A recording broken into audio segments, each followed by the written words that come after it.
Hello, welcome to another Thursday night slow chat. I'm Topher Field, and I'm very, very happy to have you joining me once again for what's become a little bit of a tradition. I didn't sort of deliberately set out to create anything when I started doing slow chats. And if you remember, if you've been with me the whole way through, you'll remember that initially it was just me being boring for like 2 hours. And now I have someone else come and be boring with me. And isn't that so much better, so much more enjoyable for all concerned? It certainly means that I get to enjoy focusing on my cigar a little bit more because I don't have to talk quite so much. So if you know the slow chat format, you know that this is kind of my way of really decompressing. And if you know what I do, then you'll understand that I'm kind of in the thick of things and there's a lot to get stressed about. And decompressing and looking after your own mental health is a really important part of my own routine. And this is sort of a real highlight of that every single week. So I enjoy smoking a cigar. This week, I have good and bad news. The good news is this is one of the all-time great cigars. This is a Rocky Patel 1979. Now, when you see a cigar with a year as its name, usually it's just marketing. Usually it means nothing. With this particular cigar, the 1979 is actually the year when this wrapper was harvested. It is 42 years old. This piece of tobacco that you're looking at is older than me. Now, that's the good news. It's an amazing cigar. Rocky Patel is a rock star of the cigar world, and his blending is legendary. Here's the bad news. On the back of the cigar, yeah, that's damage. And that is fairly deep and may well actually be really deeply affecting the airflow in this cigar. So today we're having a doubly exciting episode. Number one, we are talking to Dr. John Humphreys, which I'm super excited about because he's fascinating. The stuff he's done and the stuff that he knows, he's forgotten more than I know when it comes to economics, when it comes to a whole bunch of stuff. So that's going to be fascinating. But you guys are going to get to watch me suffer and wrestle with this cigar and try and make this damn thing actually smoke, because I sure as hell am not throwing a 42-year-old cigar in the bin. I don't care if it's cracked. I will find a way. So we have double entertainment for you here tonight. And without further ado, we've got more than 100 people watching already. So let me bring on Dr. John Humphreys, a man who I've known now in some capacity or other for a number of years, and a man that I very much admire, and I'm very, very happy to introduce to you Dr. John Humphreys. The first thing I'm going to need you to do, Dr. John Humphreys, is to unmute yourself. That is a good suggestion. Although you have thrown me under the bus with that introduction. I've got nowhere to go but down now. But I like to set my guests up for failure. It makes me look good. No, that's it's one of my secret sauce.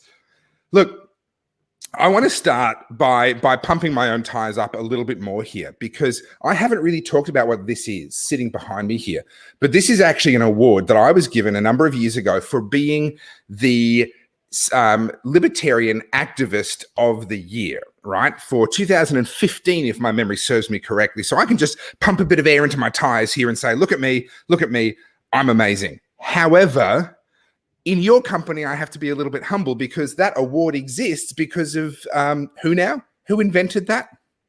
I can't remember. Some dodgy guy from Queensland. You shouldn't trust him though. Don't trust him with PhDs. Some weird ass guy called Dr. John Humphreys. And so you are like a serial creator of things. I don't know what the strategy is. Do you like make things and then sort of hand them over to other people and say, here, it's your baby now, I'm moving on? Because you've made the Australian Libertarian Society. You created the Libertarian Awards. You were instrumental, I believe, in the early days of the Australian Taxpayers Alliance. You are guilty as charged for the Liberal Democrats, and all that we're enjoying right now with David Limbrick and Tim Quilty is actually in part due to what you did 20 years ago. What's with all the creating of stuff, dude? You're giving me too much credit for forethought here. Mostly it's because I think something needs to be done. I get into a fit of energy. I run around, I bite off more than I can chew, and I realize it's more than I can chew, and I go co-opting people to help me. And it's generally the people who come in second and third tier that then have to do all the heavy lifting, make it into something great, and then I get to live off the credit of having been the idiot that started the ball rolling. Look, at the risk of being far more serious than I ever intend to be, we need someone to start these things. There are people who are amazing at running things, useless at starting them. They need that thing to already be there, and then they'll come in and they'll do amazing things with it. So we need all types. And at risk of being serious, well done you, and thank you for being a starter of things. Oh, well, you're too kind. But no, it is an interesting point about the starting of things. I think there's a lot of attitude that if something should exist, someone else has already done it. I spent years actually waiting to try to join a Libertarian Party. Yeah. I assumed, it went without saying, I thought that one must exist, and I just hadn't. Sooner or later. Because I was too young, I didn't know that much about politics yet, so I went searching for it. I put up a website, started speaking to people. It had to exist. I just couldn't find it. And then eventually it dawned on me, wait, no, it didn't exist yet. There's a reason I can't find it. Yeah. So I've just had a couple of questions from viewers asking me what I'm smoking. It is a Rocky Patel 1979. This piece of tobacco you're looking at right here is 42 years old. That's the good news. The bad news is it's damaged. And I'm going to be wrestling with that tonight. I'm going to see if I can smoke it normally. If I can't, my absolute worst case scenario, I'm going to light this end, smoke that end. If I can't make that work because of the damage, I'm actually going to cut off this end and then light that end. And cigar purists around the world will come hunting for me to murder me in my sleep for doing that. But listen, if it comes down to a choice between throwing this in the bin, 42-year-old tobacco in the bin, or smoking it in a way that is non-purist, I'm sorry, but I'm going to be a non-purist. There is no way that this thing is going in the bin, no matter how bad the damage is. So you'll get to watch that go on tonight. Now, John, I had a really interesting experience with my viewers a couple of weeks ago, where I was having a chat with Senator Malcolm Roberts, and we'd been going for more than 2 hours solid. And Senator Roberts then brought up the issue of the federal debt and economics. And I said, listen, we've been going for more than 2 hours. Economics is a really dry and boring subject. I'm not going to subject my wonderful viewers to this topic now. Maybe let's come back in another couple of weeks or another couple of months and let's talk about it then. And I had a revolt on my hands. The people watching that slow chat, and no doubt watching this slow chat, were just about ready to murder me for suggesting that 2 hours was too long, and for suggesting that they weren't ready to hear some heavy economic talk after 2 hours of listening to me drone on already. So I'm super excited to have you on. You've got a lot of different hats. We talked about it, a few of the organizations you've created, but I think the thing I want to start with tonight is Dr. John Humphreys, the economist, because there's a lot of people that watch this and watch my work that are interested in what's going on. Let's put COVID aside for a minute. Can we just have a COVID-free zone for about, 20 minutes, 25 minutes, half an hour, whatever? Inevitably, it's going to come back up, right? We're not going to stay away from it. But let's have a COVID-free zone for a little while. And let's go back to 2019 and let's talk about economics. Is there really a problem with growing debt? We were debt-free, federally speaking. We were debt-free in 2007. Then we had Kevin Rudd and the debt grew. And then we had Julia Gillard and the debt grew. Then we had Kevin Rudd again and the debt grew. Then we had what was his name? Malcolm Turnbull, and the debt grew. And then we had the guy that everyone said was a right-wing nut job for a prime minister, whose name escapes me. Came before Turnbull, I think. Abbott, so yeah, okay, and the debt grew, and now we've got ScoMo, and the debt's growing again. So there seems to be this unilateral kind of view from the Liberal Party and the Labor Party that let's just grow the debt, right? Is this a bad thing? Are we fine? Or is this actually leading to a problem? Yeah, you've noticed a theme with the recent PMs. I got to say, you're diving straight into the really exciting stuff, getting people all excited about. I know, right? I know. Let's talk about federal debt numbers. Yeah. It's not even in the front pages of the budget, because I know all of your listeners regularly actually crack open the budget papers and start reading from the front. It's bedtime reading, yeah. Look, the awkward answer to this is it's complicated. It is possible to keep racking up debt basically forever sustainably, if you keep racking up economic growth at the same pace or greater. Because the difficulty with debt is the debt as a percentage of your GDP. So if your debt goes up $1, but if your debt goes up 1%, but your GDP goes up 2%, your debt as a percentage of GDP actually goes down. Yes, and the government can sustainably hold quite a lot in terms of billions. They can sustainably hold quite a lot of debt. Indeed, there is an argument that some amount of government debt's a good idea because it gives people a relatively safe thing to invest in. And so you've got a bond market which kind of indicates the risk-free rate of investment. Now, not quite risk-free because the Australian government could default, the American government could default, but it's kind of treated as the risk-free investment, and then you can measure the risk premium of all other investments against that. So some amount of debt can be a good thing, which is why this argument, when people do it from like the kitchen table, can get off the tracks very quickly, because some people say, oh, debt is always a bad thing. And then that's not true. So the debt defenders take the wrong conclusion, and they seem to act as though no matter how much debt they rack up, there's never going to be a problem. So but even in the context of a household, debt can be a good thing if debt is invested into an income-producing asset. Let's leave aside your own home for a second. But if you've taken on debt in order to invest in a small business of your own that's making money, or into investment real estate or something that's making money for you, that's just part of the cost of doing business. So, is there an argument to say that a certain amount of government debt is just the cost of doing business? Yes, if the government goes into debt to invest in a piece of infrastructure that is actually going to have a higher return than the real interest rate on the debt, and that gets a bit more difficult as well, but that nuance isn't worth delving into. But it is theoretically possible for the return to be high enough to justify the debt. Proponents of maintaining relatively high debt would say that it's also okay to invest in spend money on other social programs. Part of the difficulty is that the government has taken the word investment and taken out all meaning from the word. They've worked out that if they say investment, everyone thinks it's a good spend. So now they call everything investment. Welfare isn't welfare, it's investment in the unemployed. Everything is couched in investment, including things that make no return and therefore kind of fail that test you're talking about. But even then, the government isn't quite a household. So household rules don't apply directly to government.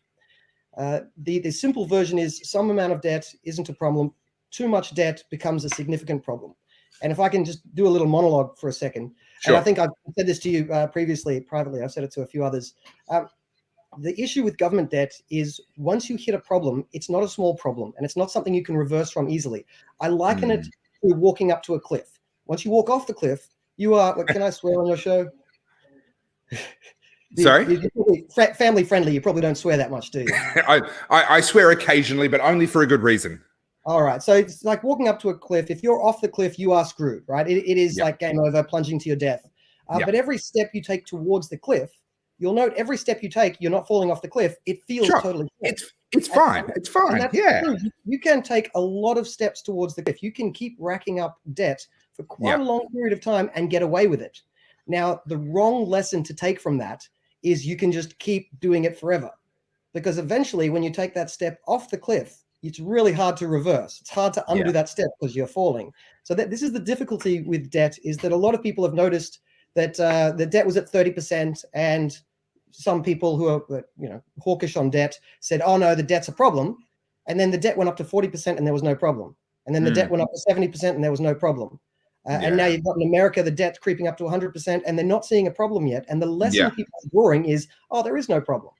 There is a massive cliff. The difficulty is, because then the next obvious question to ask is, all right, well, what amount of debt creates the problem? It's normally measured as a percentage of GDP, so we'll do that. So what is the danger zone? Is it 120? Is it 130? And here's the kicker. We don't exactly know. And that's why it's so dangerous to sneak up on this cliff, because if you're sneaking up on the cliff in the dark, to keep the analogy going. So you can never know when you're about to step over it, which is why the prudent thing to do is to not go anywhere near the cliff's edge. Sure. And look, I've spent a week in Venezuela. I've talked about this before, so I'm not going to go into detail on that. But in 2015, my wife and I spent a week in the city of Caracas, which, 2015 Venezuela is very much an economy that stepped off the cliff some years before. And we're in free fall at that point in time. Inflation was measured in the tens of thousands of % per annum. And even that actually didn't reflect the reality on the ground. That was just what the government would kind of admit to and call their official inflation rate. They had introduced every single sort of big government central control kind of trick in the book they had used to try and fix the problem, fixing prices, fixing exchange rates, putting mandates and limits on what you were or were not allowed to sell. Just to give a couple of very brief examples, they deemed a number of things to be essential, including bottled water, things like condoms, toilet paper, etc. And so by deeming them to be essential, they then controlled the price. And they said, listen, because this is essential, we're going to fix the price so that everyone can afford to buy this. But of course, with the reality of what the exchange rate was doing in the real world, the price that they fixed was unprofitable. You would lose money on every single unit you sold. So what happened? People stopped selling them. They disappeared from the shelves overnight. And so this essential item went from being unaffordable to simply being unavailable. You literally couldn't find it. I could buy a bottle of Gatorade for what worked out to be 17 US cents, but I could not find a bottle of water for love nor money. Why? Because the water was deemed essential, right? And there was this it's an amazing thing to see.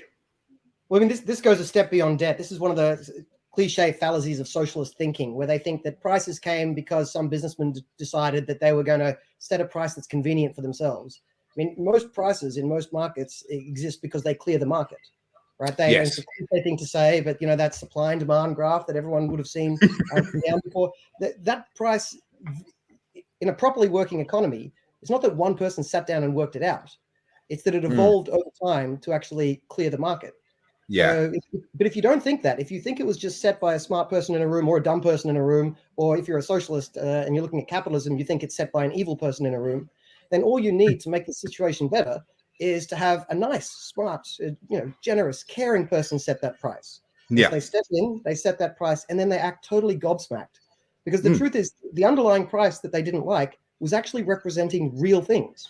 It was representing the real amount of demand and the real supply, production of the product. If you step in and set a price that's unrelated to those two things, you're either going to get way too much or way too little. Is that Dimple you've got there? It was Dimple. That's my go-to backup sort of nothing whiskey if I just needed something that's inoffensive. But I found some of this on Super Special, and I've been bitten so many times by trying to save money on cheap-ass blended whiskeys. And I saw this. It was on a really good special, and I thought, you know what, I'm going to give it a go. So I literally haven't even opened the bottle. Have a listen. All right. So you and me, we are going to discover together whether I actually saved myself some money or whether I'm just about to give myself a punch in the face with some really... We need to do this in the future, actually, in the same room, because I actually am on the Dimple. 12 or 15. Check this out. This is my Father's Day present from my... Hey, that's cool. Well, I was going to say my wife, but of course it's from my kids, my 1-year-old and my 2-year-old. Of course, yes. So I noticed you always have tea and whiskey. I figured I would do the same. Black tea and whiskey. Yeah. Right. So is that the Dimple 12 or the Dimple 15? This is Dimple 12. This is, again, it's a backup one for me as well. But if I was going to use it in something like this, I wanted to have something I drink regularly. Because if I put the nice whiskey in here, then I never use it. And All right. So my judgment on the Isle of Skye is that it's actually not bad. It's actually worth the money, given that the money was not very much. Because it's got some personality. It's quite a salty. It's not full-bodied in the peaty sense, but there's a saltiness, there's a certain character there. It's not sophisticated, there's not a lot of depth to it, but it at least says something about itself, which is my problem with a lot of the cheap blends. They just say nothing. They're just a kind of a drink. However, Sorry? I don't know how to speak whiskey. The only descriptors I use is I like or I don't like. So you just have to basically be able to translate wanking into vocabulary, and at that point you can speak whiskey. That's basically the criteria. I'm an economist by trade, and that's basically most of what we do is economics. So you should be great. You should be great at speaking whiskey. No, I'm going to drain that, and I'm going to move across to the Dimple 12 as well, I think. Now, I didn't. I have some backup cigars here, but I don't know how to smoke cigars, so I'll make a fool of myself if I'm smoking them with you. Listen, but I brought instead. Hey, you should have told me. Well, it's going to have something as a surprise. So this is my grandfather's old pipe, which I found recently. Nice. So I'm having a bit of fun with that. All right. Well, I'm set up with the Dimple 12 now. I've got a drink that I can enjoy. The Rocky Patel 1979 is actually surviving. It's smoking okay. It's letting a bit of air in where it shouldn't, but it's surviving. So tonight should be a good night when it comes to the drink and the cigars, and I'm already having fun talking to you. Now, you mentioned before this fallacy, this idea that, some smart person in a room can set a price or can manipulate markets, etc. The very first time that fallacy slapped me in the face was with someone that I worshipped at the time. And that was, of course, little Johnny Howard. I was brought up as a good little super conservative, everything that Johnny Howard wanted to do. He was second only to Jesus, right? He was, there was God, there was Jesus, and then there was Johnny Howard. And I was almost, not quite literally, I'm exaggerating a little bit, but only a little bit. So when he came out and he said, you know what, houses are unaffordable, and I'm going to introduce the first homeowners grant, and we're going to help first home buyers to be able to afford to get into their own homes. I was like, yeah, fixing the real problems, helping the little guy, blah, blah, blah, right? I was a teenager at the time. Then, of course, now I look at it and go, well, no wonder house prices have continued to rise and continued to become less and less affordable and more out of reach. We've got an imbalance between supply and demand, and what we're doing is actually increasing demand, making the problem even worse. So can you, in relatively layman's terms, and I know you lecture at university and you've got a very high level understanding of economics, if you can dial that down to something that even I would understand, how does economics, or Austrian economics, if I can use a term, and then we can leave all the terms behind if possible, how does it actually function in the real world? What is economics? Well, not a small question for you. Firstly, I know what you mean when you say Austrian economics. You basically mean non-socialist economics. I tend to not use an adjective because, in my opinion, economics done properly, it looks pretty much like Austrian, but I just call it economics. Yeah, fair enough. Look, the example you use of the housing is a good one. It's kind of like an open secret. Everyone knows the problem with that one. Some people don't think it's a problem, right? If you have an expensive house and you want to have your house stay expensive, it's not a problem for you, which is probably part of the political reason it's never fixed. Yeah. But if you consider it a problem and you want it to decrease price, the only way to do that is by increasing supply, right? So I hesitate to start giving answers that require graphs because, firstly, I'll just use my arms, which is not going to be very helpful.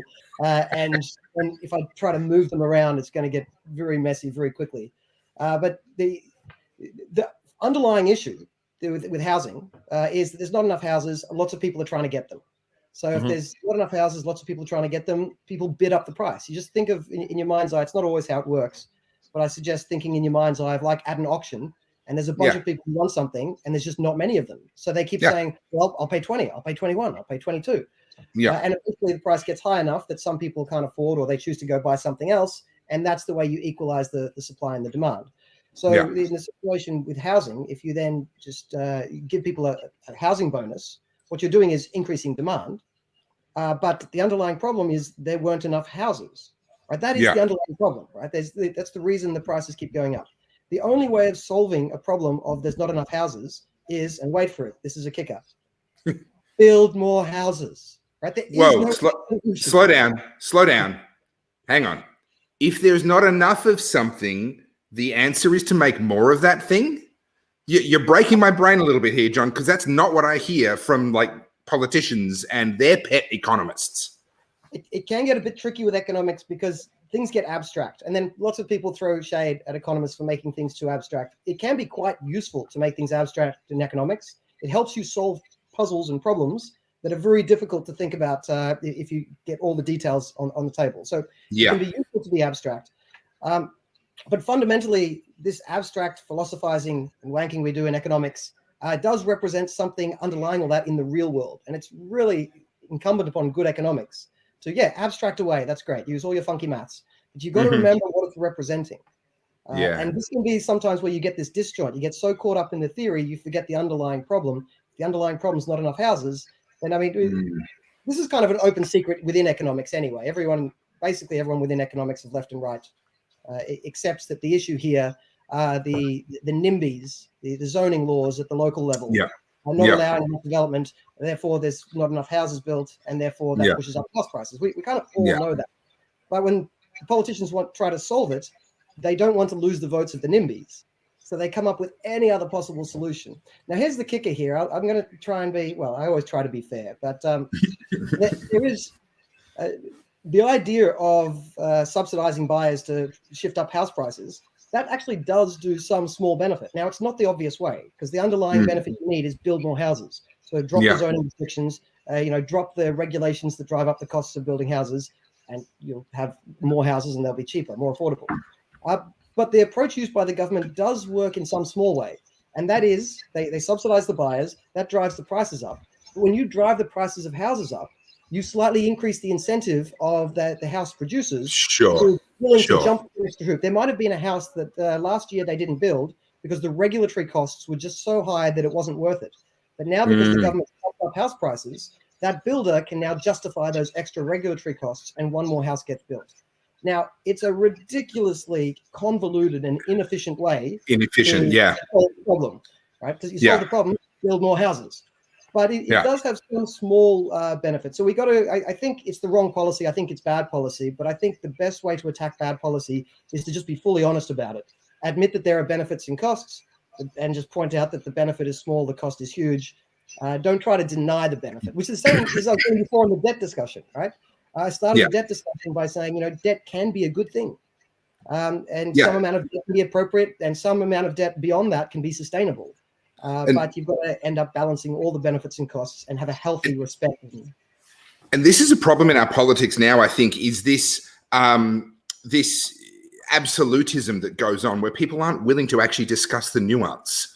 People aren't kind of willing to actually go, well, yes, but no, and maybe, and it depends, and then have the attention span to sit there and have the conversation that walks them through all of that so that they can reach some kind of a conclusion. Politicians love preaching a simple message.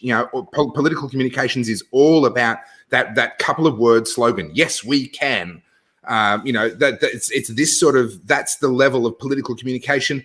It is assumed that people don't want to or don't have the attention span to actually learn anything. They just want the slogans. And that's what I love about the audience that I've got here is they actually want to sit here and learn. But we're the exception, unfortunately. However, James has asked a really interesting question here, which is going to allow us to dive a little bit more into some of the nuances and interesting stuff that's happening.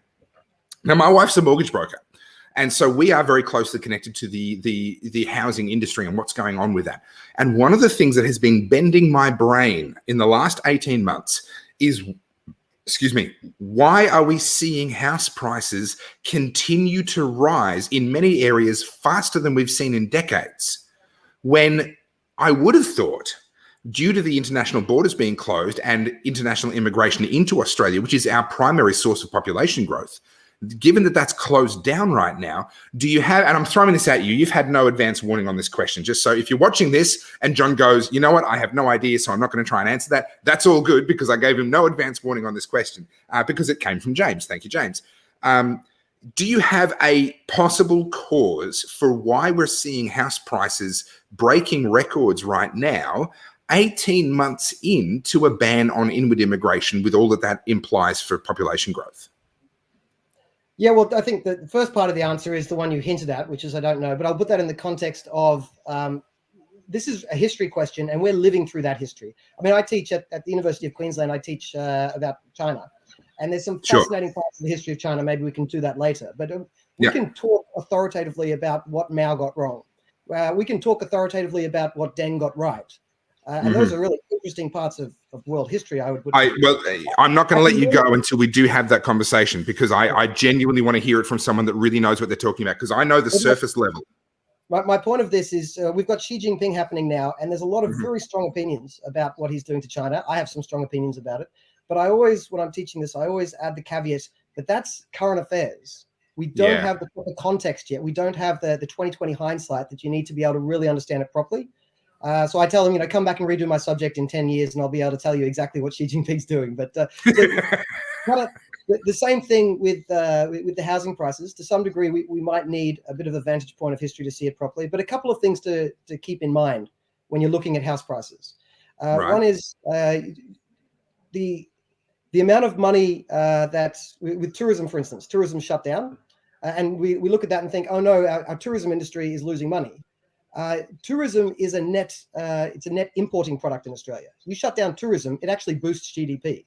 If you shut down two-way tourism, because you lose, say, I'm going to make up numbers to make it easy for us to do the maths. We lose $10 of tourists coming here, but we gain $20 of people not taking holidays overseas. That's right. That would have gone elsewhere. So then you got to ask yourself, well, what are they doing with the money? There's other things in heightened risk. People, investors, people who have money, want to put that money into safe investments. And what are your safe investments? Well, I mean, different people can argue if you think their housing prices are a bubble, it's not necessarily a safe investment. But one of the things that people seem to be doing in this context is in this very scary economic environment, a bunch of money seems to be flooding into houses as like a safe, tangible thing that you can't lose. It also makes sense if you are predicting future inflation, which I'm sure we're going to talk about at some stage soon. We started It'll on come it up. It'll 'cause come up. that's where the debt conversations go. If people ask, well, what's wrong with debt? You get there. If you're predicting future inflation, what you want to do is you want to own assets that have real value, right? So economics is sometimes split between the real economics and monetary economics. And yes, money is real in one sense. But by real, we're talking about like the underlying scarcity and demand for products. It's value measured in a way other than measuring it in dollars. Like, what would you give up? What did it take you to get it? How much does it mean to you? And houses have a real value. So if you're worried about inflation, you want to be getting out of things that are going to devalue in an inflationary environment.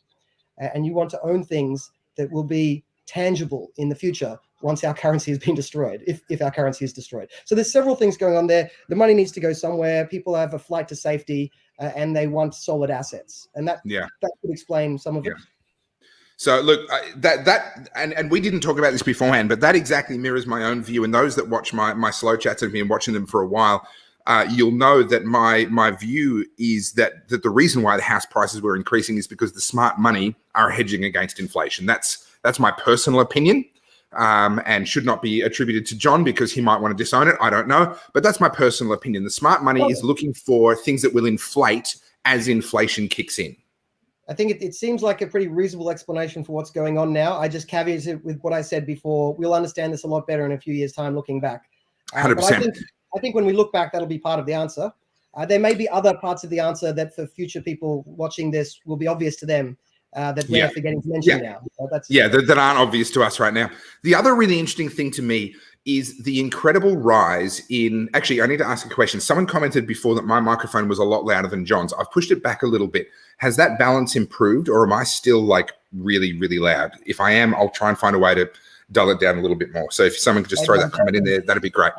Too quiet. People accuse me of that all the time, Topher. I'm always just too quiet. Yeah, I've always thought that about you. You're so shy and retiring. When you come into a party and no one can even tell that you were there.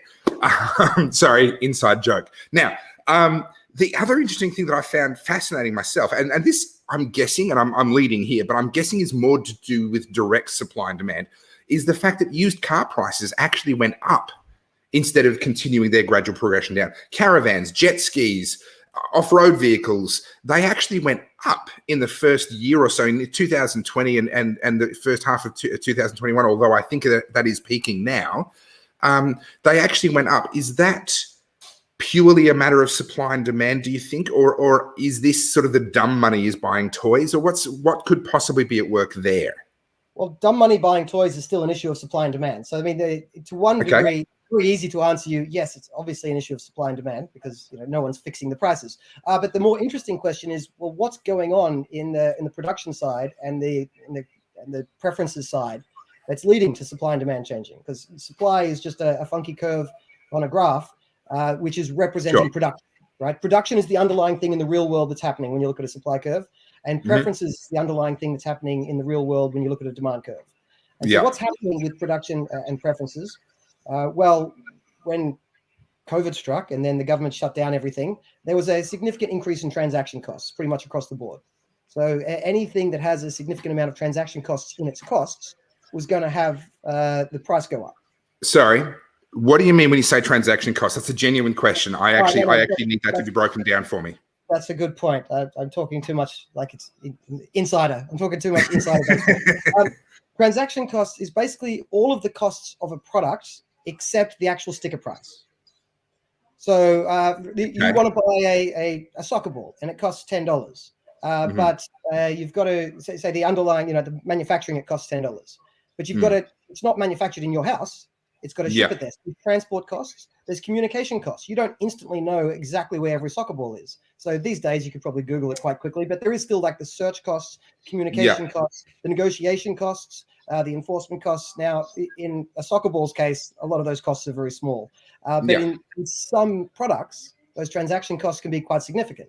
Now, things that are imported have quite a big transaction cost. That is the cost of transporting them in from another country. And then they also generally have the government taxes and the government regulations at the border. And speaking of government taxes, Government taxes and regulations in general are another transaction cost. They're not a part of the cost of making the soccer ball, but they're a cost you end up paying as a consumer when you look at everything you gave up to get the soccer ball. Right. So could I suggest, just to put it in layman's terms, and this is me genuinely trying to wrap my head around it, is it kind of the difference between what I pay and what you receive? All the money that gets lost in between is kind of the transaction cost, or with the inconvenience, the unseen cost, the petrol, the time, all of that added in, the difference between what I pay in my life to get that thing and what you receive as the supplier of that thing. Is that what you mean when you say a transaction cost? Yeah, effectively, as long as when you say that the person producing, you mean the original person producing, because they still have to transport it to you somehow as well. So the person you buy it off might have already paid half the transaction cost. Yeah, gotcha. The import costs and the import tariffs and the transport to get it halfway to your house. And then you got in your car and drove. So that last little bit. I got to say, and this is just me getting on my soapbox teaching economics, this is a really important point about economics that non-economists don't know. When we say cost, we're not talking just about the dollar. Indeed, we're generally not talking about the dollar. We're talking about every way your life got worse in association with getting something.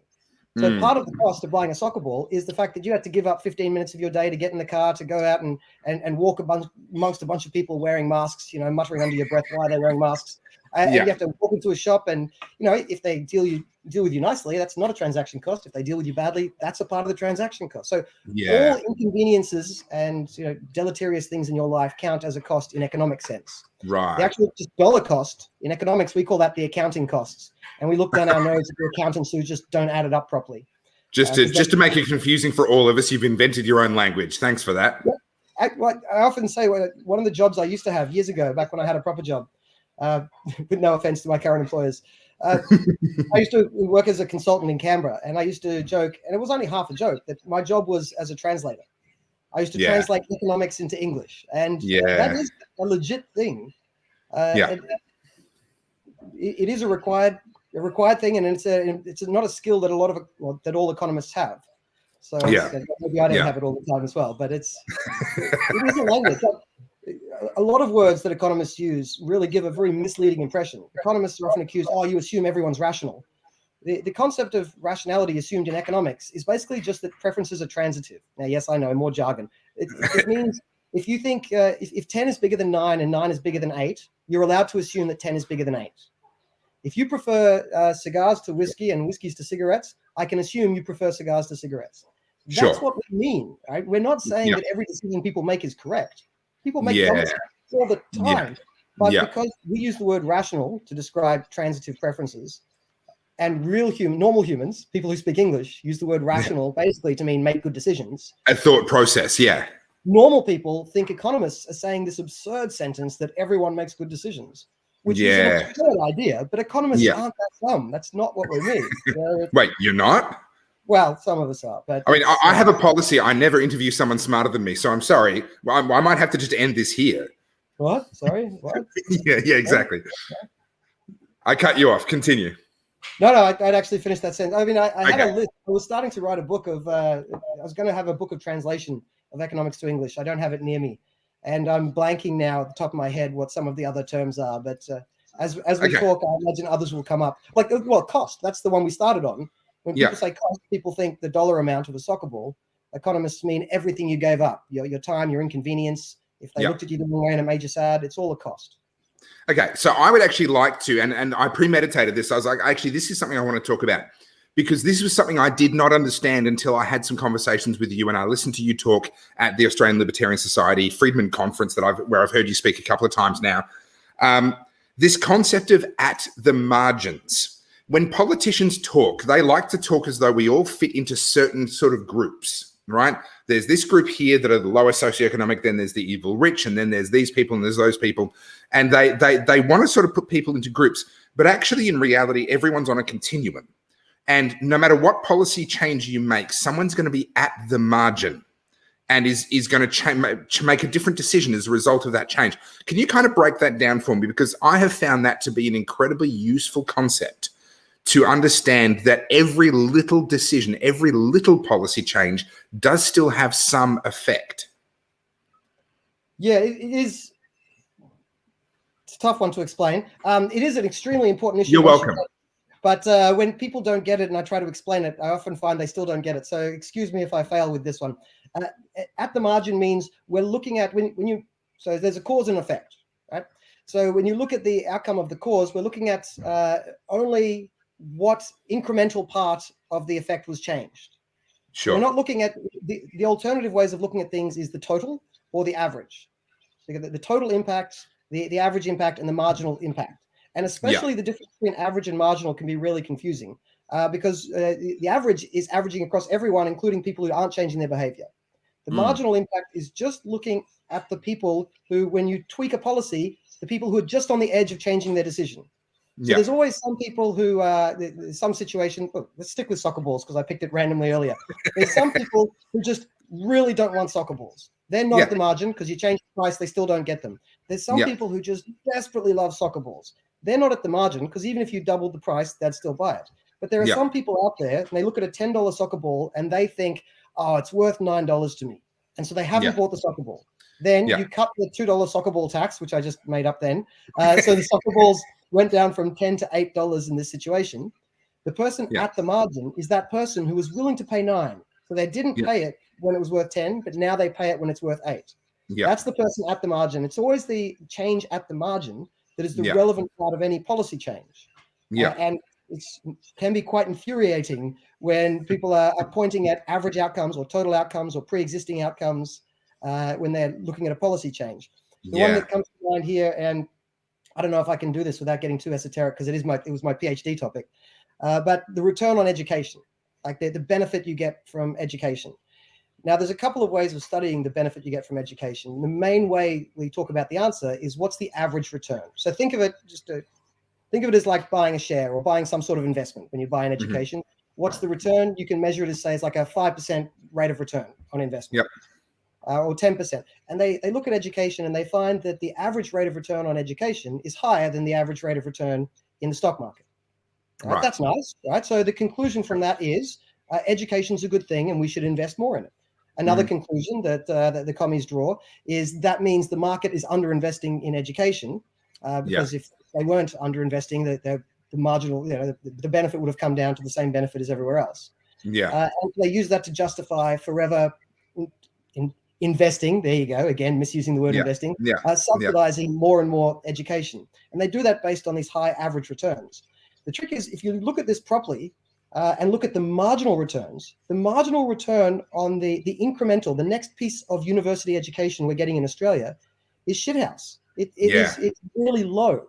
Like the last 5% of people or 10%, I don't know what the number is, but the last 10% of people to go to university shouldn't have gone. Their marginal return is lower than the marginal return you would get elsewhere. But because the media and people... The overall average of the other 90% is better. Yeah, because the first people that go to uni get a return of like 50, 60% or 100%. It's great. It really boosts the average rate. But the decision you want to be making about should we invest a bit more in education, the relevant question is what's the average return on education? The relevant question is what's the marginal return? And the average still looks high, so it tricks people into investing in education. But the marginal return in Western countries, like in some developing countries, in poor countries, still is pretty good marginal return. So go and send those poor kids to school and uni. It's a good idea. But in rich countries, the unescapable conclusion is too many people are going to uni, too many people are getting PhDs, too many people are getting PhDs in economics. So is it fair to say another way of expressing at the margin is for the people that change their behavior? When economists talk about at the margin, you're talking about the people that are going to change their behavior based on this policy change, price change, tax change, whatever it is. Yeah, well, everyone could change their behavior if you change the stimulus enough. But the people who are, yes, you're right. The people who are just on the cusp of changing their behavior or have only just changed their behavior, those would be the people at the margin. They're at the margin, And that for me was a really revolutionary concept and it was literally only about 5 or 6 years ago that I finally actually went, I get that now. And what was significant for me was there is always somebody at the margin. Every policy you talk about, every tax change, every red tape change in the amount of red tape, there's always somebody at the margin. And I've seen this up close. So for the last five plus years now, I've been battling my way through the Victorian approvals process to get a new go-karting business up and running. It's been a nightmare. It's cost me and my investors hundreds of thousands of dollars, mired in red tape, a 200-page application to the local council, followed by a VCAT fight where we had to spend tens of thousands of dollars on consultants to get us through that, right? I remember you telling me about this years ago. I assumed you'd either succeeded or given up by now. No, literally years ago. This has been 5 years of my life and counting, right? It's been insane. Now, for me, one, I'm passionate about the project itself. Two, because this is the first site of what we hope our intention for this site is that it proves the model. This is an entirely new model of go-karting that turns it into a sport. So in the same way that you might send little Johnny off to play football or little Carolyn off to play netball or whatever it may be, now you're actually going to send them off to go and subscribe to one of our championships, and they'll come back every month and they'll race on a different track, same venue, but we can lay the track out in different ways, and we turn it into a sport and we have championships. So it's this kind of new model for go-karting, and I've patented the actual intellectual property. There's a mathematical formula that allows you to create the reconfigurable track. We can talk about intellectual property if you like, because I'm not a big fan of it myself, but if it exists, I'm going to use it. So I've got intellectual property there, and the plan is we're going to get the first site up that's going to prove that the concept works and that there is a market for this, and then we are going to roll out internationally as well as around Australia. But it's taking me 5 freaking years, or it's taken me 5 freaking years so far, and we're not even under construction yet. We're very close, but we're not even under construction. Like we've done grading, we've compacted the site, we've graded the site, we've done all the prep work, but we couldn't actually start construction because we didn't have a piece of paper for permission, right? So the cost, the transaction cost, if I can come back to that, of even starting the construction has been 5 years of my life and a couple of $100,000 of my investors and my own money that's gone into getting us up to this point. Now, because of the bigger vision of what we're trying to do with this brand and with this new concept, we've decided that it's worth paying that price. Now, had I known that that was the price up front, I would have gone straight to America and started over there, right? We would have gone straight to Texas. We would have been up and running in less than 2 years, including all the construction timelines and everything else, right? Now we're at 5 years over here. We haven't even started construction. The difference is ridiculous. However, each time we've been asked to decide, do we want to continue or not, we've continued. The marginal, we are not at the margin. However, at the same time, I know people that have tried to start cafes or tried to start other sort of bricks and mortar businesses, and bricks and mortar businesses tends to be where a lot of this red tape is, who have failed because they either chose not to spend the money and the time, or they tried to spend the money and the time and they got exhausted and ran out of money and time. And ultimately, there's this issue of opportunity cost that comes with all of that. Can you talk about efficiency and opportunity cost in economics? As an economist, how do you understand those concepts? Well, the opportunity cost is just the way economists solve the problem of all of you non-economists using the word cost incorrectly. So when economists say opportunity cost, what they mean is just what I said before when I said cost, right? Factoring in everything that inconveniences you in your life when you go about getting something. That is, opportunity cost is the term we introduced to mean that, because we knew if we said cost, everyone would think the sticker price. So there is that. Just going on your example there of the people at the margins who end up with the regulation putting them out of business. It's a hell of a good point, because most people aren't at the margin. And when they see a regulation, they either think of themselves as, well, I wasn't going to do that anyway, so it means nothing to me. Or I passed more, I'm willing to do more regulation than that. That's not a problem for me. It wasn't going to stop me. So those people make up most of the population. And any particular policy change, the number of people at the margin are a minority of the population. So it's hard for a lot of people who aren't at the margin to instinctively sympathize with the people at the margin, or even think of them as people, because it's hard to actually imagine that position. So it's a good point there. It was about to take me onto a segue, which I've totally blanked on. That's all right. This isn't what you asked about, but it's something I like to talk about anyway. And that is, you talked about the regulations slowing you down. I work for the Australian Taxpayers Alliance, of course, with Tim Andrews and the rest of the Brian Marlow and the rest of the team. And so we do talk about tax, and I am, a tax economist. I can talk for way too long about very boring issues related to tax. So, be careful if you want to ask. I've come to the conclusion that I think the taxes in Australia are too high, but regulation is, I would say, a bigger problem. in Australia at this point. And one of the kickers about regulation is it's often promoted by big business. And that is the cost of regulation it's not quite fixed. It's not quite a fixed cost. That's not accurate. But it isn't as variable as other costs. It's not like prorated costs. So you introduce a regulation, that regulation has a similar cost on a big business and a small business. But for a big business, that's just like 0.01% of their revenue. It's a rounding error. They've already employed 10 lawyers and 14 accountants to be able to deal with that stuff. So that they're not worried about that regulation at all. For a small mom and pop business, that regulation could be the thing that tips them over the edge, right? That could be because they're more likely to be at the margin. At the margin, they would mean at the margin of failing. But even if they weren't failing, if that cost is the same dollar cost as it is for the big business, but for them it could be 10% of their turnover or 5% or whatever it is. It's a much bigger percent. So regulation is effectively a regressive tax.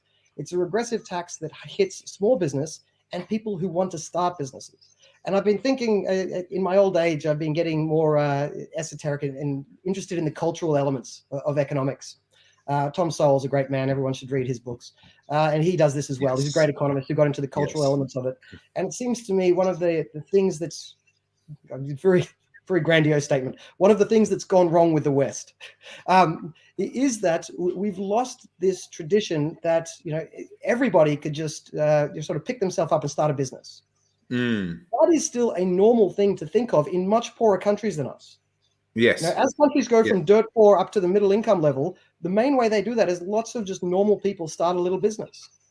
And if you look at nearly all of the little businesses they're starting in Botswana or Malaysia or the rest of the world, and you think about that in Australia, regulation would make it near impossible for an average person to start nearly any of those businesses. If not impossible, then unprofitable at the very least. The costs that would be imposed, you couldn't make money doing it.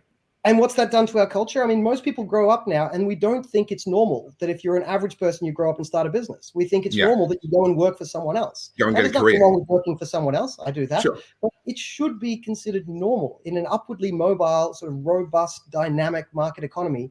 It should be much more normal for an average person to be starting a business. It should be a really obvious way for a person born into poverty to be able to get themselves out of poverty by starting some little business with nearly no regulation and be able to grow that if they're successful, or let it fail and start the next one and start the next one and the fifth one works. Correct. We just don't have that culture anymore. And I think it's to do with regulation stifling small business so much that people have just given up on the concept. You're making my life difficult because you've brought up three different things that I want to go down, and I want to go, and I know that we could go down these rabbit holes. I'm going to pick the one that is the closest to where we've already been, because once we move on from tax and money and we start getting on other stuff, we're probably not going to come back to it. Talk to me, and again, so you know, John and I talked very little about this interview or about this chat before it actually happened. So he has no knowledge of what's about to come out of my mouth. So I'm throwing him under the bus here. So economists talk about distortion and efficiency. So a tax will distort the economy in certain ways because it adds costs that aren't naturally there, and it may or may not be efficient. And I think that that's to do with how much the tax itself actually costs to administrate, both at a government level, but also at the taxpayers level, the people that are having to calculate what they owe and blah, blah, blah. That's the preamble to my question. But I'd love you to touch on that if you could. I often think about tax cuts because I love the idea of cutting taxes, but not all tax cuts are equal.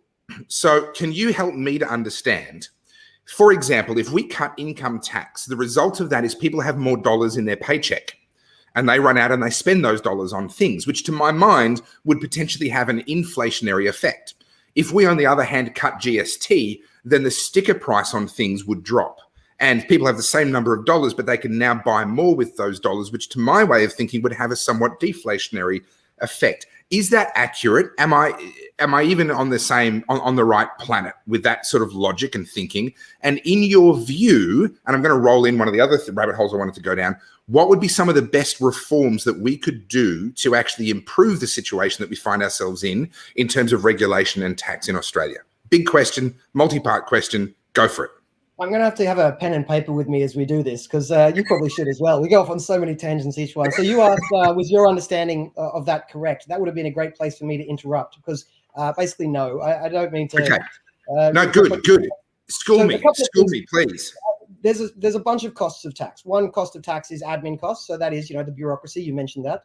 One cost of tax is the compliance tax, and that is the tax on us when we comply with the tax. I think you mentioned those. The time taken, etc. Those two are relatively small parts of the cost of most tax. The biggest part, and when we say inefficiency, what we mean is when a tax changes your behavior. So I should maybe back up a little bit here as well and say inefficiency sounds like a really boring word. It's not interesting. It doesn't make your life any better. It doesn't seem like it anyway. It's just what those pointy-headed. It's a very important concept.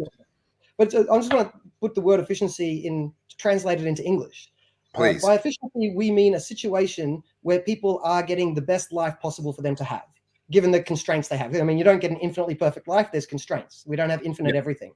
But given the constraints you have, given your what we call the budget constraint, and that's not just money budget, time budget as well, given your constraints, what's the best possible life you can have? So that would be the most efficient outcome.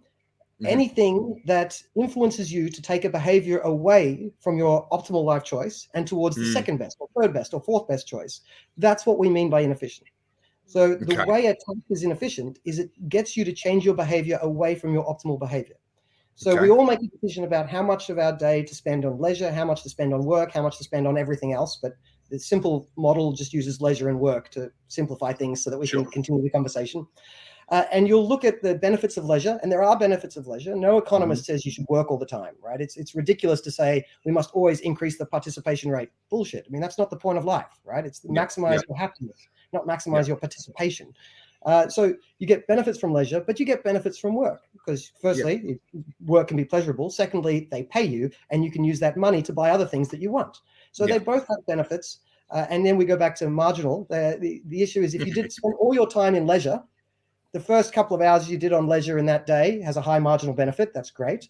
By the time you're at your 24th hour, just, still at the pub, the marginal benefit is going down. Right? And you look at the other side, if you're doing all of that leisure and doing no work, then you're getting no money, so you can't afford anything. So you shift 1 hour into work, and that first hour into work, you earn whatever, $20, and you spend that on the things you really need, so you stay alive, which gives you pretty good happiness, right? There's a high marginal benefit from when you start working. But the more work you do, the next thing you buy, it's pretty good. The next thing you buy, it's okay. The next thing you buy, I don't really need it.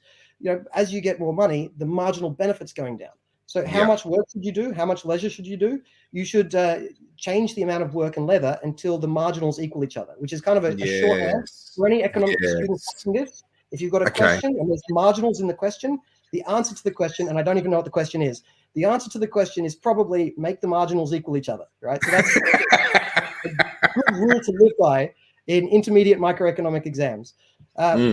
So if you just had that decision, you made it as an individual looking at your own life, you might choose to, let's be cliche and say 8 hours work and then the rest of the time leisure. That might be the choice you made if no one influenced you. Then the government comes along and they either, they could tax your work, they could tax your leisure, they could, in some way change your behavior. So income tax and consumption tax does the same thing. It effectively taxes your work because it makes your work income go less far. So they both kind of do that same thing. What people can do there is they might shift out of paid employment and into leisure. That's the cliche answer. Although there's a lot of behavioral changes you could do. One obvious one is you could shift into doing work in the house. So if you work in the house to clean your house, that's not taxed. If you work an extra hour at the factory and then you come home and you pay someone else to clean your house, that money you earn is taxed. So if that money is taxed too high, you'll stop doing that extra hour and you'll clean the house yourself. So that's one example. Or you'll go into the black market. The black market income isn't taxed, right? So there's a thousand. Sorry, you mean go into the real market, the free market? Is that what you said? Yeah, that's what I meant to say. I misspoke. So there's lots of different behavioral changes you could make, and it's measuring those behavioral changes is what we mean. That's the main thing we talk about when we're measuring the inefficiency of a tax. Then you also have to add in the admin costs and the compliance costs, as you said. But generally, the inefficiency of the behavioral change ends up being the biggest cost for most taxes. Okay. I don't think I got to half of your question, but that was an important so go on. What I really want you to get to is you told me that my concept of reducing income tax might have an inflationary effect and reducing consumption taxes might have the reverse effect. That perception is not necessarily correct. I would love you to go into that, please. All right, I'm going to get a bit meta and hopefully remember my place. So listen, Listen, inflation. one of the things you need to know about me is, as much as I appreciate the people watching, I have these chats for me. So please go as meta and as deep and as down the rabbit hole as you want to go. My concern for going meta is that I hope I actually remember where I'm going when I come back to try and especially as I fill up another glass of scotch. So I'm going to tell on a segue that I know you appreciate anyway, which is to discuss inflation. You talked about won't that cause inflation? To answer that, I think we need to have a discussion about, well, what causes inflation? And the simple answer there, it gets a bit more complicated, but the simple answer is a good place to start, is it's simply the amount of money chasing the amount of goods. If you increase the amount of money more than you increase the amount of goods, the average price of those goods is going to go up. Okay, the money per good increases. Yep. Yes. So a very simple example, this is what I use when I teach monetary economics. There's something like this. There's 10 apples in an economy, and there's, say, $10 in the entire economy. And the money can only be spent once. And apples are the only things you can buy. What's the price of an apple going to be? Well, there's 10 apples, there's $10. They're going to be $1 an apple. Now, if you change the situation and there is, say, $15 in the economy, and there's still only apples to buy, it's a very dumb, simple example, but it hopefully makes the point. Sure. You've increased the amount of money to 15, but you haven't increased the number of apples. The apples are still 10. What's going to happen now is each apple is worth $1.50. And if I can go on a segue inside a segue, that's also a really good example of the difference between the real economy and the monetary economy. Because if you go from $10 to $15, but you've still got 10 apples, and still 10 apples, the real economy hasn't grown. Yes. When you look at the real economy, would say there's zero growth there. No one is better off because no one's had an extra apple. What's happened is there's a perception of growth if you look at the money, but money is just a means to an end, right? I mean, money on its own is useless unless you can use it for some purpose that brings you happiness. So yes, the amount of money's gone up, but the real economy hasn't grown because there's still only 10 apples. But anyway, at risk of derailing you, please bookmark in your mind where you are so that you can pick up. But this question from Marion Moncrief is exactly what goes through my mind. Given what's happened under the whole COVID economy, so many people have been shut down. What little manufacturing we have has been shut down. Importing from overseas has been slowed down. But we've got all this money being pumped into the economy, handed out by the government. Is this literally, is what you just described, the dollar value going up, but the actual real economy not going up? Is that literally what we're doing right now? Oh, well, that's another example of we'll need a bit more history to be able to look back at this moment and understand it properly. Okay. I said before, the amount of money chasing goods, if the amount of money goes up quicker than the amount of goods, that causes inflation. That's a true statement, but it hides some things, it hides a bunch of things. And one there's some details in there. Well, what do I mean by money? Right, that is a very difficult question. Right, that is it's a messy question. Yeah, it's not always easy to know when the amount of money's going up, because money comes from multiple places. Right, there's currency, then there's the money that the government bank lends to the banks that lend to us, the money that the government banks lend to the government and then just spends on us, and then here's the kicker: banks effectively create money. Banks create credit, and credit is fungible with money. And the amount of money created by banks isn't, it can go up and down all over the place. And then here's the other kicker. When I say the amount of money chasing goods, you also have to factor in a concept called velocity, which is the amount of times per year the same dollar is spent. Now, that could go, if the amount of money doubled, but velocity halved, and you looked at the money, you think, oh, we've got to have inflation. But actually, if the velocity halved, you might not. So anyway, we need a bit more history to see how things are going. I suspect we are seeing inflation, but it's showing up in asset prices. That's my guess. But anyone that's been following me for a while will know that I've made a similar, and I don't know what I'm talking about, but I'm just trying to read what's going on. I've made a similar statement before. We are seeing asset class inflation. Yeah, which doesn't show up. Most of it doesn't show up in the CPI. So consumer price index. It's a different thing. They're measuring a different thing. Yeah, although it will show up eventually if this keeps going on. But we'll see, right? I hold these views lightly because it's very difficult to predict the future of money. See, here's the thing, John. Broad brush, you can say if you push it too far, it's going to happen, and it's going generally in this direction. But anyone who tells you they can answer this with specificity is probably trying to sell you something. So, John, here's the difference between you and me. You actually know what you're talking about, which means you understand the nuances and the exceptions and how much you know how much you don't know. I'm the pundit, which means I can go blazing in there full of confidence and make absolute statements and predictions, completely blissfully unaware of how much I don't know. We both know you know quite a bit about this topic. So sure. Too much modesty. Now, I hope you bookmarked that spot where you were up to before. Are you able to pick up where you were now that we've covered that? What was the last thing I said? Oh, yeah, monetary goods. I can try and, I think, segue this back into your question about how tax changes might change inflation. To tell me, to spin me an argument about how tax changes are going to change inflation, you need to explain to me how the tax changes is changing the total amount of money chasing total amount of goods. And here's the kicker. Tax doesn't destroy money and it doesn't create money. It changes who has it. So I, as an individual, I have money. If the government taxes me, I'm poorer, but there's still the same amount of money in the economy. The government now has it. If the government spends it, someone else now has it. It's still there. If the government doesn't spend it, that decreases their deficit. They borrow less, so the banks have more.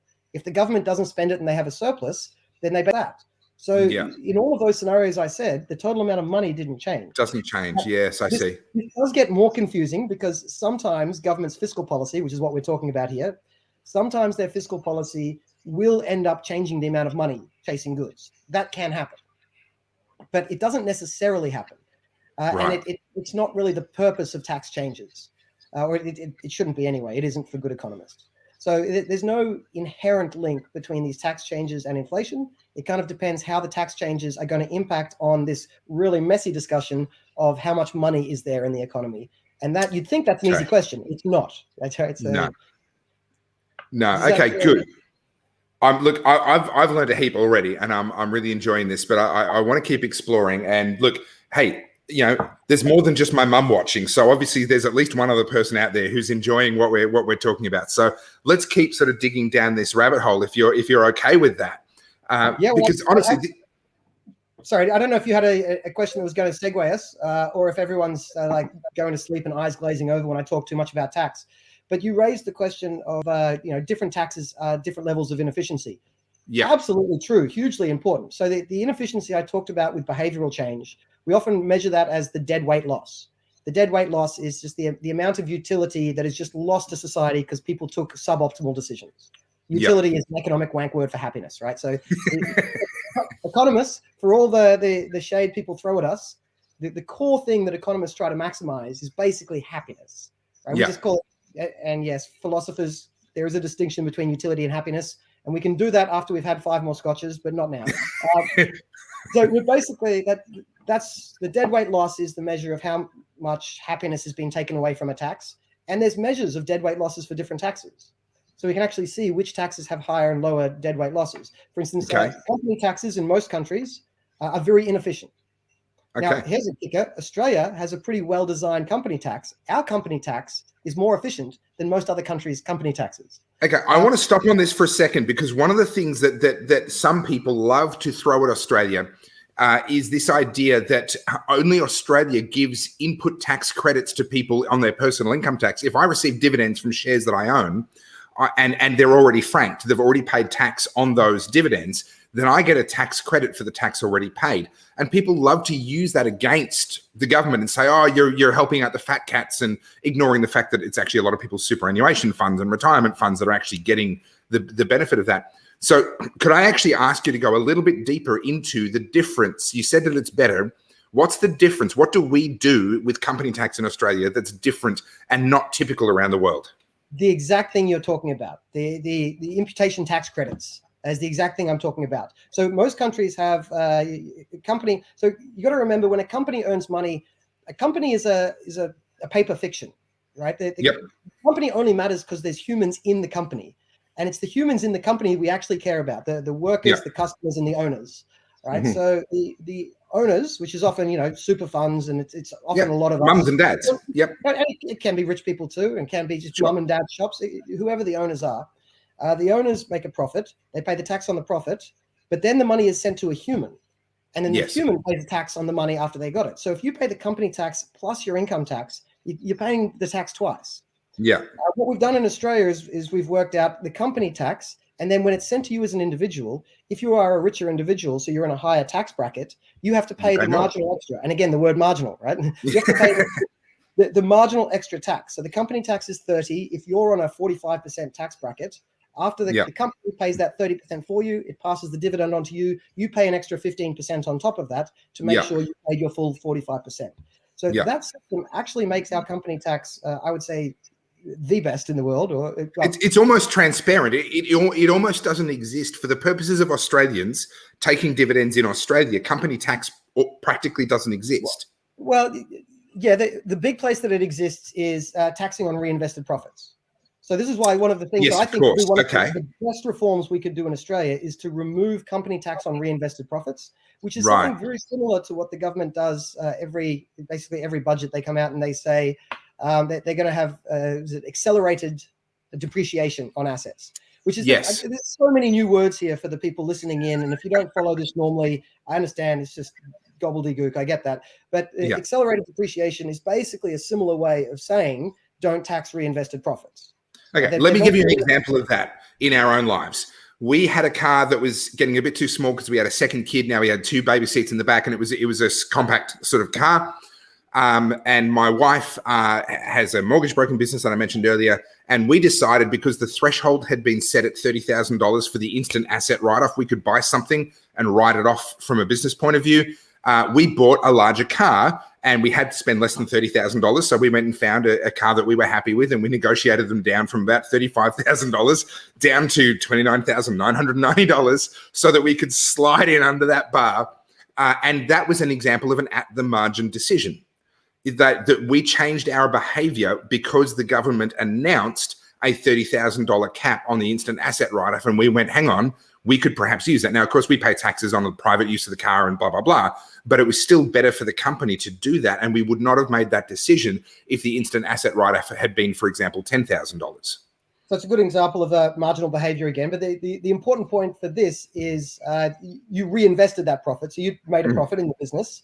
And that car, I assume you're claiming it's a company car at least. Let's take your claim. It is a company car, and we keep a logbook and do the personal use split and blah blah blah, all that crap. So if in normal scenarios you'd make that profit, then you'd pay 30% tax, and then you'd get to buy the car, and then you'd get to write off the cost of the car as depreciation over time. The suggested reform that I have for the Australian company tax system is to not tax reinvested profits. So you only tax the profit if the profit's about to be given to a human. If the profit instead, a company makes a profit and half of it they reinvest and half of it they pay out in dividends. All right, put the company tax on the dividends, send that out. That's going to be franked anyway. But the half that a business reinvests, if you're reinvesting, you're building capital in your business. You're either making your workers more efficient, therefore your workers are going to end up being paid more, or often you're investing in such a way that you're going to be able to employ more workers. Yeah, you're going to put more people on. So I think we shouldn't be taxing reinvested profits. That would be the tweak I would make to make our company tax system even better. But credit where it's due, our current system, at least, it doesn't double tax the way other countries do. We do have that franking system, and I think that franking system is we should be proud of that. When people throw shade at us, I throw inverse shade. Why don't you have it? Can I ask you to help me wrap my brain around something? So in my chat with Senator Malcolm Roberts, and I've known Malcolm for a little while now, and I love his work on the Murray-Darling Basin. He's one of the few federal politicians actually on the right side of the Murray-Darling Basin and the irrigation water for farmers. That's been a big issue for me over the years. If you're not familiar with that, you'll find a bunch of videos on my TOFA page or on my YouTube channel. But one of the things that One Nation, so he's a senator for One Nation, one of the things that they're very big about is this idea of taxing multinationals, the idea that they're making money off us and then taking the money offshore without paying tax. Leaving aside your hat as the president of the Liberal Democrats, if we can for a moment, from an economic point of view, what's happening? What's actually the truth here? What taxes are and are not being paid, and what might we do about that? Well, I was going to say that the second difference between our company tax system and just not having a company tax, one is that we tax reinvested profits. The other one is that we tax foreign companies. So you are getting that money before the money's taken offshore. So we do tax foreign companies operating here. We do tax. Now, there's a series of things that people refer to as tax dodging. Mostly it comes, I mean, there is such a thing as tax dodging. That certainly happens. That's already illegal. So there's not like we can make it double illegal or double plus illegal, but it's already illegal. You could say we should get better at catching it, maybe, or maybe we should have a tax system that encourages less fraud. But that's one approach to it. Another approach, and I'm not accusing Malcolm of this. I don't think he does it. I hope he doesn't. But a common thing people use when they complain about big businesses is they point to the big businesses' revenue. Now, again, this is I understand this. It would be quite easy to trick people, and clearly people are tricking people, and most normal people don't bother knowing the differences between a business's profit and a business's revenue. And then it gets worse because people say turnover. And what does turnover mean to a normal human? What it means is revenue. But I mean, that's a esoteric. So what's funny is I literally had to make this point on Facebook to a friend of mine today, who was supporting it was a Greens or whatever post about this company made X billion in revenue and they only paid X thousands in tax. I'm like, well, hang on. Because revenue tells me nothing. You tax profit. Yeah. So it's a company that has $1 billion revenue and $1 billion cost, has a profit of zero, and therefore they pay zero tax, as they should. They're making no money. That's to look right. at that and say, $1 billion revenue, therefore you should pay tax, is simply to just not understand what the word revenue means. And somehow these people seem to be proud of themselves for not speaking English properly. It's an embarrassment to the debate on tax. And you see this mistake happen so many times. Now, look, I think the nature of our economic system now does end up helping big business too much. But I don't think that's because they get particular tax cuts. I think, to revert back to our previous conversation, it's because a regulatory system really does help big business over small business. So if you genuinely cared about helping the small business compete properly against the big businesses, you need to get rid of all these barriers to entry and all of these regulations that stop the little guys. So people who say, oh, we need all of these regulations, and then they turn around surprised and say, why are there only big businesses left? Right? Because of you regulating people. So it's and can I add to that? Oftentimes, when the government does introduces regulation, they do industry consultation, which is basically just another way of saying we allow the big businesses to write our regulations for us. Well, it can be worse than that. A lot of regulation comes at the behest of big businesses. Big businesses, they establish, like there's a business cycle. Not a business cycle, like a cycle of businesses, right? In a new industry, and everyone's an entrepreneur, and everything's new, and people are kind of paving the way, hasn't been done before, like an Uber and that sort of stuff. And then they get established, and then the established players start to challenge the previous authority. But then they sit down with the politicians and say, all right, you regulate us this way and we'll do it this way. And they work out a way to make a profit. And that means the next player coming in, trying to disrupt this industry, they can't get in because the first mover has sat down with the government and set the regulations that basically embed the first mover's advantage. So it's not just the government asks industry. It's often industry approaches government and says, hey, we've set things up this way. Could you just make it compulsory for everyone to do it this way? And by the way, the way we've done it requires 10 lawyers and 15 accountants, and we can afford that. But can you make sure every new startup also needs that? So my very first lesson in this was when I was working as a landscaper's laborer many, many years ago. And Andrew, my old boss, if you're watching, hi.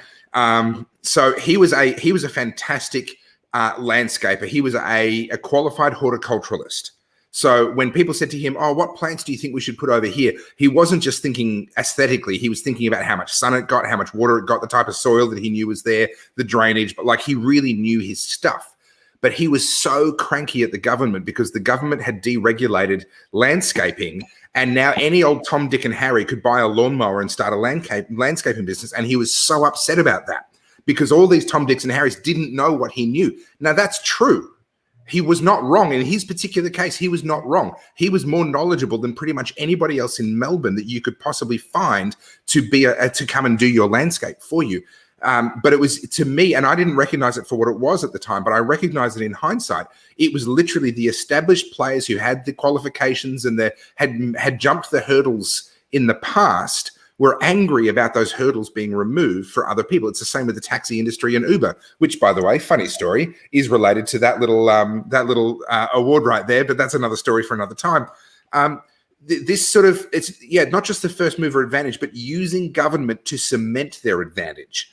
Another example, we just recently had in the lockdown, as it was proposed, it never happened, but we got word that Daniel Andrews was looking at going to stage 5 restrictions down here in Victoria, and he was going to shut down every supermarket that wasn't a Coles or a Woolworths or an Aldi.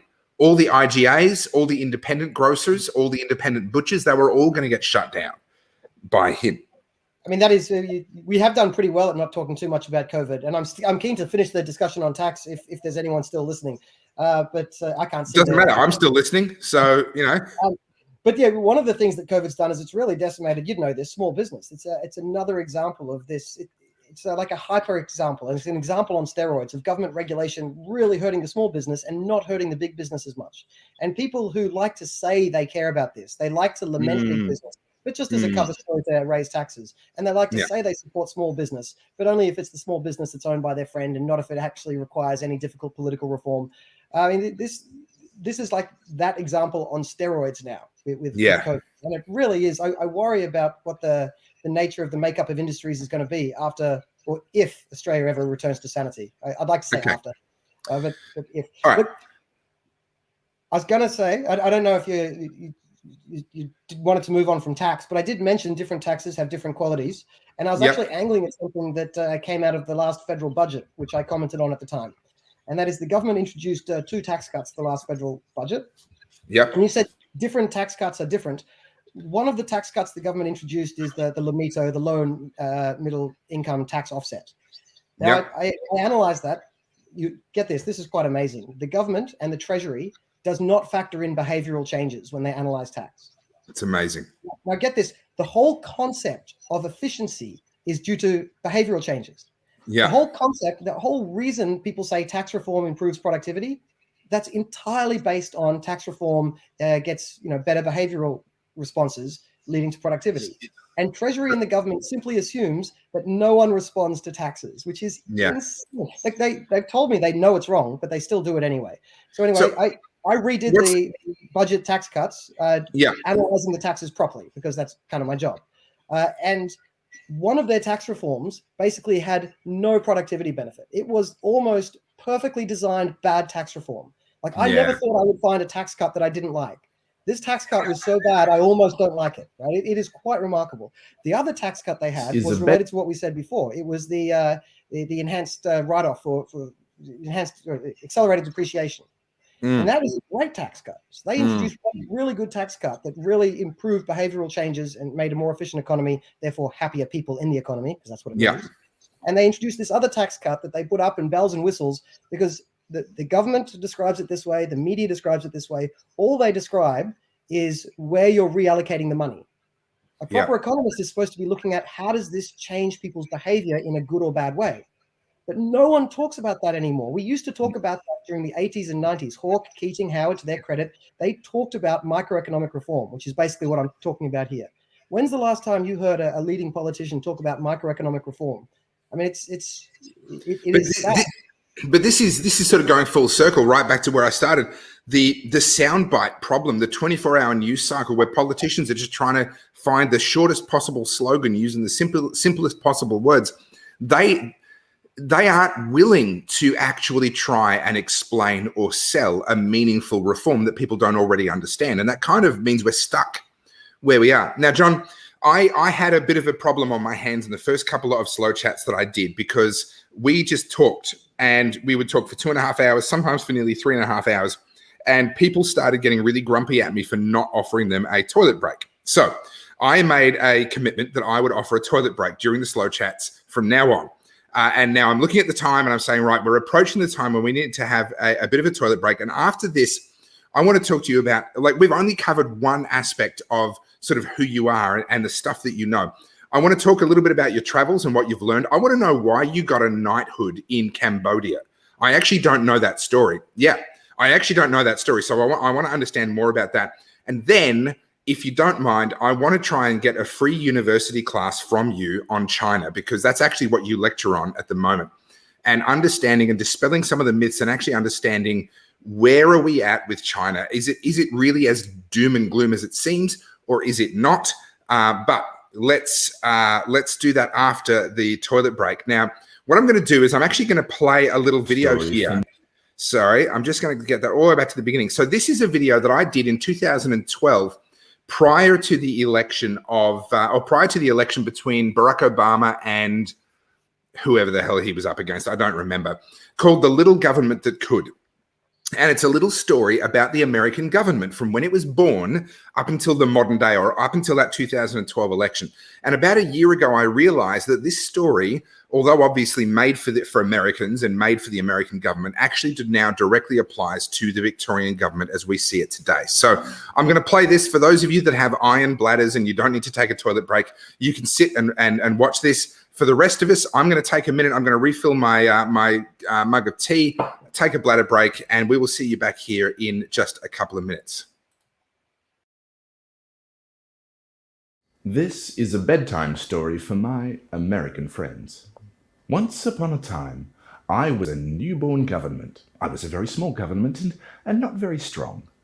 I had many fathers, but they were very mean and they didn't want me to grow up. They wrote some very strict rules which made it very hard for me to grow up and be like the big governments overseas.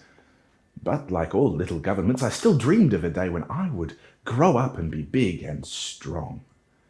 Well, the years slipped by, and whilst I got older, I didn't get much bigger or much stronger. But after enough years had passed, none of my fathers were alive anymore. All of those men who wrote those nasty rules were gone. And I realized a funny thing. Though I was only little, I had now been around longer than anyone alive, and my people began to forget why my fathers wrote those silly rules.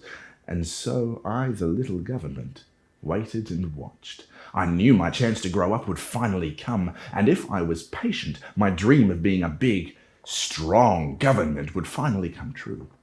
And as this time passed, my people slept soundly in their beds.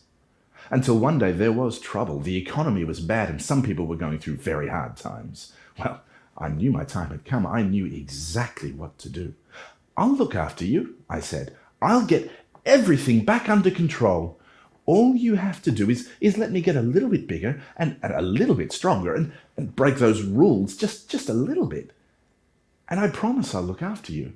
And my people thought about it, and for as long as any of them could remember, their little government had been very obedient and caused very little trouble at all, and they were much nicer people than my fathers were, and so of course they said yes. "We will let you grow a little bit bigger and a little bit stronger and break those rules just a little bit, and you'll look after us and keep everything under control." So I grew a little bit bigger and a little bit stronger, and I felt better. And my people felt better too. They were mostly very happy, and they went back to sleep and slept soundly in their beds. Well, from then on, whenever there was trouble, every time someone needed help, I would spring into action. "I can help. Let me save you from your trouble. I will get everything back under control." And every time I helped, of course, I got a little bit bigger and a little bit stronger and a little bit happier, and those awful rules which my fathers wrote way back when I was born, they were almost forgotten. Well, soon I'd become as big and as strong as the governments overseas, which my silly fathers ran away from all those years ago, but no one seemed to mind. So I kept growing, bigger and stronger, and, well, my people, they seemed happy. They kept sleeping. And soon I was so big and so strong, I was able to do anything. Whatever you needed, I could provide. If you were in danger, I could protect you, even if that meant protecting you from yourself. No matter what the situation, I'm there for you. No job too big or too small. Well, of course, it isn't easy to look after everyone all at once, so to make things easier, I had to divide people into groups, and the cost of some groups had to be paid by other groups, and there were some groups that I liked, and there were other groups that... Well, anyway, there were a few very special groups that helped me to look after the people, and some that even helped me to grow bigger and stronger, and I liked those groups very much. They're my friends. And for a very long time, my people slept soundly in their beds, secure in the knowledge that their big and strong government had everything under control. But some of my people didn't appreciate all of the good things that I was doing for them.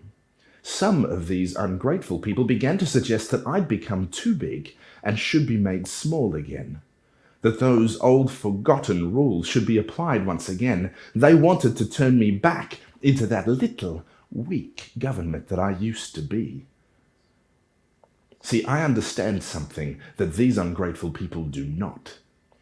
They can't live without me. They need me, even if they don't know it. Well, I did what I had to do. I have to protect myself from these naive people. I have to make them obey me for everyone's sake. But they just don't understand. They refuse to go back to sleep. Well, lately things have been very dangerous for me. Some of these naive, ungrateful people even tried to take me, their government, over and force me to obey those archaic rules. And for a little while, it looked like they might succeed. But I have friends, remember? And just when it seemed that all might be lost, that all of my hard work and all of our progress might be lost, that I was about to be taken back to my childhood, well, my friends stepped in. And smart people, good people who understand how important I am, did whatever it took to ensure that this big and strong government would never become small and weak again, and that I would always be able to keep everything under control. Well, here we are. I am your government, and I am big, and I am strong, and you need me. And I have everything under control. All you need to do is go back to sleep.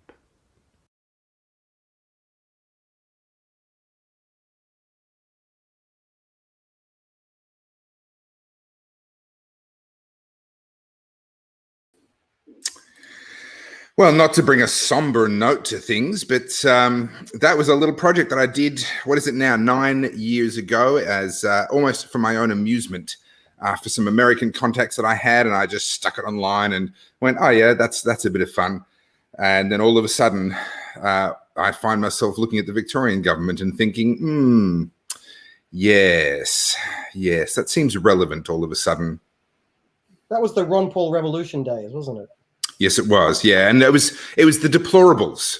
If you're sorry, not the deplorables. It was pre-deplorables. It was Tea Party. Tea Party. Thank you. I was searching for the name. It was the Tea Party days, yeah, interesting. And you know, I can't say that I'm particularly thrilled with the direction that America has taken since. Yes, you could make an argument that Trump was less bad, and I would tend to agree. Trump was less bad than other alternatives, but I would find it very difficult to argue that he was actually good. And I think that same trajectory has continued ever since, and is clearly continuing now under their new president, and is definitely happening right now here in Victoria, I would argue. Now, sorry, when you say the new president, do we know who that is yet? Look, I don't think he knows who he is. So no, I think we're all in a state of confusion. Now, I don't want to go too deep down that whole political rabbit hole. So I'm going to segue quickly now. You are a man very well. I won't go down that rabbit hole, but I do have to say I've known you for a long time, Topher, and you're a very nice guy. But in that little clip you showed, you were scary. Well, I will take that as a compliment. Thank you. That was the old me. That was the skinny me. And, you know, obviously I've replaced skinny me with married me, which is not as skinny anymore. Although I will say I'm actually losing a little bit of weight now under COVID conditions. Early on, for the first sort of year of COVID, I kept on putting on weight, and I've made a few changes, and I'm just slowly beginning to turn that around, which I'm quite happy with. But anyway. What changes? You've got to tell me. You do sidetracks. Sure. Okay. So I do some intermittent fasting. Which is good. And for a while I was fasting for an entire day every week. So I wouldn't eat from dinner time Saturday until breakfast Monday. I would not eat anywhere in that window. And I find that I'm an extremely grumpy man when I have not eaten. So for the sake of my family, I've stopped doing that. But I will now have very long periods. So I will eat dinner at about 6 or 6:30, and then I won't eat until brunch the following day. So I have 2 meals a day now. I have brunch and I have dinner. And you're saying that's the exact same thing that I took up at the beginning of this year and lost 10 kilos doing intermittent fasting, skipping a meal. I took a day off food for a while, and now I'm back to just we're brothers. Well, and a mutual acquaintance of ours, Tim Andrews, who is actually someone that I hope to have on a slow chat someday. He's in the US now, so time zones can be challenging. But he actually lost an extraordinary amount of weight, and intermittent fasting and a few other tweaks were what he did. And when I spoke to him about it, he said that it was fairly easy once the changes were kind of bedded in, it was actually reasonably effortless for him. And, I'm finding the changes quite sustainable for myself. Probably the one thing I would need to do if I really wanted to lose more weight would be to cut out the alcohol. But you know what? There are some prices that I'm just not willing to pay. Fair enough, too. Yeah. Now, you are a very well-traveled man. You've been to over 80 countries. You lived in Mongolia for a little while, which is a fascinating... No? No, I love Mongolia. It's one of my favorite places to travel to. No, I lived in Cambodia. But okay, right. So I misunderstood. Okay. I was just watching your photos on Facebook while you were over there and feeling very jealous. I thought you'd actually stopped and lived there for a little while. But yes, lived in Cambodia, and you pointed out that sash behind you. Now, I'm not going to try and pronounce the knighthood that you were given because it's a complicated word, even for me. I'm pretty good with words. I'm not going to try and pronounce that. So can you tell me, number one, what is this knighthood that you were given? And number two, why? What was it that you did that actually earned that? Now, my Khmer, the language in of Cambodia, Khmer, my Khmer is atrocious, and it will only look good compared to yours. So my pronunciation probably isn't going to be that great either. But it's the Royal Order of Moniseraphon is the knighthood. So that's I am now a grand knight, I think it is, in the Royal Order of Moniseraphon. It sounds pretty grandiose. I checked; it doesn't come with the title Sir, so that was a bit disappointing. But you still may call me Sir if you like. It's more equivalent to probably the low order awards given in Australia every year on Australia Day, for people who've done a contribution to some area, and that was contribution to education in Cambodia. So it wasn't for my PhD. My PhD was based on the returns on education in Cambodia. Okay. So I spent a bit of time there working on that, and I've done the world's best estimate of the return on education in Cambodia. Now, it sounds like I'm noting myself. It's mostly because very few other people have tried to do that. So sure. You find a small pond and you can be a big fish. No, to be honest, feel free to big note yourself, because I think, what I know of you and the things that you've done, I actually think there's some really significant impact from what you've done. So please don't apologize. But yes, so tell me more about that work and how in the knighthood. That wasn't where the knighthood came from, but it was one of the reasons I was in Cambodia working on education issues. So the more directly related part that got the attention of people who could nominate me was the charity I set up there. I think I went to Cambodia the first time in 2006, mostly by accident. At the time, I was just a bohemian hippie traveling bum.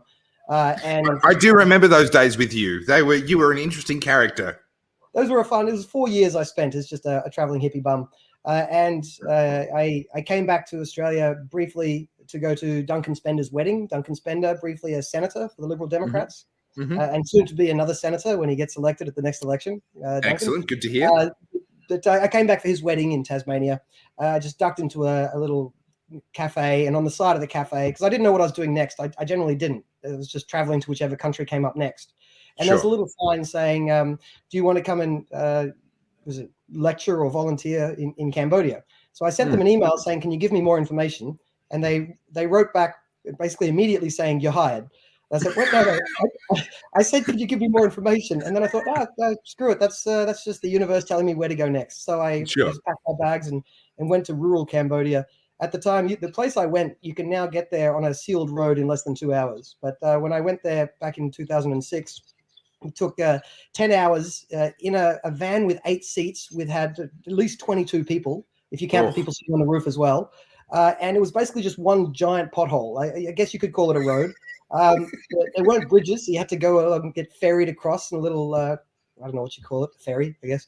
Anyway, so we got out there and there was electricity for 2 hours a day, but we were the teachers, right? So we were treated, extra special. We had electricity for 3 hours a day. Wow. That was fun. Look, I just had a lot of fun there, and I realized something about Cambodia, that it was really easy to help people. They'd just gone through a lot of shit recently, the country. There was a lot of people who genuinely needed help, not like, with all due respect, that's a dangerous term, not meaning to shit talk people who are struggling in Australia at the moment, but most poor people in Australia are rich by nearly every standards of the world or history. And knowing that, it kind of makes you a little bit jaded with Australian charities. It makes me a little jaded. But I was in Cambodia surrounded by people who were genuinely struggling and who genuinely just deserved a hand up. They deserved a bit more help. And then I approached a university and said, look, I want to run this little charity, which links into an economics idea that I just like anyway. So I got to do my little boffiny, pointy-headed economicsy stuff. But the simple version is we have a financing system to fund kids into university. It wasn't for nothing. There was supposed to be a quid pro quo, but it did send kids, into university. So I approached some universities there and said, can I do this? I went to the public university first that I'd volunteered at, and they said, all right, if you fill in these reforms in triplicate and come back in 4 years' time, we might get you an interview with someone who could eventually allow you to potentially give money to people. All right, that's nice. But then one of the people who'd graduated that uni had gone off to start a private uni themselves, and they said, why don't you come in and chat to us? I told him what I wanted to do, and he said, all right, let's write up an MOU. We'll sign it tomorrow. We'll start next week. And I thought, great. I said, well, I looked around and I thought, well, in Australia, I'd have to jump through so many hoops. What do I need to do to actually get this started in Cambodia? Just do it. Just don't ask for anyone's permission. Just start doing it. And just do it. I could actually set up something that mattered, helped people who genuinely needed help. And I could do it without asking any bureaucrat for their permission. So that was quite an enjoyable project for me. That turned into the Human Capital Project, which is the NGO I ran over there for about 10 years, which was funding kids into universities. The Cambodian universities aren't the best in the world. Let's be a bit blunt about the nature of the education here. It's not a stellar education. But still, the people who go to these unis tended to do better in life than people who didn't. That my PhD studied that and found that it's true. It's maybe a little convenient, but there's real data. So I'd go over there every year after that and visit these universities and try to meet some students. And the criteria was they had to pass school but have no other way to go to uni. And so I was trying to set up really the fallback option, because there were other scholarships out there, and if you could get them, I encouraged them to go for that. But this was supposed to be the fallback option. And the funding model that I pursued is called personal equity finance, is what I think is, I still think it is the solution for people who fall through the educational gaps in developing countries. My project has now rolled into another project, and COVID has kind of killed it because I haven't been able to go back for several years. But the project I've rolled in with, when COVID relaxes, they plan on getting back in Cambodia and continuing this work. That group, by the way, is called the Bodia Group. Look it up. I can't remember the URL off the top of my head, but the Bodia Group is an Australian charity. It's taken over my work from HCP. They raise money in Australia, and they use it to fund poor kids into university in Cambodia who need help. So that's what I was doing for a while, and that's what caught the attention of some people who appreciated it. And they gave me a funky little yellow sash, which I've worn, I think, once. That's very, very cool. Now, Tyson is asking if I can turn John up a tad. I actually can't. The software that I'm using is quite simple, and I don't have control over people's volume. So what I'm going to do instead, I've just pushed the microphone back a little bit further from me, and I'm going to try and remember to not shout, because my natural volume is maximum. So hopefully that means... I really hope that you're pretending. Yeah, good. Okay. I do that sometimes when I lecture. Like just halfway through the lecture, I'll start... And then everyone's trying to adjust their lecture on Zoom. They're trying to adjust their lecture sets and turn out, we can't hear you. You did just give me a mini heart attack, so thank you for that.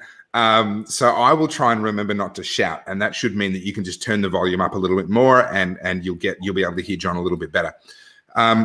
Okay, so in the context of your world travels, and obviously mostly as a tourist and as a bohemian traveling around, is it true that Australia is actually among the most highly regulated cultures or countries on earth in your experience? Is that a fair, because I hear that a lot? Yes and no. Here's the thing. Poor countries can't afford to be overregulated, realistically. They haven't thought of all this regulation. And it's kind of a sad thing that poor countries who want to develop, they look at rich countries. And East Timor is a good example of this. They look at their own country. We're poor. They look at Australia and say, Australia's rich. What does Australia have? A really big bureaucracy and lots of laws. If we copy that, we'll be rich. Of course, they copied the bureaucracy and they haven't got rich, because that's not how we got rich. What happens with developing the standard, because I also lecture a bit of development economics, and I love the topic, right? Cambodia, traveling to developing countries, it's and economics, it combines quite nicely. Countries, when they get rich, they normally at some point they discover that markets work, or at least to some degree. And they allow those markets to work, often then with poor people starting small businesses, like we discussed before, that Australia has lost that instinct. And then as they grow, they start to get rich enough to be able to afford regulations. Regulations are a luxury good. The economics term is something you buy when you have too much money. They're a luxury good because you're able to get away with them once you have enough money. If you impose those regulations on a poor country, all you do is make sure they stay poor. But since Australia already got rich, we can now afford, I don't think we should do it still, but we can afford to file these stupid regulations to hold ourselves back because, we already are kind of rich. We can get away with it. So developing countries nearly always have less regulation than us. But I mean, there's a lot of countries in the world, and this is the point I actually find more interesting here. There's a lot of countries in the world that have, I'd say, more regulations on the books. Europe is a ridiculously overregulated place. The great virtue of Europe that I think Anglo people don't understand is that Europeans mostly don't follow those laws. That is their great virtue. This is why Europe survives. Europe is so overregulated. If they followed all those regulations, Europe would just be a pit. And it's heading towards a pit anyway. But the way they're able to survive is that there's an overwhelming sense that you just don't follow the dumbest parts of the rules. Whereas the Anglo world, and Australia is an example of this, so is New Zealand and Canada, we seem to have this must obey authority attitude. We're almost the exact opposite of Crocodile Dundee and the larrikin that we like to pretend we are. We are not larrikins. I mean, maybe you and I are, but Australia is not full of larrikins. They're full of petty tyrants, and worse than that, people who happily follow petty tyrants. And it's not that we have necessarily that much more regulation than Europe, but we have so much of a more sycophantic to authority attitude than Europe. And that's what worries me. Well, my brother lived in Germany for a while and was absolutely gobsmacked when he discovered that you could get a Big Mac meal from a McDonald's with a beer as your drink. I've got a mutual friend, Nicholas. I won't say his last name, but Nicholas is traveling through Europe at the moment, was recently in the Czech Republic, and he's out right now, drinking in bars and socializing and enjoying a wonderful quality of life compared to what we're enjoying down here in Melbourne, for sure. It's funny you mentioned that. I have a friend, I'll just call him Mr. Umashev, but I won't tell you his first name, who's doing the exact same thing through Europe. Yeah, isn't that amazing? Yeah, funny that. It is just really interesting. I spent a bit of time in Korea as well. During my traveling years, I duck in occasionally to teach a bit of English for pocket money. And you just go down to the 7-Eleven and you just buy 2 liters of beer and pull up the chairs outside and just drink. And it's normal. And in Australia, the Australian attitude is if people had access to beer in 7-Eleven, the world would collapse. Nearly everywhere in the world except Australia and Saudi Arabia already has it. It's so embarrassing that this country is so scared of everything. Well, it's gotten so much worse. I mean, I know that you've had a bit to do with the vaping issue, and that's not a rabbit hole I want to go down today, but as a stop smoking aid to get people off their addiction to nicotine or off their addiction to cigarettes, worldwide vaping has been an incredible tool for that. We are, if not the only, we are one of the only countries in the world to actually try and punish people and potentially even criminalize vaping. And my understanding is that's about to get worse. Greg Hunt, the federal health minister, has actually now added some new laws that will come into effect shortly that basically mean that anyone using a vape pen to stop smoking cigarettes is now basically has to be a criminal if they want to keep on doing that. Well, I mean, you didn't want to dive down this rabbit hole, but the laws are a step forward and a step back. So tobacco vaping is being legalized on the 1st of October for the first time. So you could call that a step forward, but it's only legalized under prescription. So if you want to be able to vape tobacco, you now need to go and find a sympathetic doctor. And then the kicker is, so far Australia doesn't have many sympathetic pharmacies that'll actually stock it, but you can then import it still. So look, it's a ridiculous system, and Hunt is a disgrace as a health minister. But that's not all bad, because it was entirely illegal to vape tobacco until October 1st. With our ATA hat on, we'll be working on that issue to try and relax those vaping laws as well. Although I got to say, the big downside of vaping is that it stops people from smoking, but smoking is so much cooler. Smoking also provides an enormous amount of revenue for the government, and right now the federal government needs all the revenue it can get. I shouldn't say what I just said. It was I should put a sign up here saying joking, but I didn't put it up, but somewhere earlier someone made the comment, am I not a real libertarian because I don't smoke pipes or cigars? And I wanted to put the comment up and say, no, you're not a real libertarian. No, get on. Just on the tobacco things, this is something I used to rant a lot about. So segue after segue. Shut me down whenever you need to. But on tobacco smoking, on cigarette smoking, which neither of us are doing now, and I don't really smoke. I've never smoked a cigarette in my life. I'm purely cigar. It was very easy to have a cigarette with a beer in Cambodia. I got into the habit of that. Back in Australia, it doesn't fit the culture of my friends here, so I don't again. But the point is, people talk about cigarettes, terrible habit. So if you want to increase tax, you increase tax on cigarettes because everyone gets away with it. Talk about the ability to go after an unpopular minority and just bleed them and persecute them and call them all manner of names because they're currently an unpopular minority. You can do that with smokers like you can't with any other minority group. It's quite remarkable, right? It's a really good example in fostering bigotry. But here's the fallback, the fig leaf people have when they say, oh, no, I'm really scientific about my hatred of smokers. They say, with smokers, create a marginal cost. Marginal, there you go, the word again. A marginal cost on the healthcare system. And it's the marginal cost that matters, not the entire cost, because the entire cost is made of all non-smokers. But the marginal cost on the health system, and everyone else has to pay because we've got a socialized health system. So put aside whether we should or not, because I'm a libertarian, so I'd probably argue about the health system. But let's just accept that. And then people say this justifies cigarette taxes and increasing them again and again. Here's the kicker to anyone listening in that has used this argument before. If you agree that the marginal cost on the health system justifies a cigarette tax, if that's the reason, we should cut the cigarette tax by 95%. Correct. The cigarette excise is more than 20 times bigger than the marginal health impact, the marginal cost of smokers on the health system. And it's even worse. If I can push my own wheelbarrow for a second, it's even worse for cigar smokers because the tax we pay per cigar is often $20 or more per cigar.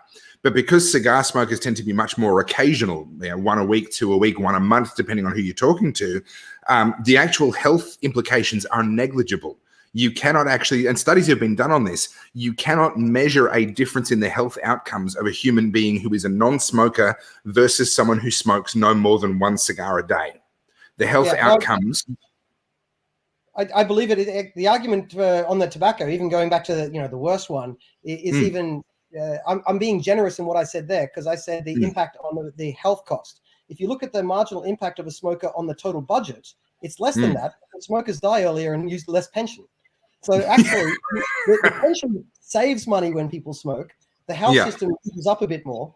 But if you put those together, you're supposed to be cutting their tobacco excise by like 98% if you actually want to honestly cover the costs. So this idea of you need to have an excise to cover the costs is a blatant and obvious fig leaf used to justify the bigotry that already existed.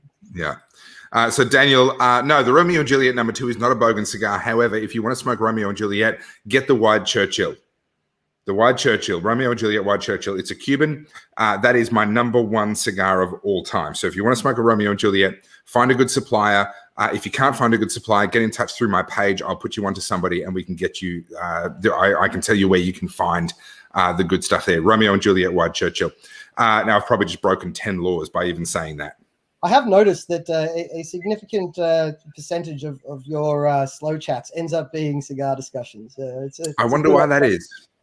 I wonder how could that possibly happen? As a totally unrelated segue to link back to something that happened earlier, and this is really going to strain your ability to keep this conversation on track because it's a totally unrelated segue. What track? You'll have to try and bring back to track. But that video you had before about the growth of government in America, I was just perusing the budget today, as you do, right? That's a normal thing that people do. Isn't it? I do that every other weekend. Yeah. So the size of government in Australia, do you want to have a guess at the last 50 years? Because that's what the budget paper has 50 years ago, 1970 to now. In real per capita terms, which is the most honest way to talk about the size of government, nearly no one talks about it that way, but that's a lack of honesty. In real per capita terms, how much do you think the Australian federal government has grown in the last 50 years? Per capita? Not in dollar terms, but like whatever it was, did it go up by 10%? Did it go down by 10%? Did it go up by 50%? Yeah. So I'm that was what I understood the question to be. I'm leaning towards about 50%.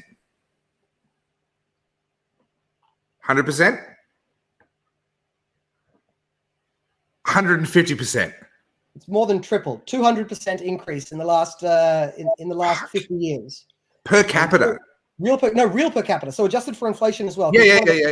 What economists do is they say, "Hey, economists, did you know that prices go up?" Yes, we know. Yeah, so we adjust for that. In real per capita terms, the size of government has more than tripled in the last 50 years. That I see. I'm a government cynic, but that surprises even me. And you know what really bugs me about the narrative on the size of government? You ask probably at least half of Australians, they'll tell you the problem with Australia is the government's being cut too much. Like, Yes, that's what boggles my I've heard mind. that. Years, the government, they've slashed and burned all this severe austerity. What?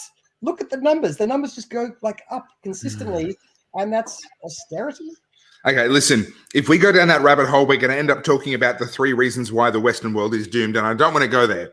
What I want to talk about is one of the reasons why the Western world is doomed, and that is China.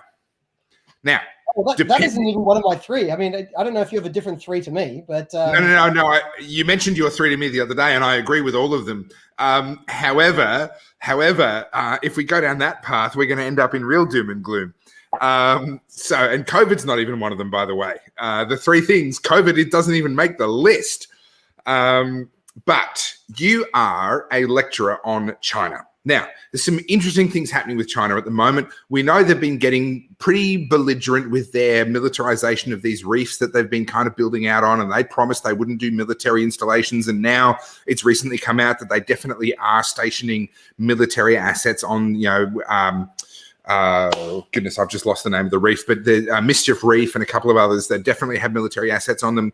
On the 1st of September, so just a week and a half ago, they went and turned around and said, right, any ships that want to come into the South China Sea, you have to register yourself with us. You have to basically get permission from us as though you were traveling through our territorial waters, etc. So we're seeing this sort of ramping up. Should people, and I'll put my hand up and say, I'm concerned about what China are doing.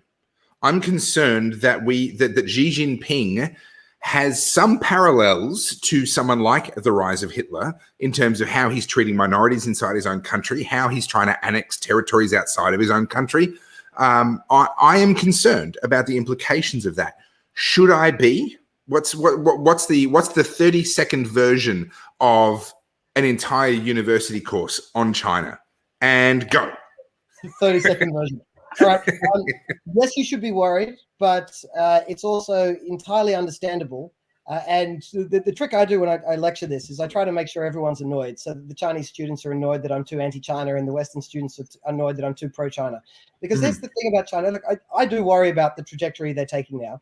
I do point out, though, that they haven't finished this trajectory yet. So I think some people make the mistake of looking at the path China's on and just extrapolating forward and seeing disaster.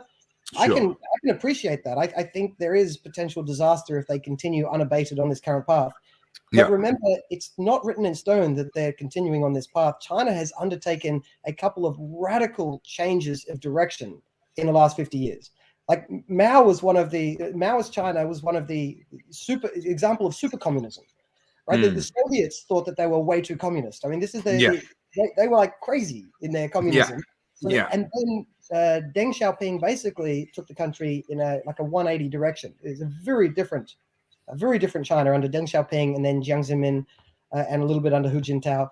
And then Xi Jinping is taking them on another direction again. But the Xi Jinping part is current affairs, right? We haven't got the benefit of history and hindsight to see where that's going. It's not obvious to me that they're going to end up finishing the trajectory they're on now, given that they've already had Mao's super communism, Deng's shift to capitalism, and Xi's shift to, I try to avoid Goodwin law violations, so I use Mussolini as my example. Goodwin law, Goodwin law, So I can understand why you'd point to that, but look, there's a couple of other things, and if I put on my defense of China hat, and this isn't so much a defense of China, I find their trajectory legitimately scary at the moment, and the closest example we'll have to you and me being conscripted to go and actually fight a World War III. But here's an example. China is a rising superpower. They are a legit superpower. If you look at the history of the world, like we have a tendency to look at the history of the world through the last 200 years because basically Westerners have run the world for the last 200 years. It's a very convenient way to see the history of the world. And look, it makes sense because the last 200 years have been amazing by world's history standards. Like the world is massively.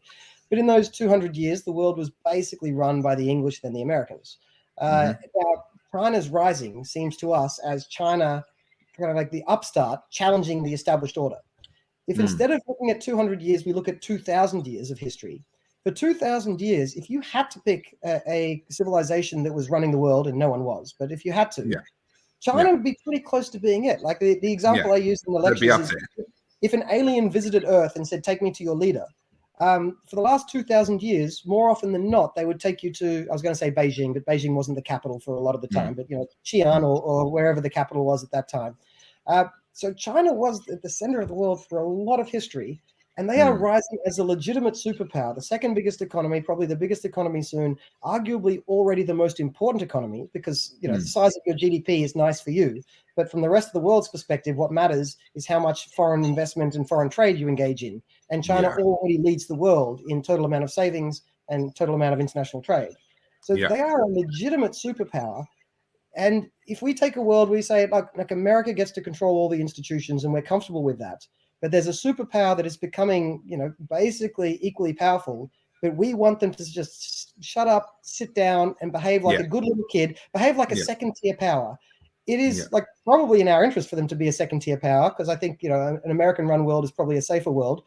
But is it realistic for us to ask a genuine superpower to continue acting like a second-tier power? Should we be surprised if a genuine superpower doesn't want to act like a second-tier power anymore? And another example to use from this, when America started becoming a legit world power, they introduced the Monroe Doctrine, which basically told European powers to piss off out of the Americas. Stop floating your boats around our backyard, right? I mean, America, the US of A, understood that they didn't technically control, you know, Venezuela and the rest of the countries, but they said, look, if you keep floating your boats past Venezuela, we will go and blow your boats up. And this Monroe Doctrine of get European powers out of our backyard. China now is effectively, you could argue, they are running their own Monroe Doctrine.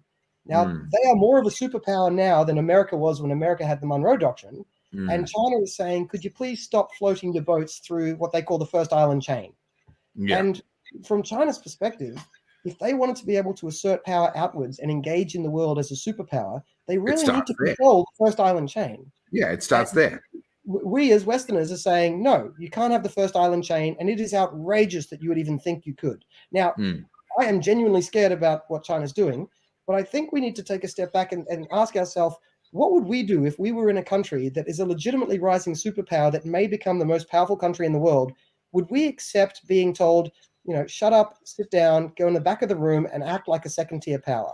Because I don't think anyone would. Now, maybe it would be nice for us if they did, but let's be a little bit realistic about what's likely to happen here. And so it's a little bit understandable. I don't like that they're doing it in a fascist direction, but I think it would behoove us, good word, behoove, it would behoove us to be a little bit more realistic and maybe a little bit more sympathetic to the instincts they have, coming from a country that is very proud and then went through a century of humiliation where they just got stomped on by everyone. I mean, if you get defeated in a war by Portugal, you're not doing well. And they come out of that, and now they are a legit world power, and the world tells them, hey, could you just like kind of act like you're about as powerful as Korea or Australia? That's what the world's telling them. I mean, and they're saying no. Okay, so still be scared, right? I actually want to go back to the transition from Mao Zedong to Deng Xiaoping, I think his name is, the person who replaced Deng Xiaoping, sorry.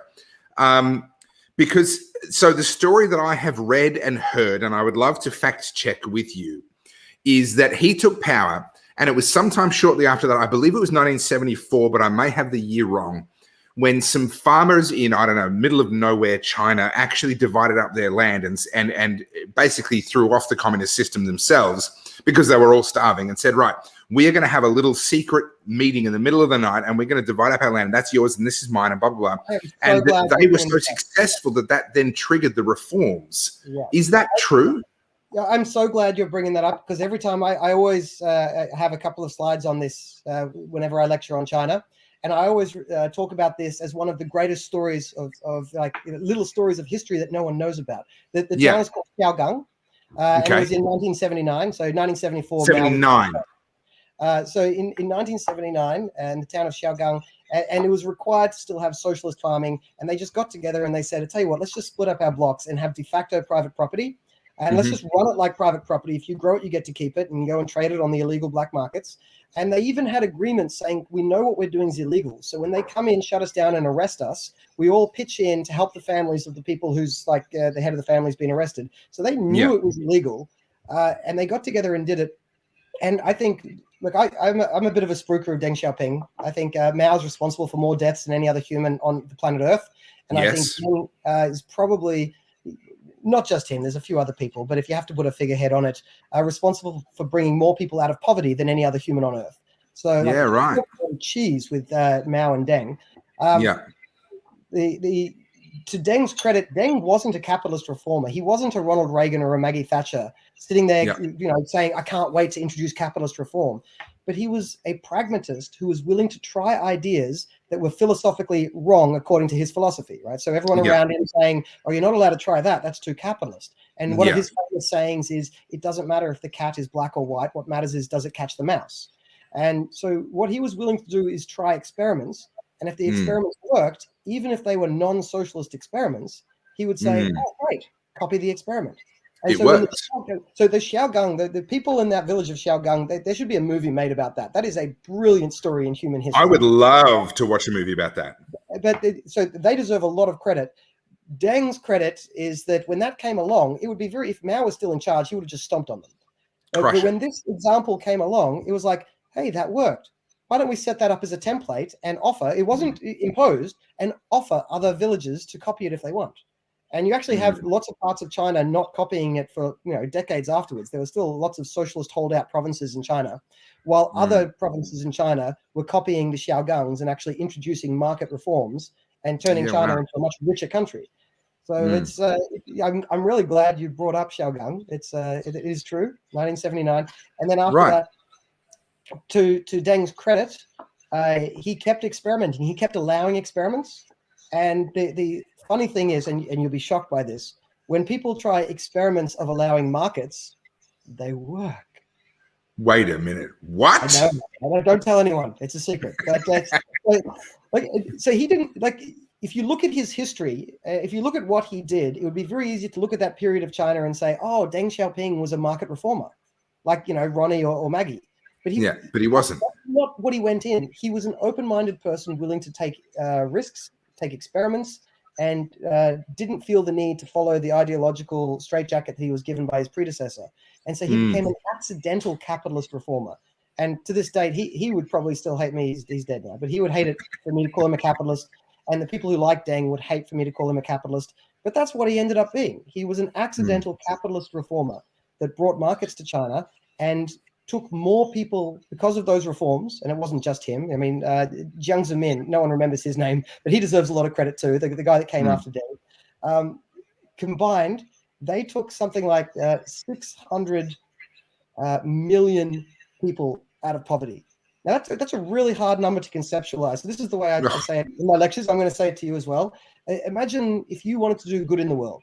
You're a little do-gooder, wanting to get into NGOs and help poor people. That's what you want to do. Imagine you went over to a developing country and you managed to get 100 people out of poverty. Pretty good, right? Pretty good, Imagine you got 1,000 people out of poverty. It's pretty good. 50,000, right? That's a big number, right? You with me? 50,000 people. Hey, if that was my life's work, I would be immensely proud of my life's work. Well, here's the kicker. China has brought 50,000 people out of poverty every day, every week, every month for 40 years. Every day. Monday, Tuesday, Wednesday, another 50,000. Thursday, another 50,000. Friday, another 50,000. It is almost unimaginable that the change in China over the last 40 years is one of the greatest stories of human history. Not Chinese history, not of recent history. Human history. Of human history. And a lot of this comes down to the fact that Deng and then Jiang after him were willing to take experiments with this evil capitalist market stuff that Mao told them they couldn't try. Okay, so 1979 is 42 years ago. As Damien said earlier on, I'll try and find his comment here, but I've kind of lost it. That it's the same age as the cigar that I was smoking earlier tonight. The wrapper on that cigar was harvested in 1979. Okay, so that's how recent this is. Like, there is literally a cigar that I can. There we go. Thank you. Thank you to Marcus, who's helping me out with the comments and all that sort of stuff. He's pressing buttons in the background. Thank you, Marcus, for finding that comment. You know, I just smoked a cigar without knowing that we were going to have this conversation. I just smoked a cigar, and the wrapper on that cigar was harvested in the same year as that reform happened.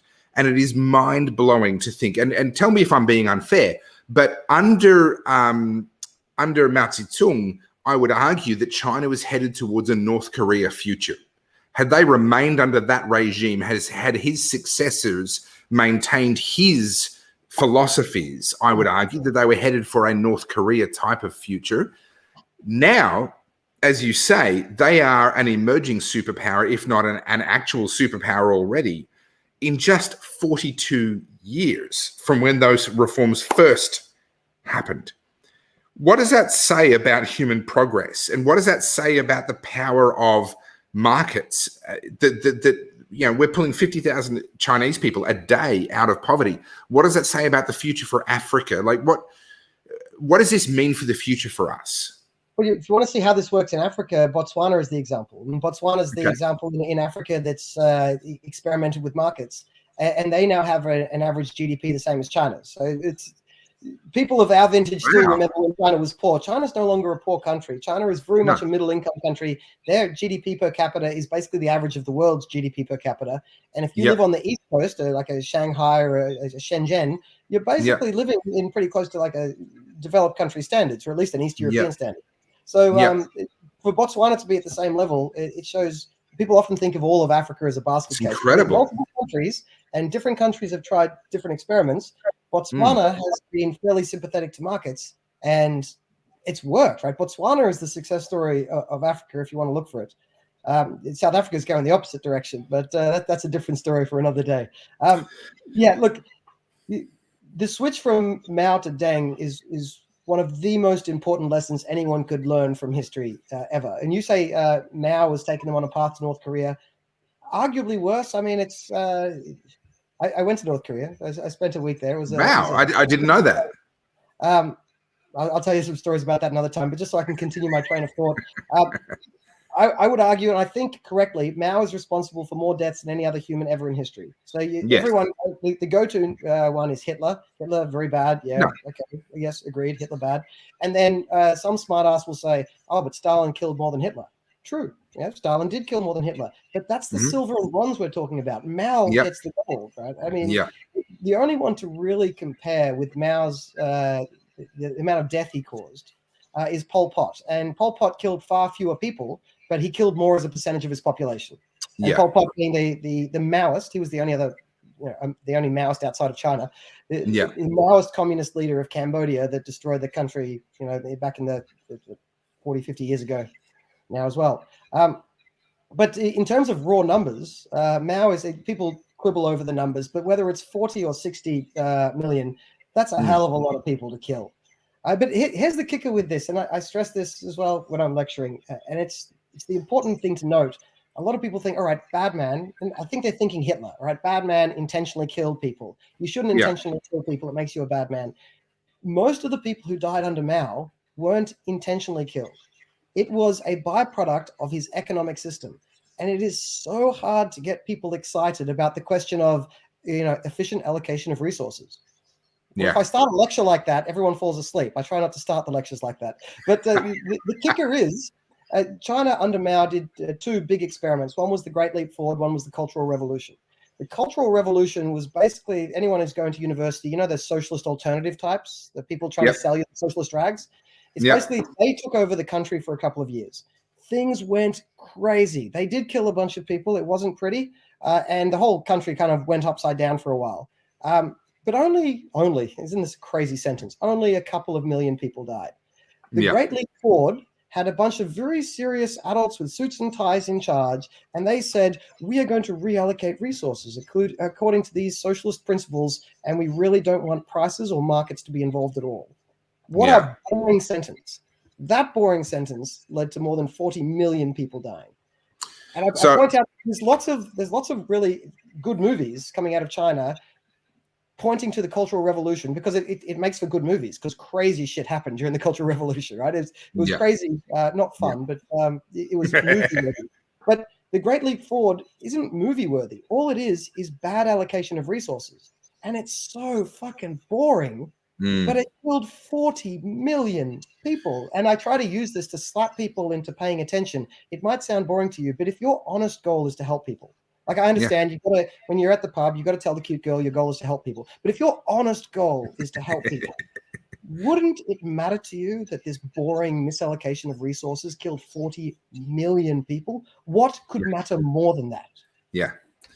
So I just did some quick numbers, and let me rerun actually a final number here. I'm literally pulling up a calculator while we're talking. Divided by 365. Okay, so if you take 40 million as the death toll from Mao Zedong, and you average that is a daily death rate. So obviously it wasn't averaged like that. It wasn't. Well, this was over about 3 years. This was over about close to 3 years. But Mao Zedong, as a ruler for 27 years, caused on average, if you take the lowest estimate, over 4,000 deaths a day, over 1.5 million deaths a year. Now, if we put that in the context of what you were saying a moment ago about what if you worked with an NGO, what if you gave your life to helping people and you helped 50,000 people get out of poverty? What if you killed 1.5 million people a year? You know, and we don't hear about him. You're exactly right. We hear about Hitler. Maybe amongst more educated, more historically aware people, they talk about Stalin, but very few people talk about Mao Zedong. And this is why in my video about the Infectious Diseases Hall of Fame, when statism is trying to guess the identity of COVID-19, one of his guesses is the Great Leap Forward. You know, that's one of his guesses. And there's a reason for that. It's because that was one of the deadliest human caused, one of the deadliest human causes of death. Well, actually, the deadliest human cause of death in history, right up there with the Black Plague, right up there with the Black Death. No, I don't think we're disagreeing on this, but something that I do stress about it is it's not that it's Mao, it's that it's the Great Leap Forward. So Mao led for 30 years, and during that time there was ups and downs, and he took advice from different people at different stages. So when he was more under the influence of Zhou Enlai was like a Deng Xiaoping before Deng Xiaoping. Zhou Enlai was less crazy and helped the country kill slightly fewer people, and that's a good thing. Yes. So, but it was just through these 3 years or 3 or 4 years of the Great Leap Forward. And the kicker is they didn't die because someone was mean. They didn't die because, because communism starts with a C, or because under socialism you don't get to vote.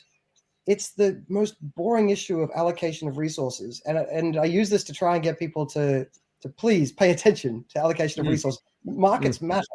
They don't just matter because pointy-headed nerds like me try to tell you while they're drunk in the middle of the night that markets matter. These are real people that died because of they basically were told, as farmers, you have to create steel, and we're not going to give you food, and they starved to death. Yeah, and it's hard insane. To think more important, and yet people get so bored by the topic. And okay, so one of the things that struck me when I was in Venezuela was exactly what you're talking about, how boring all of the rules are, right? What destroyed Venezuela was the government making some rules around currency exchange rates.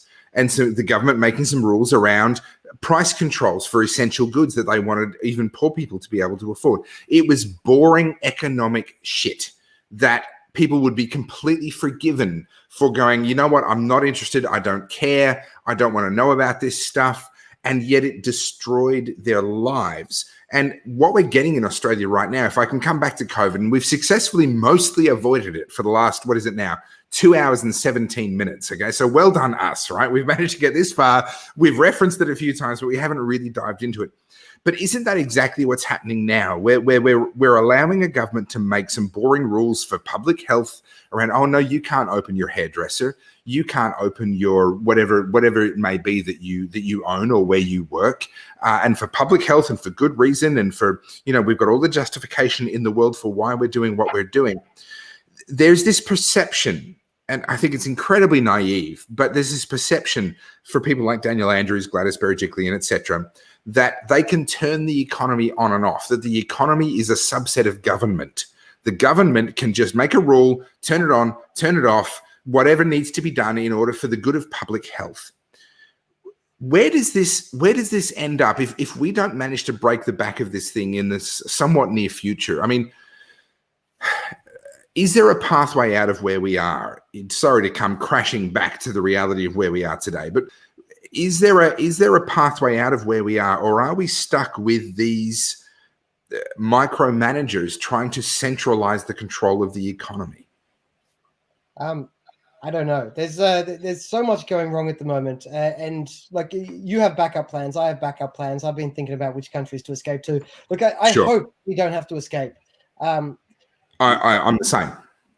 I fear that it's a very boring topic because a lot of the military on the streets, curfews, this stuff sounds insane. I think in history books we'll look back on this and we'll just be looking at people and saying, no one actually went along with that, did they? And you and I will know that, yes, nearly everybody around us who called themselves normal went along with this shit. But here's the thing, I think that'll start to be unwound, the worst of it. I think the Liberal Party's already started to look at the opinion polls and the focus groups, and they've started to change their narrative a bit. And what worries me is they'll get away with changing their narrative without being appropriately punished, because if you're not punished, you'll do it again next time. But here's the really boring part of this, to go back to the idea that the boring part is sometimes the killer.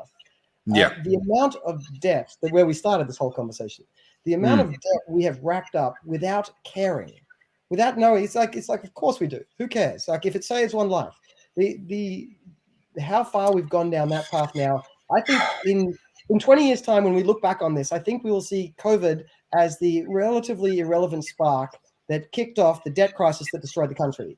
And history will be looking at the debt crisis, and they'll look back at us sitting here, and we're talking about COVID. And future historians are going, well, why are they so focused on that little flu? And it's these bigger meta issues that are destroying their country. You did mention the three, so you at least got to let me mention that. Look, I do. At risk of finishing on a really depressing note, listen, if your mental health is already on the edge, maybe just check out now, okay? Just go to bed. We've had a great conversation. It's been lots of fun. Pour yourself another glass of wine. Go and watch something else. Watch a Monty Python skit or something that'll make you laugh. Go somewhere else, because we're about to go down a bit of a rabbit hole here. But unfortunately, this is one of the things where we did actually talk about this beforehand. I do know where this is going. And unfortunately, I wish I could say otherwise, but I'm in agreement with what Dr. John Humphreys, Sir Dr. John Humphreys, is about to say on this. So please dive in. I don't think we covered all of this beforehand. It was a relatively quick chat. But I mean, on the debt stuff, we already started talking about that.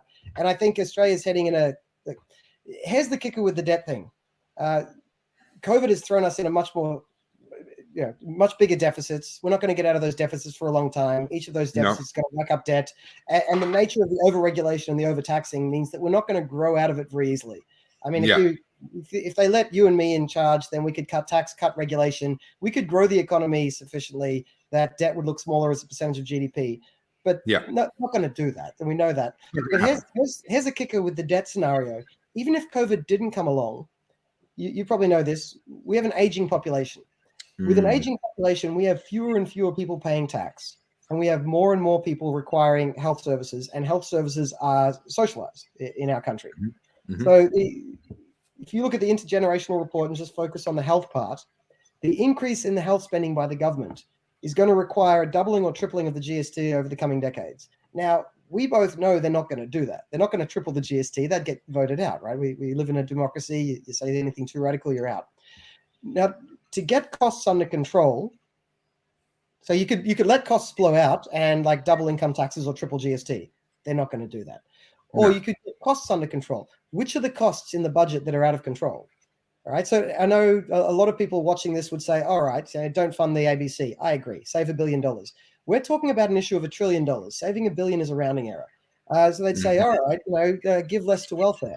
The dollar's only $10 billion a year. Again, it's a rounding error. The killer, the thing that's destroying our budget long term, is health spending. Now, I double dare you to go to an election saying you're going to decrease health spending. Do you think anyone will ever get elected on that campaign promise? So we've got to factor in the reality of democracy means that this health spending is kind of locked in. This health spending is increasing as percentage points of GDP over the coming decades. and we are going to have fewer and fewer people paying tax into the system to pay for that health spending. So I guess you could hypothesize in a magical world where future politicians are really stringent and they cut spending on education and they cut spending on defense and they cut spending on everything else. But the reality of the last forever is that every time there's an election, they spend more on everything. And here's why that won't work. If you or me stand up and be that politician that says, hey, we've got a serious problem and we've got a plan that will get it under control, there's going to be another guy or another girl standing next to us saying, yeah, but I'll keep on spending. I'll keep it going. I'll keep the gravy train going, and they will get the votes. It's not that no one's willing to do it. It's that the people willing to do it will never get elected. Yeah. But even taking the positive scenario, let's assume that politicians in the future refuse to engage in future boondoggles and buying of votes. Totally kumbaya bullshit. But let's accept the kumbaya bullshit for a second and just extrapolate for the other spending, and then just accept that the aging population means that health spending is going up. It's going up to a point that is going to bankrupt our country in this century. Yeah. And the solution to that is what? Increase tax enough? Here's the problem. We didn't even get onto this, but we are getting close to the Laffer maximum. Yes. I mean, we didn't even mention the word Laffer until now. But I actually believe we're over the Laffer maximum. But now that you've actually said the word Laffer, let's break that down. All right. Well, let me finish the whole thing first, and we can come back to Laffer maximum. So the three options is either you increase tax revenue, but you can only increase tax revenue so much. And if you hit the Laffer maximum, you literally can't increase it anymore. Now, I think it is possible to increase tax revenue more. Not by taxing the rich more, because we've probably hit the Laffer maximum for rich people. But if you bleed the poor people dry, you can give the government more money. I don't think you should do that. But for people who want a bigger government, the only realistic way to achieve that is to bleed poor people more. Or not the poorest don't pay tax. To bleed the lower middle class more. Lower middle, That's the cash cow. That's where they can raise more money. I don't think they should, but if you want a big government, that's where you can get the money. But I don't think that would pass democratically. Or you could cut spending, but that means you say, I'm going to cut aged pension and healthcare. Kumbaya, that's not going to happen. Or you can accept that we're just going to have bigger and bigger deficits and run up debt. Now, that is probably fine for a decade, 2 decades. I don't know. I don't know when we hit that cliff, but we talked about this before. Someone wrote a comment before it came up as we were talking, saying debt doesn't matter. And they are absolutely right up to the point where they're not. Because debt isn't a big issue until it starts to become one. Interest rates start going up. That makes it harder to get the debt, and that makes the debt grow even quicker. And then the only way out is to print money. And then their option is to print money or cut healthcare. Guess which one they're going to choose. Well, now you're in Venezuela. Yes, absolutely. So that's the economic problem. Yeah, but I started this with a tripartite issues of things destroying the West. So the other ones I'll do a bit quicker so we can get back to the Laffer curve if you want to. But it's the second one. I'll do the second one quick because everyone talks about it. It seems that the West hates itself now, right? So this is just the woke shit. But all the woke stuff, the cultural wars, blah blah blah. Yep. I probably don't add much value to that, but there seems to me an ascendancy in the culture, in the cultural narrative, an ascendancy of people who hate the West, who hate the values of the West. And it's hard to see how a civilization thrives when there's an ascendancy of cultural leaders who hate the rest of us. And there's another part, and that is the nature of the democracy. Our democracy thrives off hope and fear, right? Those are the two things that get you votes. Hope is to basically promise you shit they can't give you. And fear is to tell you that the other side is going to take it all away. What that means is we've got a built-in set of incentives, and I'm not even blaming the politicians here. I don't know if you've heard much about public choice theory, one of my favorite areas of economics and of like science. Public choice theory just looks at the natural incentives that politicians follow. It's so easy for us to say politicians are bad people. If you just elect a good person, we'll fix it. The problem is so much deeper than that, right? So there's a lot of good politicians out there, but they're following their incentives. And what are their incentives? To promise you shit they can't deliver. What happens 3 years later? You realize they don't deliver it. What does that do to your cynicism? And then the other side comes in and says, well, I'll promise you even better. So you switch votes. Right? How does that work? Well, they're by definition promising you shit they can't deliver. So they fail. So how's your cynicism going now? So the other side comes back in and says, I'll fix it. Where does this end? Does this end in faith in democracy? Does this, I mean, the most logical endpoint is exactly what I think, where is it? I have it here somewhere. The Road to Serfdom, right? The most logical Ayn Rand. Road to Serfdom is Hayek. Oh, Hayek. Sorry. My brain reached for the wrong name. But she's back there somewhere as well. But I prefer Hayek. When democracy keeps promising you shit, and it tells you that you deserve it too. Yeah. Like, you deserve all these solutions. And I'm a politician. I'll give it to you. They inevitably won't, because they're promising you stuff they can't do. But once you swap back and forth between the two, the Tweedledee and the Tweedledum, for 20 years, and each time they promise you something you think you deserve, and most people think is possible, right? They think there's a magical button on a politician's desk that if you just press it, things would be good. But the politician refused to press the button. And if you could only elect the right politician, they'd press the magic button and life would be good again. But no one's going to press the button because it doesn't exist. You're breaking my heart right now, John. I've been waiting for that right politician to press the right button. So people are going to get so cynical. I can't see how democracy or faith in democracy survives this process after it's done for enough decades. So you've got the debt crisis basically leading the economy off a cliff. Then you've got lack of faith in democracy. Meanwhile, everyone leading the culture hates their own culture. You combine those three things and let's all move to Poland. Yeah. So this is literally, and my viewers know this is literally why I and my family, we are working on a plan B. We are working on getting a second passport that is not Australian, because quite clearly the Australian passport is completely worthless now. We're not allowing Australians back into Australia. We're not allowing Australians out of Australia. The Australian passport is worthless. We're trying to get one that actually is worth the paper that it's printed on. And so that we have the option, not that we're leaving now, but so that we have the option of getting out, because I cannot argue with any of the points that you make. And putting COVID completely to one side, like I always expected that we would end up where we are now. Curfews, army patrolling borders, shops shut down, all the rest of it. I completely expected it. I just thought that it was going to happen in another 10 to 20 years in a Venezuela-style collapse. That's the difference. That's what I thought was going to happen.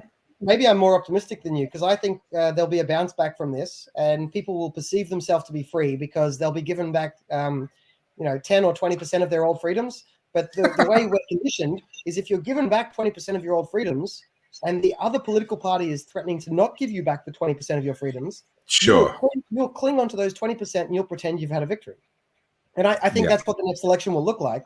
The Liberals offering 20% of freedoms, Labor offering none. People voting for Liberal thinking they're free, taking 20%, and then that's banked in, right? So that's, we just lost that other 80% and we'll never get it back. So someone's questioning my suggestion of Poland. Look, it doesn't have to be Poland. Topher's Caribbean. All right, fair enough. That was the person who did the Sky banner for us, so I'm going to... Yeah, I was going to say, I need to draw this person to your attention because Sky Ads AU has been doing a wonderful job for the Liberal Democrats. We haven't spoken about the Liberal Democrats at all, and maybe we should leave it that way. I'm having too much fun talking about what we're already talking about. But you guys, John Humphreys, president of the Liberal Democrats, and Sky Ads, a big advocate, public advocate for the Liberal Democrats. Nice to have you meet randomly on my channel here. Yeah, so ads, and I agree. It might not be Poland. My actual backup plan is Uruguay or Israel. Israel, just because I ended up marrying a Jew, so I've got that secret Jew card now. Yeah, that's right. You've got the backup plan. Yeah. Look, Uruguay is interesting. I'm actually looking at Uruguay at the moment in amongst my other options around Central America and the Caribbean. So Camp Creek Hill is asking, Topher, how can I get a passport? There it is. Oops, sorry. Marcus brought it up and then I unclicked it. How can getting a passport to another country do anything when dual citizens can't leave as it is? There will come a point in time where you can leave. All right. What we have right now and what's being talked about with the COVID passports, etc., I'm convinced will not last. I have my own reasons for that. I think we're approaching the peak of the madness when it comes to lockdowns, shutting down businesses, that sort of stuff. I think the peak of the madness when it comes to COVID passports has yet to come. I think that's another few months away. It's going to get worse. And in about 3 or 4 months, that will peak. But if you look at the opinion polls, which politicians, they have, sorry, I'm generalizing here. I'm insulting a lot of politicians, but politicians, for the most part, have no principles. What they want is to be re-elected. They live and they die by opinion polls and focus groups. And the opinion polls and the focus groups are right now moving against lockdowns, moving against the shutting down of businesses, the closing of parks, the closing of schools. The pendulum has peaked in that regard. When it comes to COVID passports, that's going to take a bit more time. before it actually swings. Now, Joe is actually right. You can leave now, but you have to stay away for more than 3 months. Now, they have clamped down on that in the last month. It's a bit more complicated now. But I know people that applied and they got rejected, and they applied again, and they got rejected, and they applied a third time, and they got approved. It's a slightly random sort of a process. And then once they left, they never fucking came back, and they lived happily ever after. So that would be if you do have a second passport already, if you're an immigrant to Australia or you have access to another passport because of your ancestry, I would really encourage you to look at getting that second passport and getting the opportunity to leave Australia and to stay out. Not that necessarily we should throw in the towel. I'm still here. I'm still fighting. I'm doing what little bit I can. But can I suggest that people don't get their second passport until after they stand as a Liberal Democrat candidate? Because obviously real candidates get disqualified. So run as a Liberal Democrat first, Topher, and then pick up your second passport. All right. So listen, let's talk about this. I had a good. Sorry, I want to hear what you have to say. I just wanted to go back to one point you said earlier, and put on my sort of troublesome two-handed economist approach. And that is, you pointed out politicians, they have no principles, they follow X. Here's the kicker. A bunch of them have principles, but the nature of their incentives is that if you have principles or you have the possibility of being elected, I mean, it's what would you do, the person listening to this? It's really easy to criticize them. I know a lot of politicians who their behavior I abhor. But I've known them personally, and I know that they would like to do the right thing, but they're faced with the option of selling out the principles they truly have or just being unelected.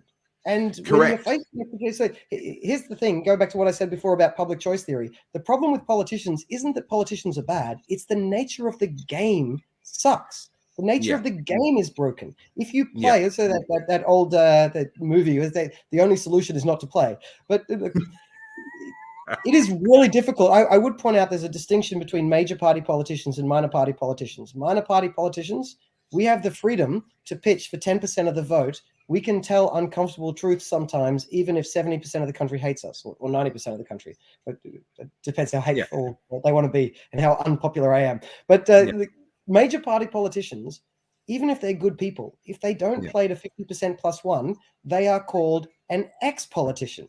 Yeah. No, this is a great point worth making. And here's the conundrum, and I know this thought process well because I've been asked ever since I started my career. Careers are supposed to make you money. This is not a career. This is a hobby. Ever since I started going public and commentating on politics, etc., literally 12 years ago, within literally a couple of months of my first video coming out, I had people approaching me saying, hey, will you run for this party? Will you run for that party? Sometimes it's just been random people saying, oh, you should run for them. Sometimes it's been actual parties approaching me and some of the major ones approaching me and asking me if I will run.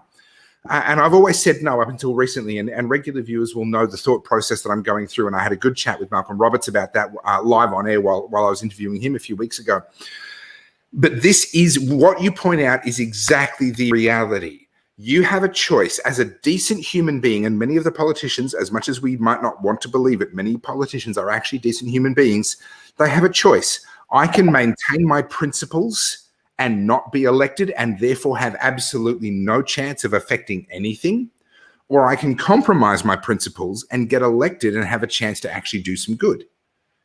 Now, given that bargain, it's understandable why so many of them make the choices that they make. John? More than that, the people who don't make that choice are simply ex-politicians, and they're replaced by the people who did make that choice. So correct. The takeaway from this is it's not entirely a black pill that I'm selling. All right, it's a black pill. But there is a point to this. And I'm going to put my sort of libertarian evangelist hat on. People look at the problem with politics, and too often they think, oh, it's the wrong politician in power.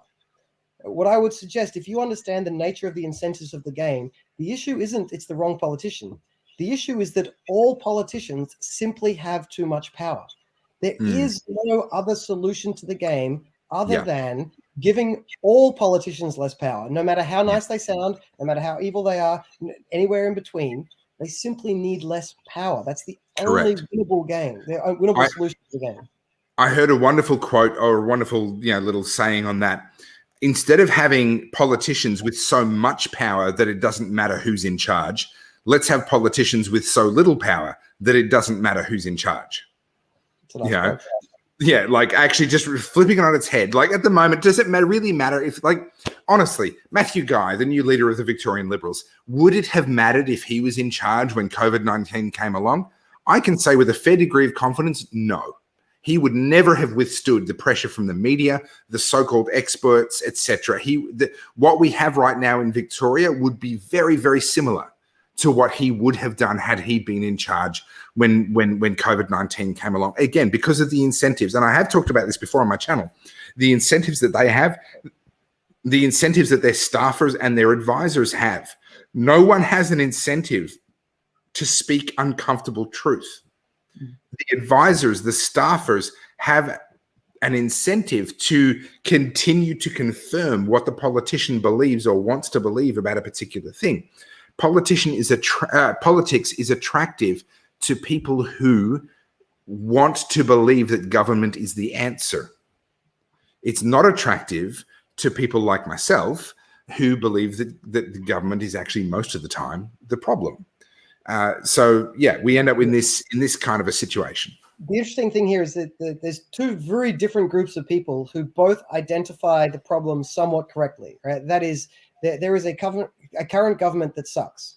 And when you finish that sentence, there is a current government that sucks, there's two conclusions you can draw.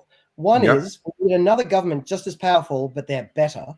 And there is the second solution, which is we can't trust government. We need to give the government less power. And this is the big split of the 19th century, during the 19th century, a lot of people were coming to this conclusion that their government sucked. And they split between the classical liberal tradition and the socialist tradition. And I don't mean to say everyone that thinks government works as a socialist, but that was the tradition in the 19th century. And they both identified the same problem. And one said, the government sucks, let me have the power and I'll fix it. The other one said, the government sucks because of the nature of government. And the only solution is to limit the power of government. And I got to say, I think once you understand public choice theory, Google those words if you haven't heard them before, or if we don't get a chance to talk about them, or look up Brian Kaplan's book, The Myth of the Rational Voter. Great, it will really help you out. Once you understand that it's not just that you haven't elected the right politician yet, the game is broken. The only solution then is less government power, so libertarianism, classical liberalism, right? Less faith in politicians. I love doing that line, especially to shock jocks that haven't heard of libertarians before, and they find out that my main sales pitch is as a political representative, as a president of a political party. My main sales pitch is stop trusting politicians. That's the sales pitch of libertarianism. I'm a politician. Why do you trust me so much? Why do you want to give me control of your life? I want to give you control of your life. Okay, so we need to wind up sometime fairly soon because obviously people. Let's come back to that. But can I sidetrack you for a second? And I'm going to give you a free kick here, and I'm going to make you the main screen so that I can steal away and empty my bladder and then come back. So I need you to monologue for like 2 minutes. All right. Why? With that is, if you hadn't asked me to, I would probably just rant for 2 minutes. Now you've asked me to, I'm going to blank. No, you're not, because this is close to your heart. What can people do? And I'm giving you a total free kick here. I want you to plug. I did this for David Limbrick, and he didn't plug. Like he was too humble. He didn't plug. So plug the Liberal Democrats for me and tell people why they need to become members, why they need to stand on polling booths for you, why they need to potentially be candidates for you if they are genuine libertarians and not just, think they want some power and blah, blah, blah. What is our last hope? Honestly, we're at the point now where I'm sitting here, I'm deeply black-pilled. Don't get me wrong, I am deeply black-pilled. But if we're going to be in Australia in March to May next year when there's another federal election, and then in Victoria in November of next year when there's a state election, why should people be backing the Liberal Democrats, and what can they do to make a difference with you guys? All right. And now you're about to run off, are you? I am about to run off. All right. So let me start with saying that obviously, I like the Liberal Democrats. I started the Liberal Democrats. I'm the national president. But in terms of what can be done, I would say that there is a multifaceted approach that needs to be considered. And that is, there's lots of things outside of politics. And what TOFA's doing is hugely valuable.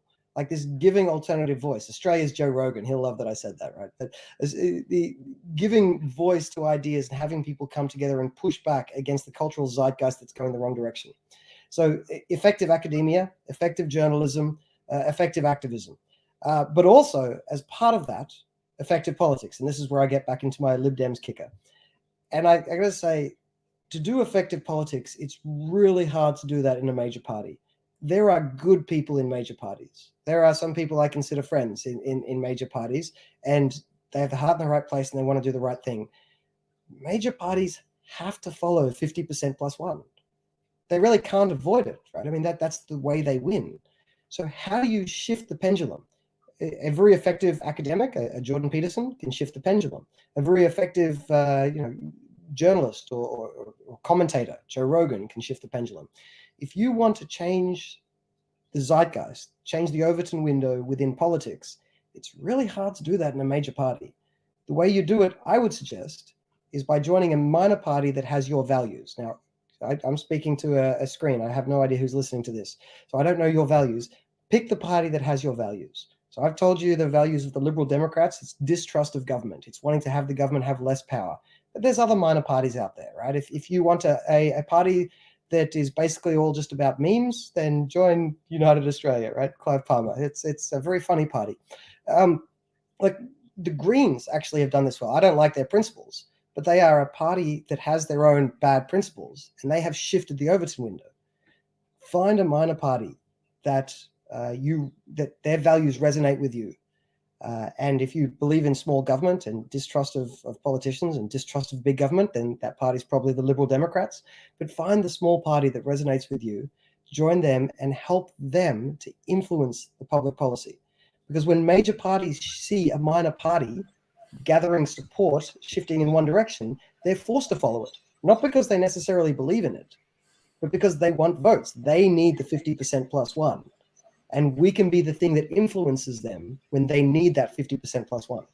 I don't know how much of that you heard, Topher. But, all of it. I was here the whole time. I don't know what you're talking about. Of course you were. I was telling people, pick the minor party that has the values most closely aligned to you. So if you want small government, Liberal Democrats.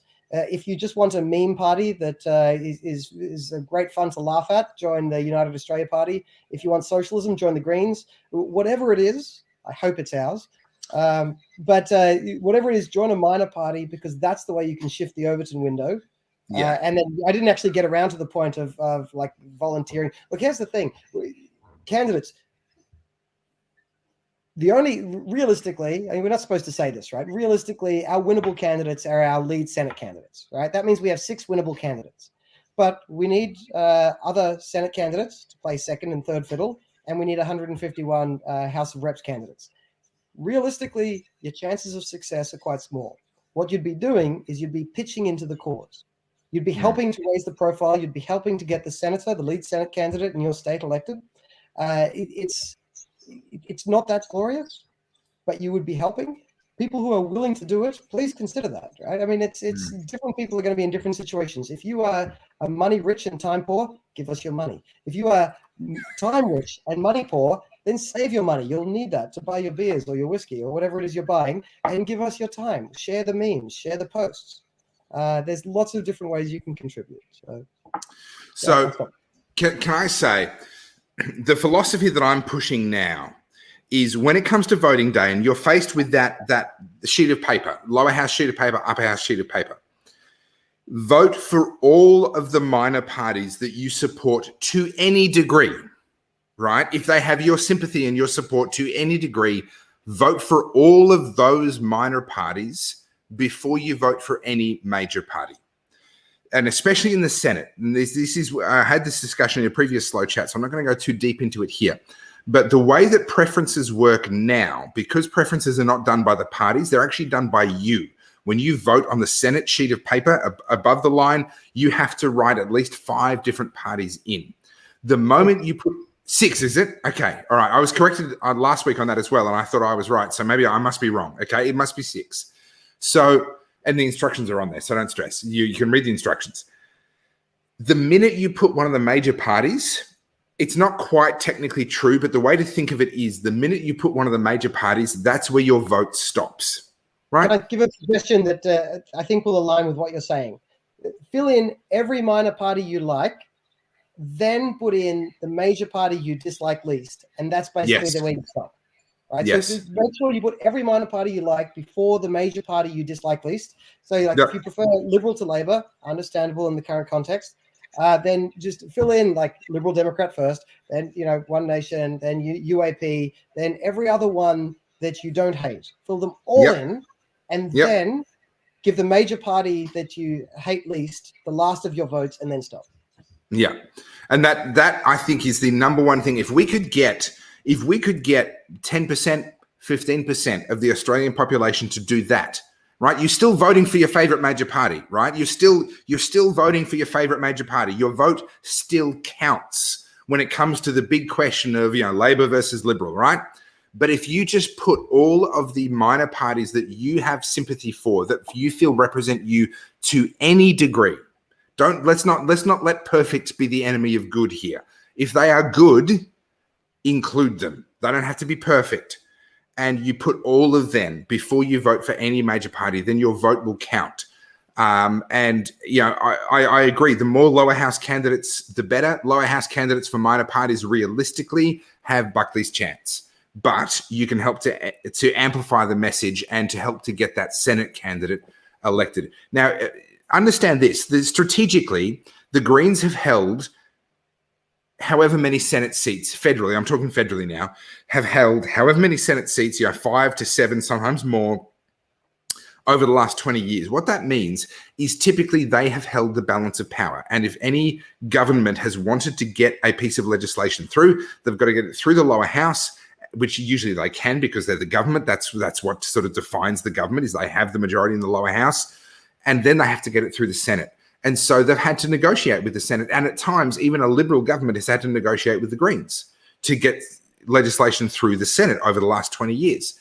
Imagine if instead of negotiating with the Greens, they were negotiating with a coalition of Liberal Democrats, One Nation, UAP, what have you, who are sitting there on at least, even if they're not perfect, and they're not, but at least a more freedom-focused platform. What if the government had to negotiate with every single time they wanted to get legislation through, they had to negotiate with some freedom-friendly senators? How different could our country be after a year? Are you trying to imply that we're not perfect, Topher? Listen. I'm sorry to be the one that has to break this to you, because I know that no one has ever said this to your face before. But no, you're not. Sorry. My wife says that to my face quite regularly. Don't worry about it. That's funny. Has she been talking to my wife? Because she does the same thing. I don't know. Is it just like a wife thing? I got to be careful what I start saying now about your wife. This could derail quite quickly. So she can be scary. I will agree. She can be scary. But we can use, like, the Greens have been using this strategy. Sorry, John. No, just what you were saying there is very similar to something that I've been pitching for a while. Can you imagine? Because right now, you're right. The Greens have held either partial or full balance of power for a long time. And here's something that should scare the shit out of your listeners. 2 elections after a double dissolution, and that's this next election. 2 elections after a double dissolution, thanks to Malcolm Turnbull and the Greens, but I repeat myself, it's very likely the Greens will have balance of power because of that system. And that should scare everyone. And you can imagine currently, Liberal or, there is such a thing, possibly, hypothetically, theoretically, as a good Labor government. It used to exist. It could exist again. But anyway, a Liberal or a good Labor government, imagine they had a good idea. They go to the crossbench. They go to the Senate. At the moment, they have to go to the Greens and Jackie Lambie and try to convince them. I guarantee you the legislation gets worse. Mm-hmm. Could you imagine? This is the dream I'm selling people when I'm trying to get them to pay attention. Could you imagine the Liberal Party comes up with an idea, they go to the crossbench, and the crossbench says, oh yeah, I could do that. but you know what? You need to cut tax a bit more and balance the budget and, deregulate this small business. Yeah. Could you imagine a crossbench in the Senate that forced the Liberal Party to be better? Yeah. It's a wonderful idea. It doesn't currently exist, but it could exist. It could. Well, we've had the Greens dragging Labor to the left. So Labor have been trying to defend their left flank against the Greens. And as a result, the Liberals have been freed to move further left, chasing this middle ground, this mysterious middle ground, the swinging voters. And that's just a continuous excuse for everyone to keep moving towards the more sort of big government, big spending, progressive kind of stuff. But there's no inherent reason why that has to be the case. The people they're chasing, the votes they're chasing, can actually be small government, classical liberal. That could just as easily be true if we, the electorate, were willing to do what it takes to actually get that to be the case. If we could have a coalition of small government parties be the balance of power in the Senate, then the Liberal Party will start chasing them, and the Labor Party will start chasing the middle ground, and literally the entire direction of politics can actually change, not with having a Liberal Democrat prime minister necessarily, although that would be nice. That's not going to happen in this next election. It may happen in future. It's not going to happen this next election. But if we could make all of the other political parties be chasing the support of a crossbench that is actually in support of lower taxes, more freedom, less red tape, then that could transform Australia in a fairly short space of time. A bit of meta strategy here it'll make John Ruddock cry. Yeah, you might know John Ruddock, our Senate candidate for New South Wales. Yeah. He fervently believes that we should be positioning ourselves to become a major party, take over the country. And that's a lovely idea. I see the world slightly differently. As I was saying to your listeners while you were away, I think the trick is away? When was I away?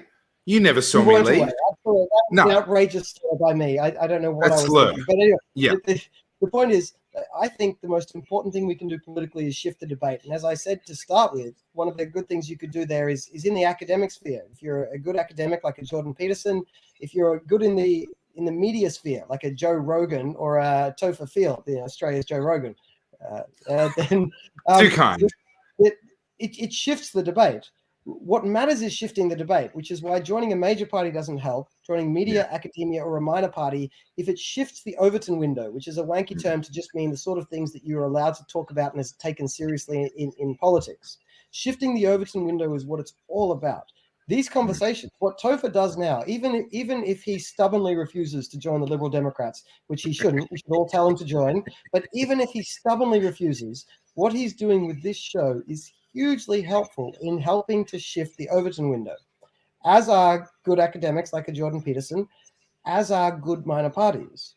And the trick isn't that we need to be a prime minister. You said before, I think you're just trying to be polite, prime minister in the future. You know we won't be. But the point is, to change the world, you don't have to be the prime minister. Like Milton Friedman changed the world. Sadly, Karl Marx changed the world. Keynes changed the world. None of these people were MPs. They shifted the Overton window. And what you can do to shift the Overton window is what matters. So if you can be as good a journalist as Topher or Rogan, do that. If you can be as good an academic as Jordan Peterson, do that. And if you can't do the rest of that, join the Liberal Democrats.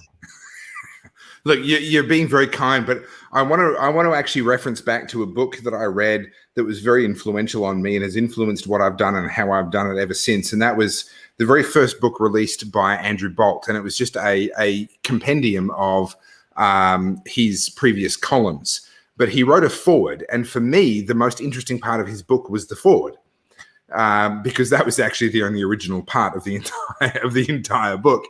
But in the foreword, he said two things that were incredibly influential on me. Number one was he said a thank you to the Australian media landscape, a thank you for being so far left that he, as at the time, one of the only moderate / non-lefty voices, actually had 50% of the population to himself. And he, in his own words, basically attributed it. So just for context, he had the most read Australian political blog at the time. Now, that's changed since then. But at the time, he was the most read Australian political commentator in terms of his blog online. And he humbly attributed that to the fact that he was basically the only one catering to 50% of the population. The second thing that he said that was incredibly influential to me was that he did not see himself as someone who was changing the world. He saw himself as changing, the Overton window, changing what was acceptable for politicians to talk about, right? And what he did was he went into an issue and he would plant his flag and say, this is where I stand on this issue. And it would be so far outside the Overton window, but he had such a large readership that it was influential. And what a politician could then do is go, look, Andrew Bolt is a bit extreme. I don't agree with him. He's a bit crazy. But what I do think is, and because they were able to come in less extreme than Andrew Bolt, it then had to be talked about, right? Absolutely. Here's the thing that consider this. Is it in the Liberal Party's interest to have the Liberal Democrats pushing something a bit more radical than them and have them come in and say, oh, I can't go quite as radical as the Liberal Democrats. I'll just cut tax half as much. I'll just have half as much IR reform. I'll just have half as much respect for privacy. Like, does that not seem like something that's obviously in their interest? Yeah. It baffles my mind why the Liberal Party pushes back. They should desperately want us to be there. Yeah. Well, look, the Liberal Party in Victoria, at the very least, I think the Liberal Party are pretty much a lost cause. I wrote a blog about that. Topherfield.net, shameless self-promotion. Topherfield.net, go read my blog post about Matthew Guy. We don't need another nice guy, okay? Yes, it's a play on words. Yes, it's lame. I did it anyway. But this idea of shifting what is acceptable in conversation, shifting what people feel like they're allowed to talk about, especially now with the amount of censorship that's going on, with the amount of, whether it's social media companies that are censoring, whether it's the government trying to shut down MPs. They're literally now passing resolutions to make it unlawful to talk about certain topics in the Senate, for crying out loud. It boggles my brain that we've reached this point. But people shifting what is allowed to be talked about, shifting that Overton window. And yes, if you can do that, then do that. If you can't, if you don't have a platform, you don't want to start a platform, you don't want to try and do that, I would really encourage you, sign up for the Liberal Democrats, hand out how to vote cards on polling day during the pre-polling period, wear their T-shirts, help to get that awareness out there and spread this message. Vote for all of the freedom-friendly minor parties before you vote for any of the major parties. That, Absolutely. For me, that's the message of this election. Yeah, so I'll repeat that. I'm obviously a shameless partisan for the Liberal Democrats, but I'll say after you vote one Liberal Democrat, please vote for all the other minor parties that aren't totally insane. So there's some minor parties that are just totally insane. So just write them off. Right? I wouldn't include the Greens. All right, don't put them above your major party. They don't really exist. They're not a real thing. But anyway, so look. Vote number 2, Malcolm Roberts. He's a decent guy. He's not actually running this time around, but all right. But you get the idea. Give a preference to the UAP. Give a preference to the other minor parties that are around. Please don't just stop at the Lib Dems. Yeah. Fill them all in. And if you prefer them to us, fine. You're wrong, but fine. Vote them one, but then fill in all the rest of your preferences with any other minor parties that aren't crazy. But I feel like we've done this political tangent a little bit. We've hit that. I want to ask you, Topher, what else can be done? Like, what is your backup plan? Like, besides politics, which of course you should run as a Liberal Democrat candidate, but besides politics, when we move away from that, what can be done and what is your plan? Brutal truth. My plan is to have the ability to get out of Australia. And I've told this story before, but I don't know if you've heard it, John. When I was in Venezuela, we were in a jazz bar. It was an amazing experience. The music was incredible. We were being served these fishbowl-sized cocktails for what I worked out to be $1.70 US. And they were strong. They were seriously alcoholic. It was amazing. And I got chatting to a guy at the next table over from us who was a Venezuelan, but he spoke enough English that we could chat. Older gentleman. And once he figured me out and he understood where I was coming from, he shared with me his pain of having been someone who saw what was happening in Venezuela before it happened, trying to stop Hugo Chavez from getting power, trying to make sure that the election for Hugo Chavez actually went the other way, stood on polling booths, did all of those things, right? But then ultimately was unsuccessful. and Hugo Chavez took power.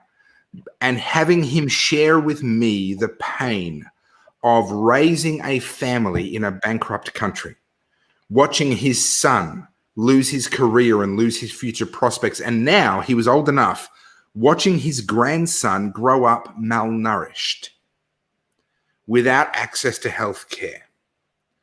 Because in his words, he understood English well enough, he understood this idiom. He said to me, I never made a plan B. I did everything I could to stop my country from falling to socialism, but I never made a plan B for my family. Can I ask, you shouldn't answer this on anything that's publicly available, but your plan B is only a foreign country. There are other versions of plan B that are far less polite to talk about. Maybe I shouldn't even ask, all right? I am looking at a couple of different options. One of the options that I'm looking at is a plan B of purchasing a passport in the country of Dominica. So, for Australians, privileged Australians, where we have these weird ideas around what citizenship is, blah, blah, blah, we think that a citizenship by investment is some evil, horrible thing. It's not. There are countries that need money, and they will give you a passport in return for an investment into their university fund or into their healthcare fund or various things like that. Australia has that. We have an immigration system based on how much you invest in Australia. We do, absolutely. So looking at that for countries where their threshold is relatively low, and a Dominican passport, not to be confused with the Dominican Republic, different place, the island of Dominica, is fairly cost effective, and their passport's pretty freaking good. You can travel to the Schengen zone, you can travel throughout most of the world, you can get automatic residency in most of Central America and most of the Caribbean. So I could take that Dominican passport and show up, for example, just to use one example, I can go to Mexico and say, hey, I want to come into your border and I want to live here. I don't want a temporary tourist visa. I want a residence visa because I want to move in here and live here. And they will look at my Dominican passport and say, yes, okay, welcome, come on in. If I had the Australian passport, they would not. Right? The Dominican, in that part of the world, the Dominican passport is actually better than ours. I'll have to look into that. I do have a couple of backup plans. I mean, my backup plan, as you would know, is I married a Dutch Jew, so I could potentially go to the Netherlands or Israel. Although Netherlands would at least have family. Information beyond what's necessary here is that Australia won't actually give Kim, my wife, a residency for this country after 3 years. When we applied for her visa, we had no kids. We now have 3 children, not including twins, right? So 3 single kids, and we still don't have the right for her to live in this country. It's insane. But it's ridiculous. That's a bit of a segue on this. Escape is the only option? No. Escape is not the only option. There are some really interesting things, and those who follow me closely will have watched some slow chats previously where I talked about my background with the whole sovereign citizen movement and all that stuff. I don't talk about it very much. There's a lot of misinformation in there, but there are, in amongst a lot of misinformation, there are a few gold nuggets. And I plan to talk about those more in about 12 months' time because I'm putting a few things to the test right now. And if those things pass those tests, then I'll have something to talk about. But right now, if I were to talk about it, I would only be talking about what I heard from other people, and I'm now trying, but I haven't actually proven myself. Is it necessary to leave Australia? Maybe not. Maybe not necessarily. But I don't have the actual personal proof that it works. And like you were saying earlier, it's always good to have a backup plan. So that's it's always good to have. This is a bit of a change of pace on this, but it occurs to me that I don't know when you started having kids, but my perception on all of these issues changed hugely when I had kids. I think this is an it's underappreciated by people who don't have kids. People who have kids appreciate it fully, and they look at me like, yes, of course, you idiot, I knew that already. But once you have kids, the thought of, I need to work out where I'm going to be long-term in a culture that it's actually worthwhile and gives my kids a good life. Yeah. That's a hugely important question. This was the thing so when my firstborn was born, he's now 5. And when my firstborn was born, it was not this hallelujah moment that some people talk about, right? I held my child and everything changed. No, that wasn't the case for me. The change happened over around about 6 months. But with 6 months, and you were talking before about, I don't have the history to be able to look back on it, right? With 6 months worth of history, I could look back and go, damn, this has changed my life. And what it changed, I can be very specific about this. It changed the duration of time over which I looked forward. That's Absolutely. what it changed specifically. I went from thinking about my next year, 2 years, maybe 5 years, maybe I would look as far as 10 years ahead for myself. Suddenly I had a kid, and without intending to, I was thinking about 40 years and 50 years. And I was thinking about their kids and 100 years. My kids have the kids, and it's suddenly like I was a bohemian hippie bum. I just needed the world to hold up long enough for me to be able to, get through another 10 years of partying. But now I need my kids to have a place where they can bring up kids. And it worries me. I spend a lot of time thinking about where would be the best place. I'm with you. I'm with you 100%. And thinking, I used to assume that I would grow old and die in Australia, right? That was my assumption. And that began to shift about 4 years ago. And then with all the COVID stuff now, I'm more than happy to grow old and die somewhere else. I've got no problem. But actually, I don't care. What's your rules with that? Because, I mean, this is I didn't come to Uruguay by accident. I was actually trying to look for countries that had a history of accepting outsiders already, had a history that could accept a Protestant culture. And like it's small things, but they already play rugby. So, it's they have a look. I'm not German, but at least they had a German minority that they already accepted. So if they accept a German minority, perhaps they'd accept an Australian minority. It's like, but most of Central. Latvia looks fun, but Latvia is so different to my culture. Yes. Yeah. So I looked at Eastern Europe. I looked at Latvia. I've looked at the Czech Republic. I've looked at a few other places around there, Poland and others. And for me personally, and my priorities, I'm not saying this is right for everybody, but for me, I've ruled all of them out, at least at this stage. So our plan is, as soon as we can get out of Australia without having to be juiced, we are going to head to the Caribbean and Central America. Because once you're in the Caribbean, getting there is hard because most of the time you have to go via the US, and that creates problems. But once you're in the Caribbean and you're in Central America, you do not need to be jabbed, right? You may need to take tests to prove that you don't have COVID when you arrive in a new country, but that's where it stops, right, throughout that part of the world. So my intention, or our intention, and my wife's 100% on board with this, which I'm very, very, very lucky with, is that as soon as we can get out of Australia, we're going to do that. And we're going to go on a 3-month fact-finding mission to the Caribbean and to Central America. And we're going to move around that part of the world and see where we culturally feel like we can fit. Now, some people say, go to the US. Well, my problem with the US is that their federal government is so freaking all-powerful and so omnipotent. I mean, they have a tax department. Their IRS has its own SWAT teams.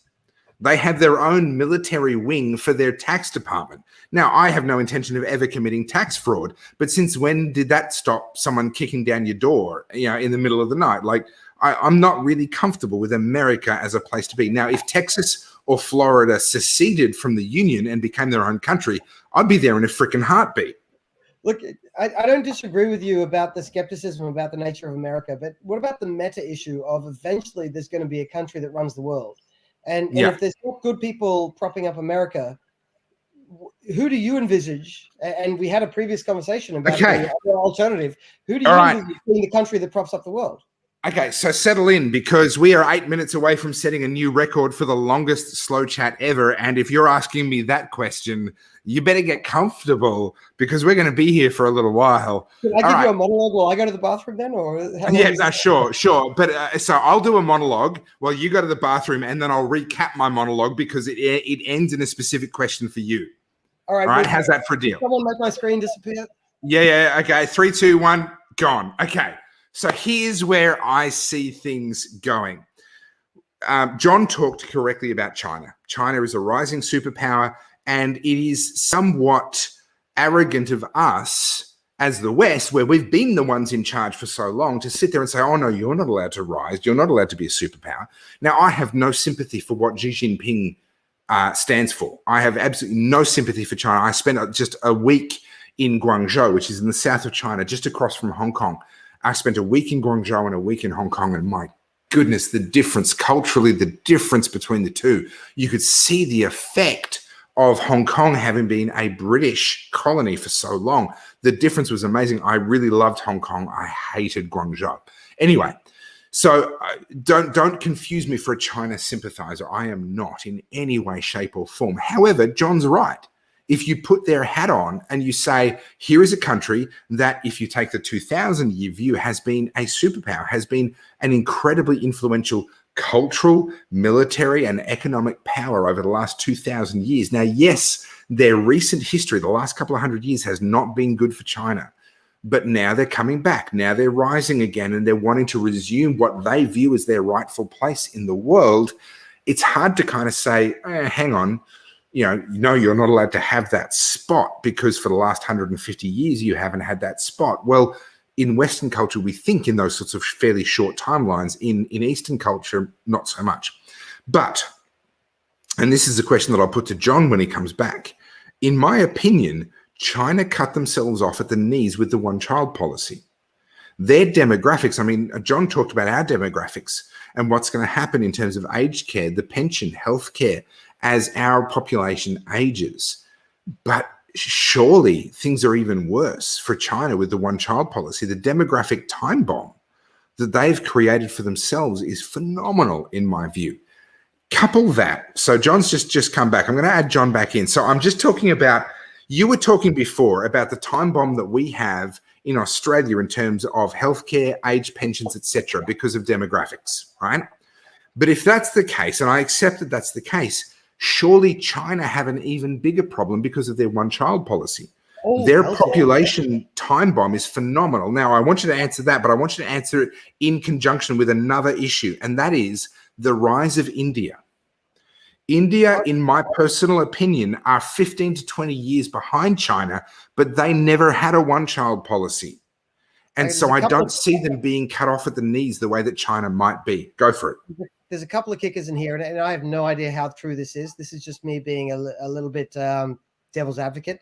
But here's the problem with what's wrong with having an aging population, right? So it's always worth remembering what is the underlying thing you're talking about.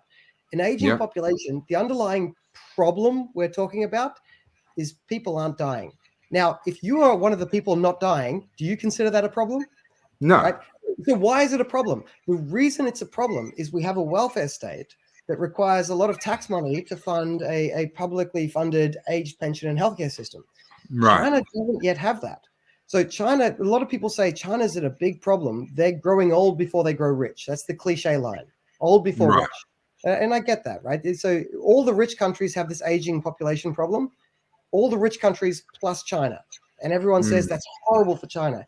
Here's the kicker. What happens if, because China is growing old before they get rich, they don't introduce the welfare state? Because they can't. I suspect that could be a good thing for them, not a bad thing. Now, here's the thing. India is catching up. India is going to be the most populous country in the world soon enough, and their economy is growing. India is going to be a great counterbalance to China geopolitically in the future. Yeah. India suffers from one major problem: democracy. Now, I think democracy has got a lot of benefits over non-democracy, and I love doing a lecture where I try to tell people democracy is horrible. Democracy has some great virtues, but democracy has some great problems as well, right? I mean, the virtue of democracy is it allows you to change government without anyone dying, and it allows you to actually consider new ideas without people who come up with those new ideas necessarily being dead. So those are really good virtues, right? I mean, the democracy has those virtues. But it has the problem, which is the public choice theory, which is you can only really do things long term if it fits within the Overton window and then 50% plus one of people say it. Yeah. That is a difficult thing for India to navigate, and they're already experiencing the difficulties of that navigation. Yeah, look at what's going on with Modi right now. I mean, it's ugly. Democracy is messy. I tend to subscribe to the Winston Churchill view. Democracy is the worst form of government ever devised by man, with the exception of all of the others. Well, that's because you haven't considered anarchy properly yet, but that's a different topic. That's why I'm not running for the Liberal Democrats. I'm not pure enough. I'm not I'm not worthy. I was going to say, the Liberal Democrats aren't an anarchist party. That's me being no, they're definitely not. Let me challenge you back. Let me challenge you back. Sure, in the absence of a welfare state, an aging population may not be that big of an issue, but it still speaks to their economic and military capacity, which is really, if you remove the democratic aspect, if you remove the we all want to play nice with each other aspect, your military power and your economic power are all that matters. An aging population still affects your economic power and still affects your military power, as compared to somewhere like India, where they're proliferating like rabbits right now. Their population is growing. Your military power comes from your economic power, and China's economic power is decades ahead of India's. So yeah, look, I think it depends how far ahead you're looking. If you look far enough ahead, yes, India is, unless their democracy screws up their system, is on track to overtake China by the time our grandkids are starting to pay attention. Yeah. But like, while we're still alive, it's going to be very difficult to imagine India overtaking China. So you think so? You think it's that long? I'm thinking 15 to 20 years, but you're obviously thinking a bit of a longer timeline than that. India is quite far behind China in terms of GDP per capita. So India hasn't overtaken the population yet. They will in our lifetime. They'll overtake the population. Yeah. But then India is going to have to grow significantly quicker than China for decades in a row. But I think they will. They might, but it's hard for a democracy to grow for decades in a row because democracies tend to demand regulations and taxes. Okay. Flip side. Again, playing devil's advocate, and for the same reason why I'm hugely optimistic about the African continent. They are trying to grow in the context of a world that has smartphones and connectivity and the ability for them to actually start a small business that trades on the global stage. China, when they had their reforms in 1979, thank you for correcting me because I thought it was 1974, when they started their reforms in 1979, didn't have that, and yet they still pulled off one of the greatest economic miracles in the history of mankind. Surely India, Africa, with the benefit of the internet, will be able to move even faster. Well, here's where I'm going to be a little bit, well, you'd be totally surprised to hear that I'm going against the grain. That doesn't sound like a conversation at all. I know, outrageous. Look, the internet's great. I like the internet. There is very little evidence that the introduction of the internet is a human step, like a big step up from previous industrial revolutions. No, you can't insult the internet. No, sorry. Oh, sorry, we've lost connection with Dr. John Humphreys. It must be because he insulted the internet. The internet has decided that he's unworthy. Oh, he's back. Here we go. Sorry. What were you saying? Look, I like the internet. The internet's good. There is very little evidence that the internet's actually this so-called fourth industrial revolution has not had the productivity spike you would expect from an industrial revolution that actually impacted the world. It just hasn't, right? I mean, the fourth industrial revolution has not come along with the change in productivity needed to change the world. So what happened in China is not a change in technology. It was a change in attitude to markets. When they became open to the concept of markets, regardless of technology, they revolutionized the world and brought 50,000 people out of poverty every day, 365 days of the year for 40 years. Not because of technology. Most of that happened without it. Right? In other places that have the technology that don't appreciate markets don't come out of poverty. There's very little evidence that the fourth industrial revolution is, until artificial intelligence shows up, which is a total fucking game changer, and we haven't discussed that yet. But until that shows up, there's very little evidence that there's a game changer other than markets. So I'm trying to find a reason to argue with you and tell you that you're wrong, and I'm drawing a blank at the moment, which must mean that you're still wrong. I just haven't thought of a good argument yet. But I would say the internet has made life a lot more efficient, and efficiency is a good thing for economic growth, etc. It has certainly improved the lifestyle of those who can work remotely, those who have a laptop job. Can I pause you for a second and say, what do you mean by efficiency? We kind of covered the meaning of efficiency earlier. Yeah. So in the context of where I'm using it, because I'm not an economist, so I speak normal English. I would argue that the ability to communicate so quickly between a sender and a recipient, to clarify things, to make deals, to communicate. I mean, I've made deals with people in Sydney in the not so distant past on a business level that were all done entirely through the internet and were done relatively quickly. And these are significant deals. This was approximately a $350,000 deal that I did with one physical meeting, and the rest was done through the internet. And it would have taken a lot longer. Firstly, we both know that Sydney doesn't actually exist, so that's definitely. Well, it's a hole. It's a hole. It's a hoax. We pretend, but please go along with it. What you're talking about there, actually, there is an economic way to describe what you're talking about, which goes back to transaction costs. What the internet has done. I'm bored already. You're talking economic terms again. Your mother. But what the internet's done is it's decreased transaction costs on information flow. There's no doubt about that. Okay. We definitely agree with that. The issue is the transaction costs of information flow, they've been improved, but it's not like that they were that terrible beforehand. So they have been improved, and that improvement definitely showed up. It showed up. We've had a bit of a GDP improvement, but it's not a step change the same way the steam engine was. I will agree with that. It's not of the same significance.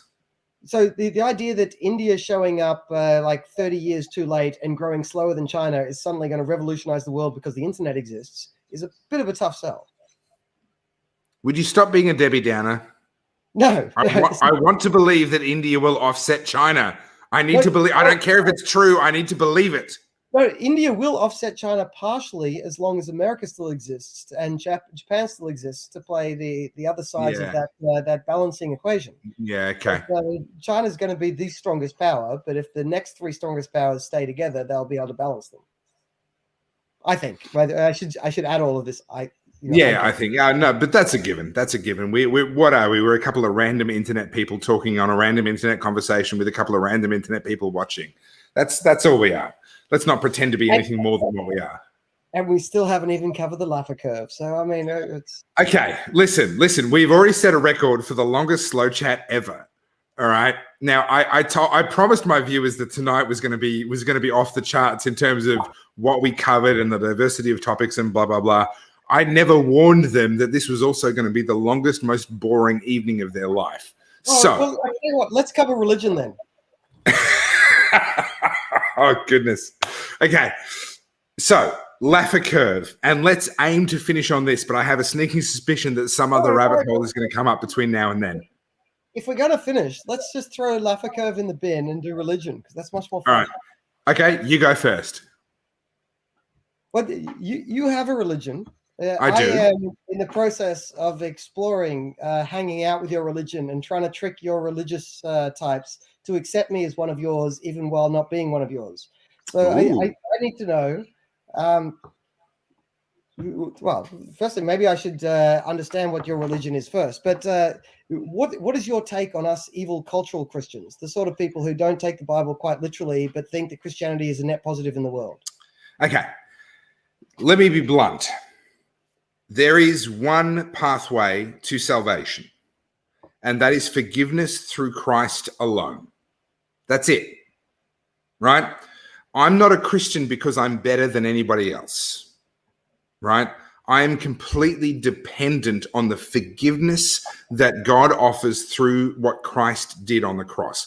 Full stop, end of story. There is nothing else involved in this. I am 100% dependent on God and the act of Christ in sacrificing himself on the cross, paying the price of my sin. As scripture says, there is none good. Not one is good. No one is worthy of salvation. All of our righteousness is like filthy rags, right? That stuff is all great value added from Christianity. Christianity did the world a service by adding that stuff to our thought process. What is God? Look, that's a serious comment. Like I used to be a cynic and a real prick about using Christianity. I'm going to need more whiskey. If we're doing this, I'm breaking open another whiskey.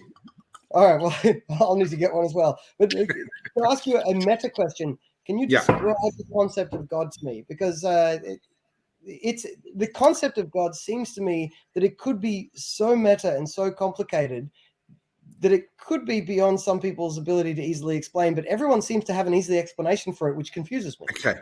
No. I'm of the opinion that the explanation for God is so simple that it's impossible to understand. Let me put it to you this way.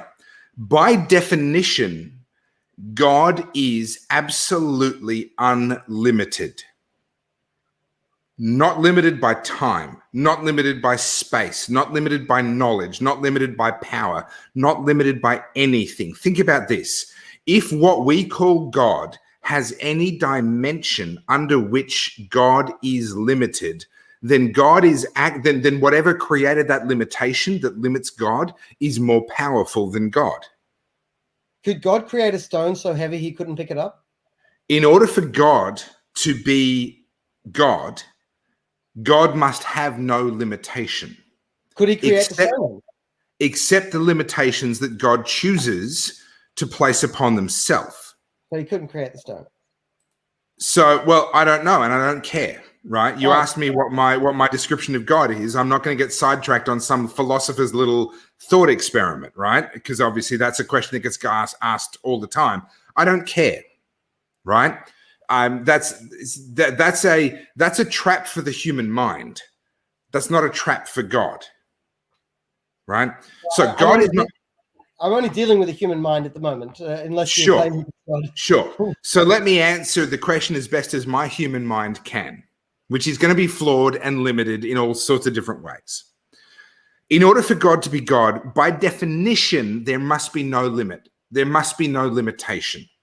The only limitation, as I understand it, on God in the physical universe that we inhabit is that God's word is always true.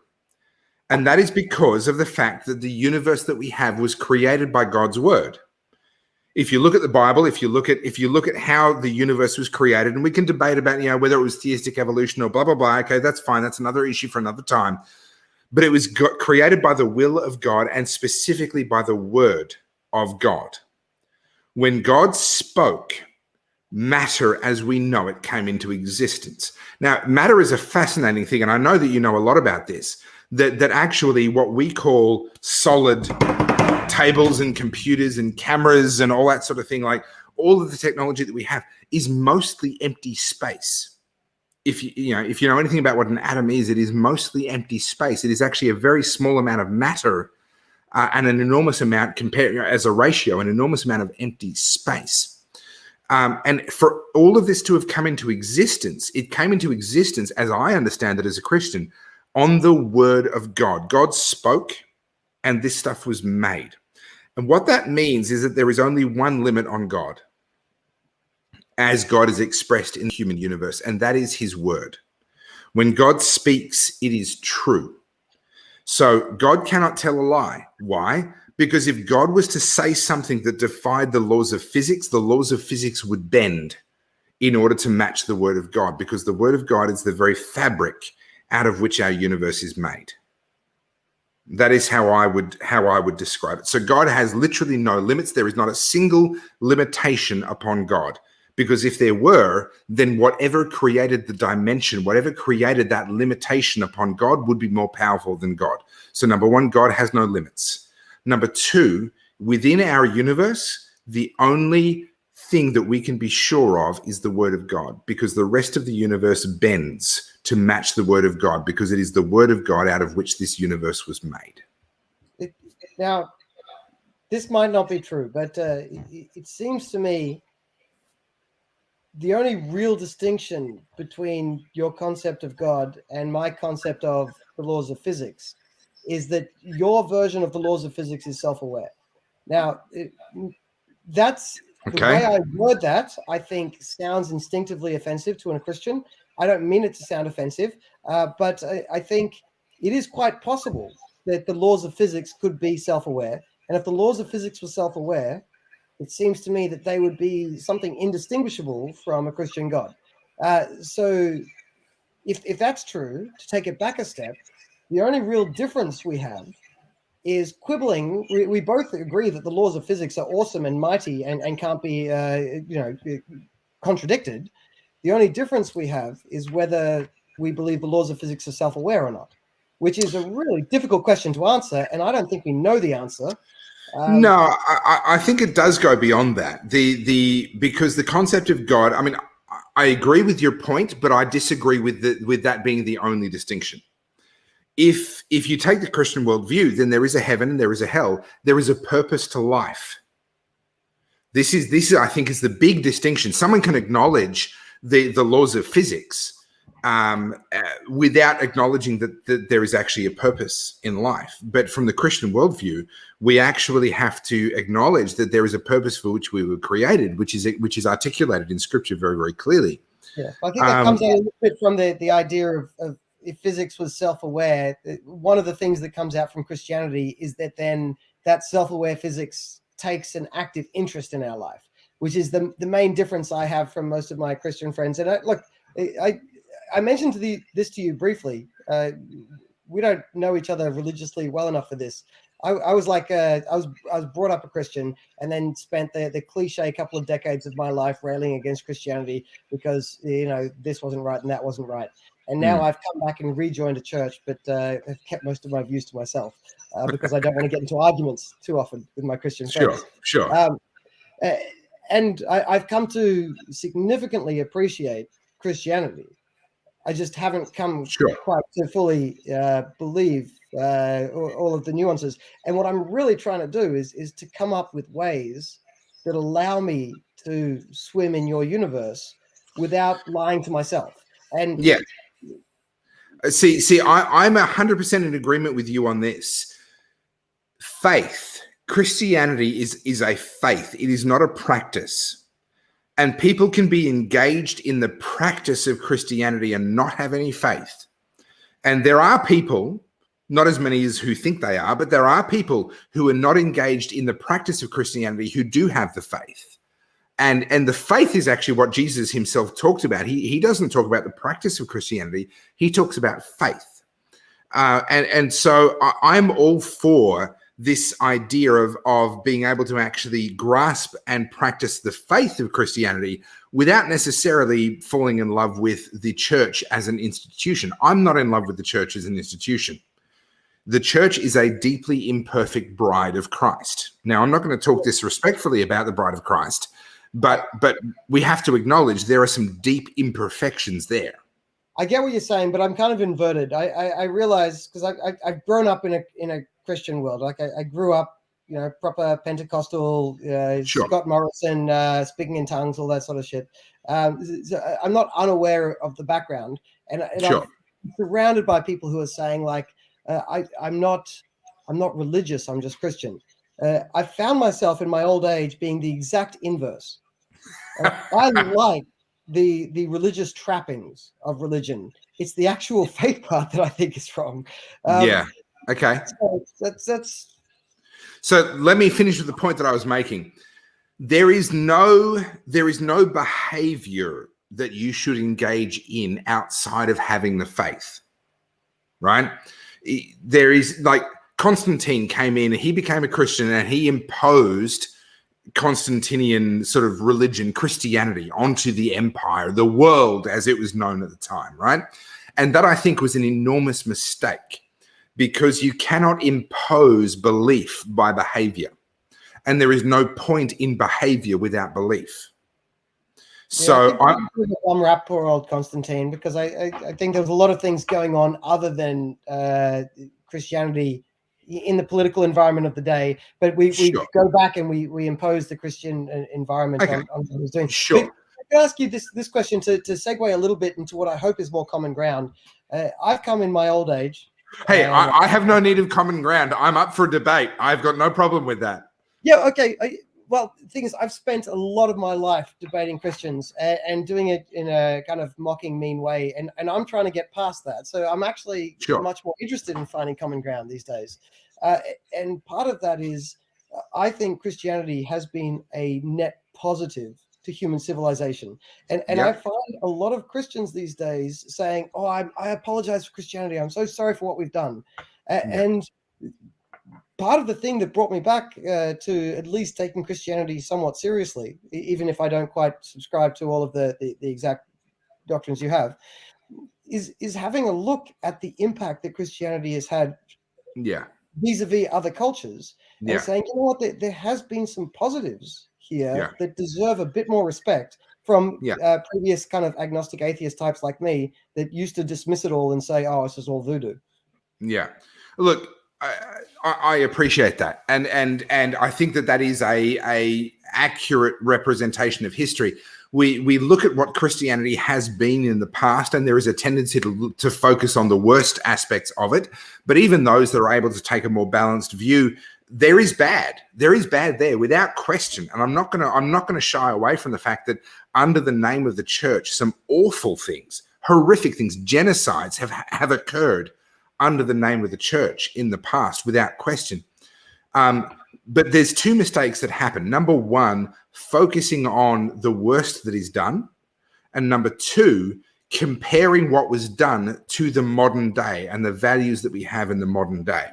And an example that I know that you'll understand and appreciate is looking at the poorhouses of 250 years ago in England, right? We look at the poorhouses, the houses for widows, for orphans, for the destitute, and we say, what horrific living conditions. They were all crowded in together and eating out of just some slop, some soup that was made in a big pot and blah, blah, blah. By the standards of the day, yes, they were poor, but it was not actually terrible, because you have to understand the standards of the day. You have to understand how they lived at the time. And once you apply that lens to a lot of what the Christian church has done, look at what the church did in Australia when it comes to missions, and when it comes to Aboriginal communities and these sorts of things, where they were setting up schools where Aboriginal children were able to be raised and taught the English language and taught how to read and how to write and how to have a job and how to blah, blah, blah. We can argue a lot about what was right and what was wrong, but by the standards of the day, they were actually improving the lives of the people that came in to those missions, right? By the standards of the day. And that's something that often gets missed when people talk about the history of the church and what the church has done in the past. As it applies now, I suspect that you and I would be in agreement that Christian ethos, Christian theology, Christian culture, as much as I sort of rebel against that idea, has been a net positive for who we are today and the world that we have today. But that doesn't automatically mean that it's right. Something can be a net positive and not actually be correct. You're dealing straight into my wheelhouse now. I don't think it's necessarily right. I just think it has been quite unfairly maligned compared to standards that couldn't be realistically applied to anything. Correct. So, now, here's one point on this. There's so many tangents on this I wanted to take. I'm going to forget most of them before I get to the first one. But one of them is the only way to avoid being, because so often it's thrown at Christians that they're hypocrites. The only way to avoid being a hypocrite is to have no values, because we all, like, this is one of the things that Christianity gets right. And I apologize for just like quoting directly from the New Testament, but we've all sinned and fall short of the glory of God. But like, everyone is fucked up. That's my version of the Christian verse. We all fail. We all do. The issue is, do you strive to be better? And then people throw back, because you strive to be better, you're a hypocrite. Oh, fuck off. That is so unfair, right? Of course we should strive to be better. The only way not to be a hypocrite is to not have higher values. Yeah. Now, to be clear, in distinction from yourself, I do believe that there's a God. I do believe in that theology. Wait a second. I believe there is the laws of physics. I just don't know if they're self-aware. You think it's important that it's be self-aware to call it a God. I don't know if it's important to call it self-aware to call it a God. Yeah. So somewhat a distinction without a difference, I would argue. There is a degree to which, not a degree to which, I absolutely believe that there is a God. I believe that it is the God that is discussed in the Bible, that part of that triune God, the Trinity of God that we understand, God the Father, God the Son, and God the Holy Spirit, that Jesus Christ, the Son, was manifest in human form and took upon himself the price of our sin. Like that, this is the core theology of Christianity, right? I get that, and I believe you think that. I'm sorry, that sounded condescending. I didn't mean that, but I think when I try to most accurately and succinctly find the difference between people who think like you and me, is the deist theist distinction, which is Right. the idea that is the God a personal God? Because I'm happy to call the concept I believe in a God, even though you would say that I'm not believing in a real one. But Sure. the difference between us, I think, that's most distinct is you believe in a personal God, as in you think the God cares about you personally. I question Sure. that. Okay. So for me, there is no limit on God. We discussed that a minute ago, right? There is no dimension under which God, as it is expressed in the Bible, is limited, because God created every single dimension. So there is no limit on God's capacity to care, to know, to understand, to empathize. There is no limit. People have this idea that, oh, God couldn't possibly care about me because I'm just one little person out of 7 billion people. No, God's capacity is not limited. There is no limitation upon God's ability to actually understand the personal circumstances of each individual. And here's the thing that God has on all of us, right? I can sit here, and this comes up in conversations from time to time. You say, oh, we're being so badly treated. We're locked in our homes. We've got this COVID restrictions, blah, blah, blah. And people say, oh, how can you be so selfish? Look at the people in Kabul. Look at the people in Afghanistan, right? And they say, well, you're not allowed to feel bad for what's going on for you because there's these other people over here where it's so much worse, right? God doesn't have that limitation.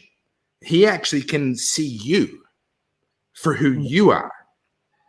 And he can actually turn around and say, I understand the martyr. And let's be real, there are people being murdered for the crime of being Christian in Kabul right now. And I know that for a fact because I'm seeing the firsthand accounts coming out of martyrs in Kabul who are posting to social media and saying this is what's going on before they die, right? And then the accounts of others who are in communication with those people. There are people being murdered for the crime of being Christian in Kabul right now. That is horrific, and it is so much worse than anything that I'm going through here in Melbourne, right? Yes, but you are not. You have to live your experience as you. You don't get to. Correct. And God has 100% of the capacity to be there for the martyr, the person who is being murdered for saying, yes, I am a Christian, and the Holy Spirit giving them the courage to maintain their faith all the way until death. And at the same time, to be there for me where I'm going, oh, this is shit. I'm still stuck in my house and there's a 9 p.m. curfew. Oh, this is fucked. In comparison, I'm a selfish prick, but God has the capacity for both. Now, I don't want to, at least while live on air, quibble about that. I certainly appreciate the desire for that belief, and it's internally consistent.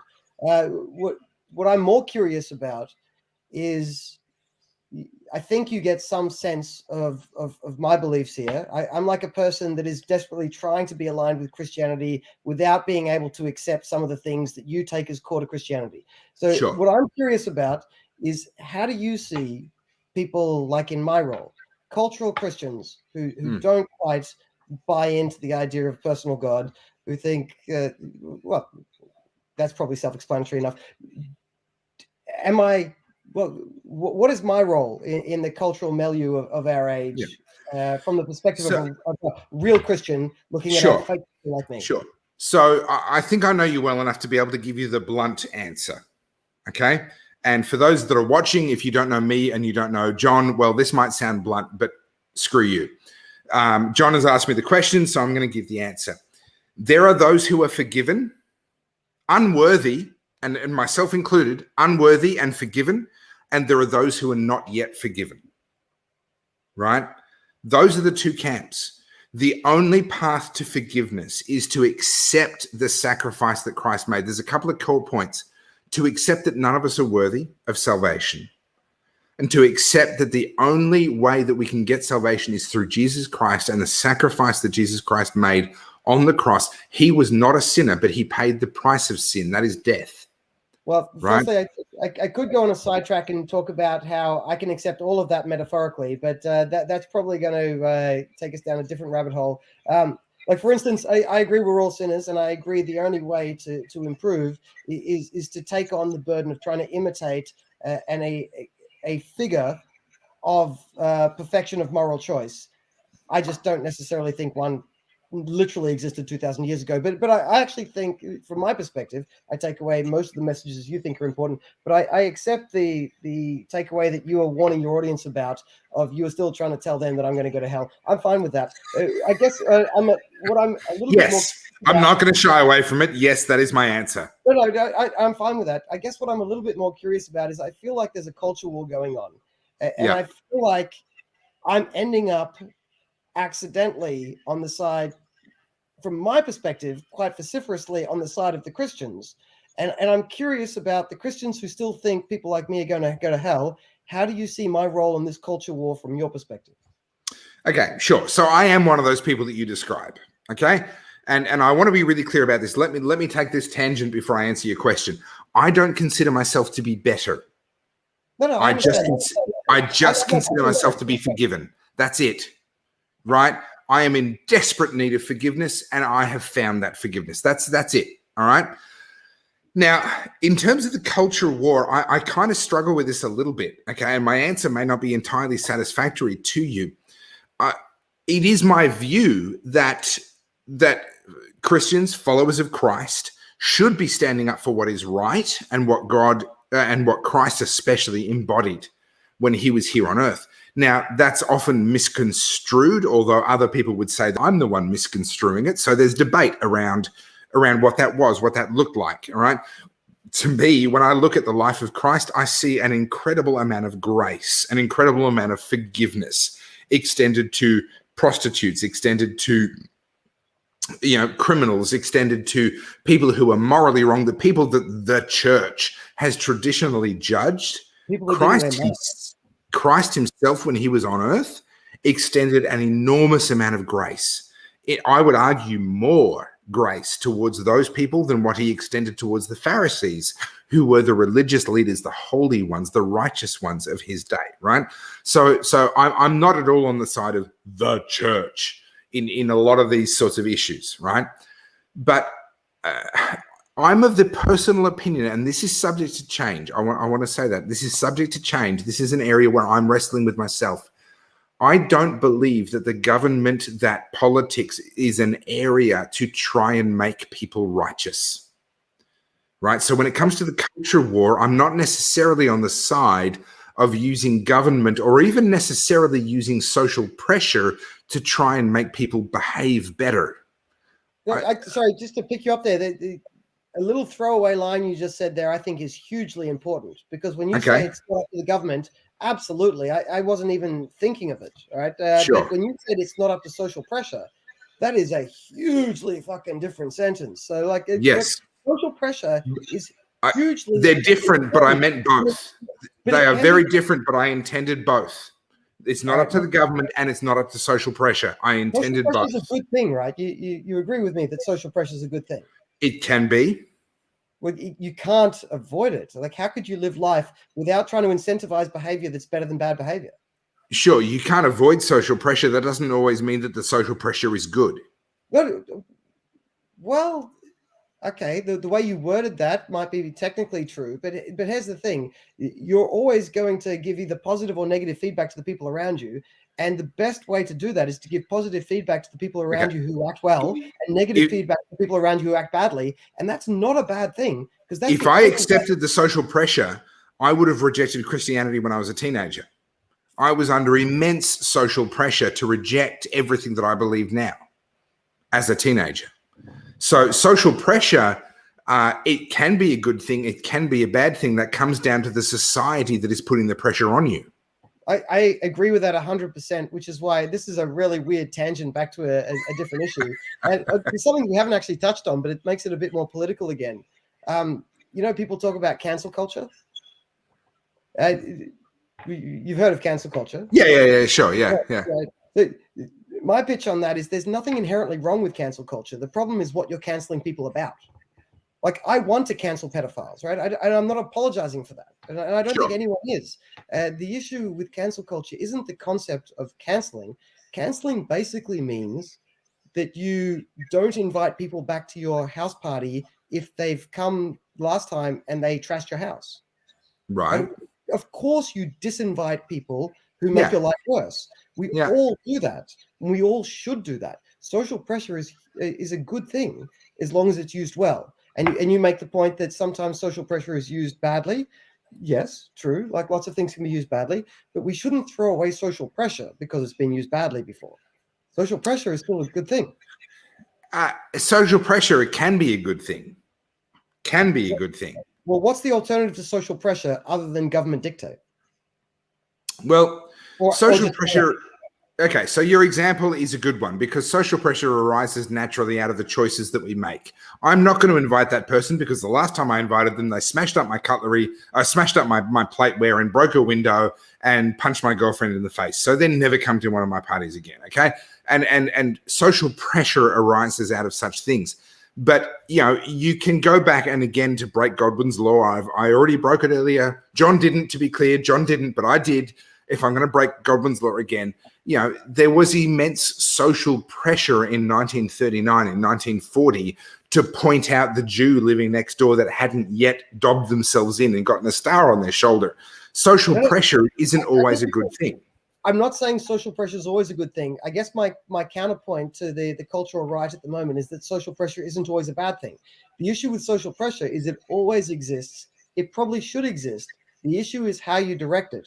And the only real alternative to social pressure is government dictate. So we should be really careful before we start championing the idea of no social pressure. We need social pressure. Social pressure. So Nicola's right. Social pressure is good. Thank you. Yeah. So let me make a distinction, okay? There is a difference between social pressure and accepting that just because the social pressure is being made, that it's correct. Okay, absolutely. No, I think that's where I'm disagreeing. It's not actually that social pressure is a bad thing. It's that just because there's social pressure, it doesn't automatically mean they're right. No, I suspect we fundamentally agree. I'm just trying to reframe this because I see a lot of people on my side of politics saying that they hate the cancel culture. And I think they've misidentified the enemy. The problem is that the way people are trying to be canceled. The idea of social pressure is the only alternative to a legalistic structure. The only way that you can control behavior without having a big, powerful government controlling behavior is that people give social feedback to say, this is good, I'll treat you well. This is bad, I'll treat you badly. Now, that doesn't mean all social feedback's good. I agree with that 100%. I'm just saying, can we please not enter a culture war where we throw away the idea of social pressure? Because it is a good thing. By the way, total segue, is it Godwin or Goodwin? I'm pretty sure it's Godwin, Godwin. You may be right, whatever it is. I met that guy in Cambodia, the guy that it was named after. Really? Cambodia regularly. I had drinks with him. He's a commie rat bag socialist bastard, but you know, we still had we had fun, we had drinks. You can't just make a throwaway line that I met Godwin after whom Godwin's law is mentioned. You can't just throw that away 3 hours and 55 minutes into a slow chat. Wait, 3 hours and 55? Are you serious?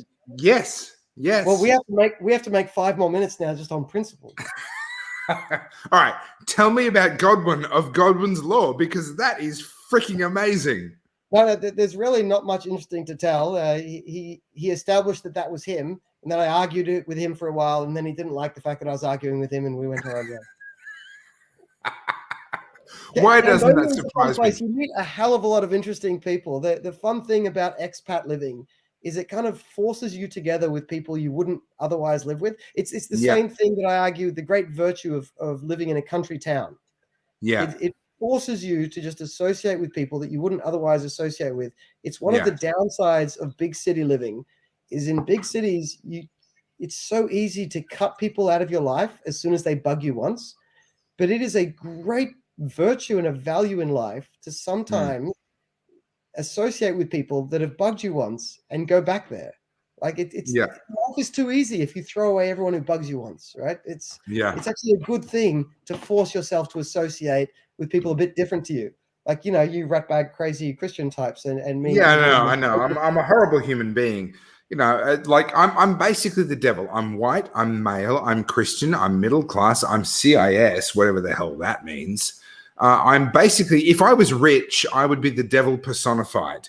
You realize So I get counted as all of those things, even though the Christians don't consider me a real Christian. I still get all of the negative stuff by saying I'm like culturally Christian. you're like in that awful middle ground where you don't get accepted by the hardcore, but you're rejected by the softcore. Yeah, that's awful. I should tell you this when we're not like live on air with other people listening, but I should introduce you to my. That's all right. No one's listening, mate. Say what you want. Okay, well, I should introduce you to my pastor. You'd like him. He'd like you. You guys would have a good chat. He's quite an interesting guy as well. But he's one of yours. You know, he understands that I'm the fake type, but he enjoys chatting to me anyway. So kudos to him. Good stuff. Good stuff. Well, let's John, show his church. So that's nice. Yeah, that's always nice. Look, you're a young dad with a couple of kids. You know, growth for the church. I can understand why he would want to humor you, regardless. That's actually a good point to go back reverse to a previous thing. One of the big drivers of me to head back into a church. Look, I kept going there because I found a pastor that I respect and I like, and I think he's actually interesting and I learn from. So that's good. The driver to actually show up, because I had to have a motivation to show up before I knew that, was the fact that I had kids. And I was thinking, like, my upbringing, I was brought up Christian, and I think that actually worked well for me. I want my kids to grow up in an environment where that's considered normal. Yeah. Even if they grow up and occasionally realize that the world wasn't created 4,000 years ago and there wasn't a total flood and, blah, blah, blah. But it's still that cultural environment. Yeah. I think it's a pretty good cultural environment to grow up not totally fucked in the head. I want my kids to have that. Yeah. Well, look, fantastic. That's great on the one hand. On the other hand, as one of those people that is like, no, you must be born again. I hope that this leads to a progression where you actually do come to terms with the reality that God is. I want to introduce you to Dan, because we have this discussion about whether deism, like my position, like a belief in a concept of a God, but not a personal God. He says deism is like a stepping stone towards theism, towards your religion. And I put to him that deism is actually a stepping stone from Christians out of their religion. So we both actually think it's a valuable stepping stone. A halfway house, just in different directions. All right. Listen, John, we are 3, 2, 1, 4 hours. We've been going for 4 hours. This is a new record by a long stretch for a slow chat. I mean, I know I called them slow chats, John, but seriously, there was no need to quite go to this extreme. But listen, I have had so much fun. We've still got 60 people watching, so clearly we haven't been totally boring. And I just want to say thank you for your time, for your intellect, for all that you've contributed to myself, to everyone that's watched. Over the course of the last couple of hours, we've had a couple of thousand people watch. Typically, these will get a couple more thousand views over the next week or so. So hopefully people have really learned a lot and enjoyed learning more about you. I would encourage people to look up the Liberal Democrats. John is, in fact, the president of the Liberal Democrats. I really encourage you to look them up and spend some time exploring what they're all about. And if they resonate with you, then get behind them, help them to enjoy some electoral success in the coming federal election, and then especially from my point of view as a Victorian, in the following Victorian election in November 2022. So, John, thank you so much. I'm going to call it. You are someone that I know that we could spend a lot more time talking to, and maybe I'll have you on in a couple of months. I think things with China are going to progress. Things economically are going to progress. I'm going to need to get you back on in a couple of months, but I've enjoyed having you so much. Hopefully you've enjoyed yourself as well. Are there any final thoughts you want to leave our remaining viewers with and everyone that watches the replay? No, nothing too exciting other than thank you very much. It's been a fun 4 hours. And I got to say, in terms of throwing around the thanks, you probably need to throw a bit of thanks to my poor long-suffering wife that's in the next room. But thank you, Kim. Other than that, thank you, Topher. It's been fun. Mate, it's been fantastic. So thank you so much for watching. Thank you for being a part of it. And if you want to know more about what I do, you can find me at facebook.com/TopherField or at TopherField on Instagram. I'm new on Instagram. I've had an account for like 2.5 weeks. John, where can people find out more about you? Well, ldp.org.au is the place to most obviously find the important stuff I'm doing. Taxpayers.org.au for my day job. Yep. And johnhumphreys.net if you... if they want some boring synopsis of your life, yes. Taxpayers.org.au and ldp.org.au, was it? Yes. Those are the two that matter, yeah. Those are the places to go. So go there, learn more about John, what he's doing, and how you can help him to potentially... It's a last roll of the dice. We're rolling the dice for the last time before people like John and me GTFO out of Dodge and go somewhere else. So let's hope that these next couple of elections coming up go better than previous elections have. Fingers crossed. Anyway, thank you so much for being a part of tonight. Thank you for watching. I really appreciate it. My name's Topher Field. I've been talking to Dr. John Humphreys for a very entertaining 4 hours and 3 minutes, a new record for a slow chat. Not that that's a good thing, but hey, it is what it is. And John, thank you. We look forward to seeing you next time we talk. And thank you to everyone that's watched. I look forward to seeing you next Thursday for another guest, which I'm also very excited about. And I will be revealing on my page during the week who my guest is for next week. We will talk soon. Thank you very much.